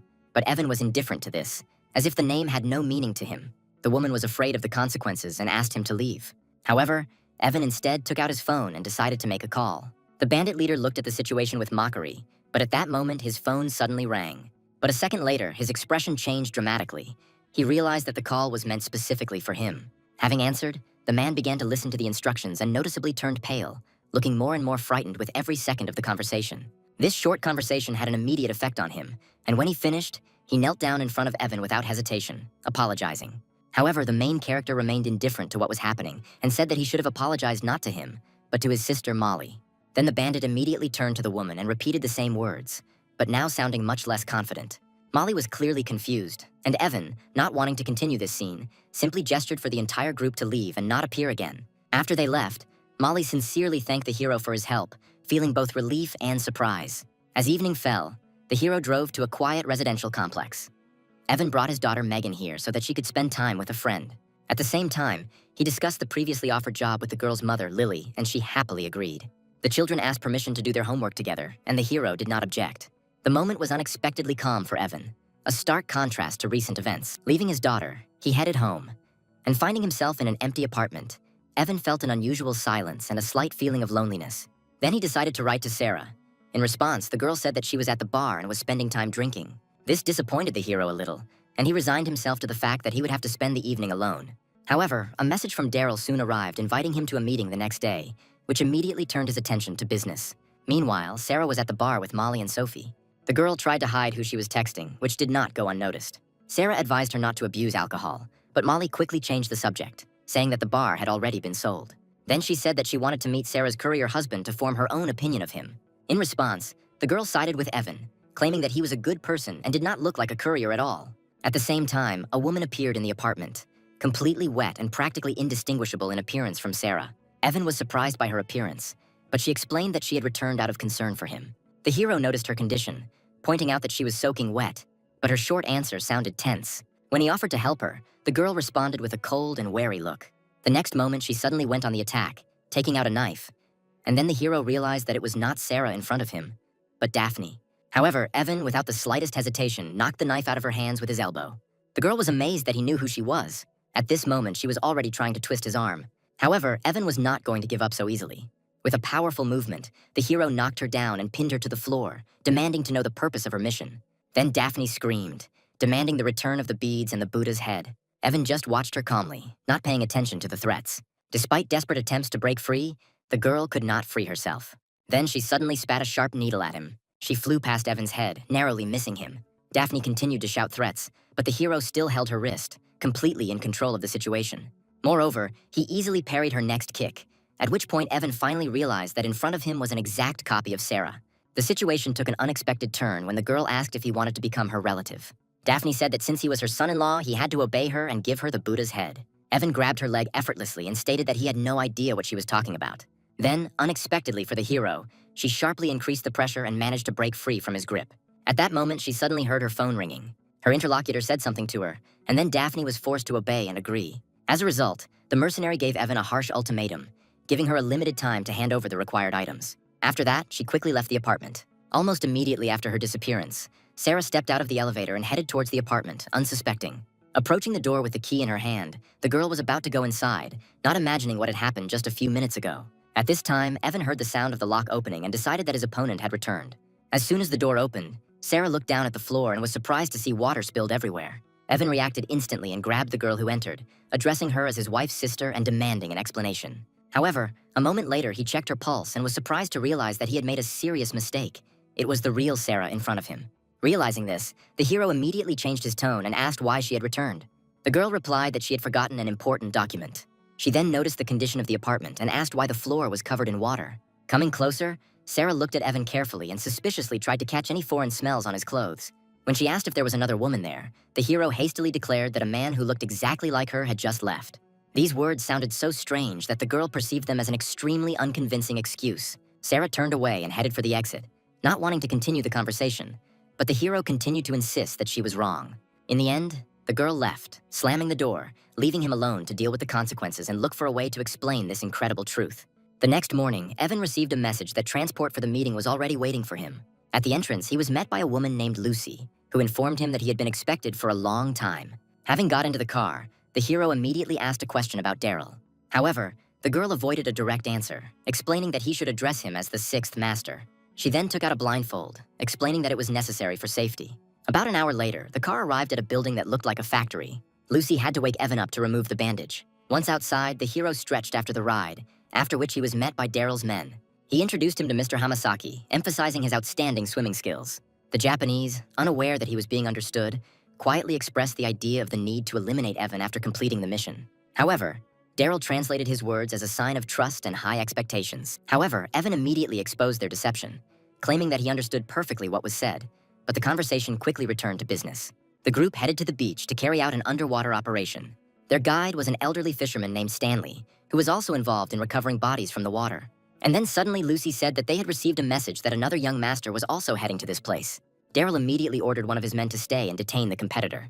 Meanwhile, Stanley reported that the current was changing and there was little time left, so it was necessary to start now. Without using any equipment, the elderly guide dove into the river without hesitation, as if it were the most ordinary thing for him. Lucy and Evan followed him into the water, wearing full diving gear. Once underwater, the old man led them deeper, directing them to a hidden grotto.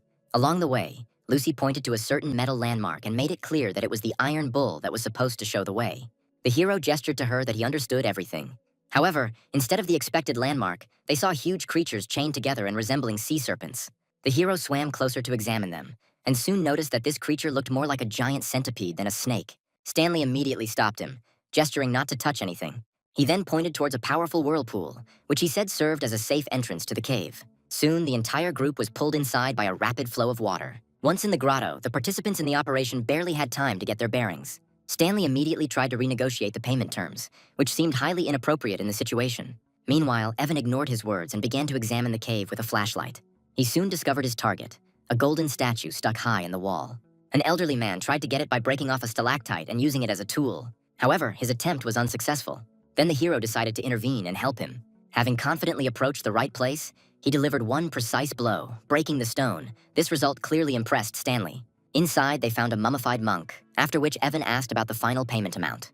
However, it was at this moment that Stanley suddenly attacked him, throwing a sharp stone in his direction. It hit the protagonist right in the face, leaving a deep wound.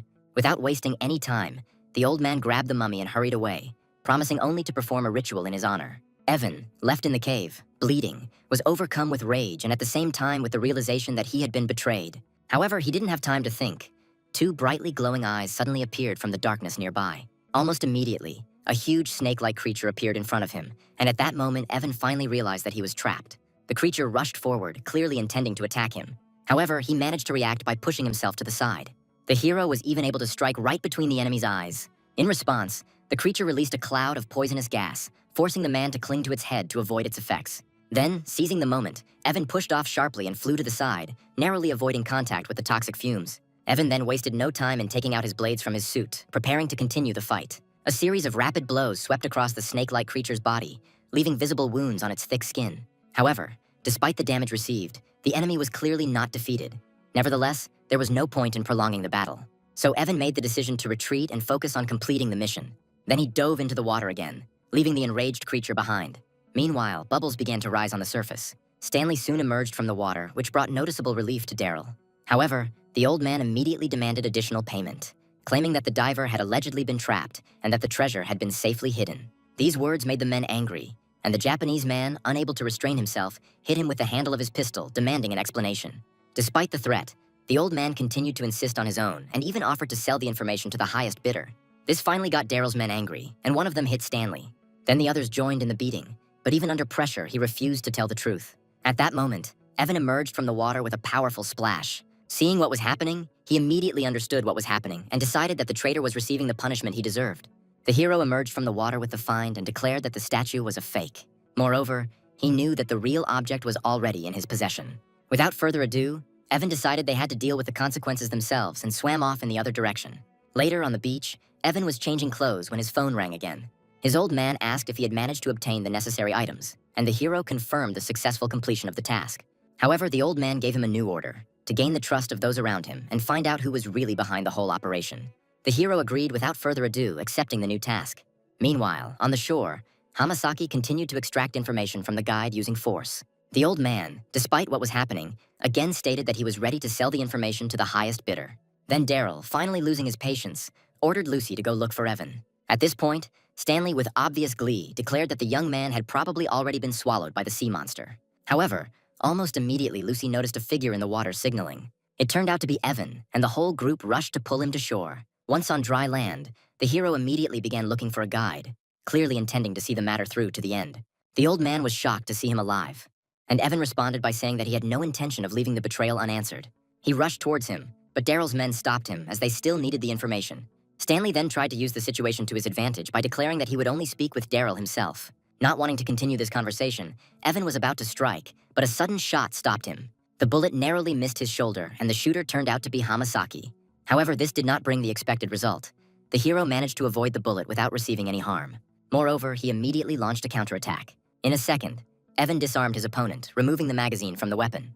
Now the situation had completely changed. The gun was pointed at Hamasaki himself. Evan explained to Daryl that his partner had just attempted to eliminate him, thereby calling into question their partnership. To increase the pressure, he showed him a magazine of cartridges, threatening to stab the Japanese with it if they planned anything. Daryl, realizing the seriousness of the situation, hastened to smooth over the conflict, calling what had happened a misunderstanding and offering compensation. He promised to transfer money in exchange for Hamasaki's release. Once the transfer was received, Evan pushed the opponent away, completing the deal. He then handed back the unloaded weapon to him. Hamasaki was clearly humiliated and did not hide his anger, but he could not change anything. But the hero decided that he got off too easily, and so he shot him in the ear. Evan, looking at him, warned him not to take any rash actions, while he promised to take revenge on him. After the tension had eased a bit, Daryl suggested discussing the hero's next steps. But in response, Evan came up with a new proposal.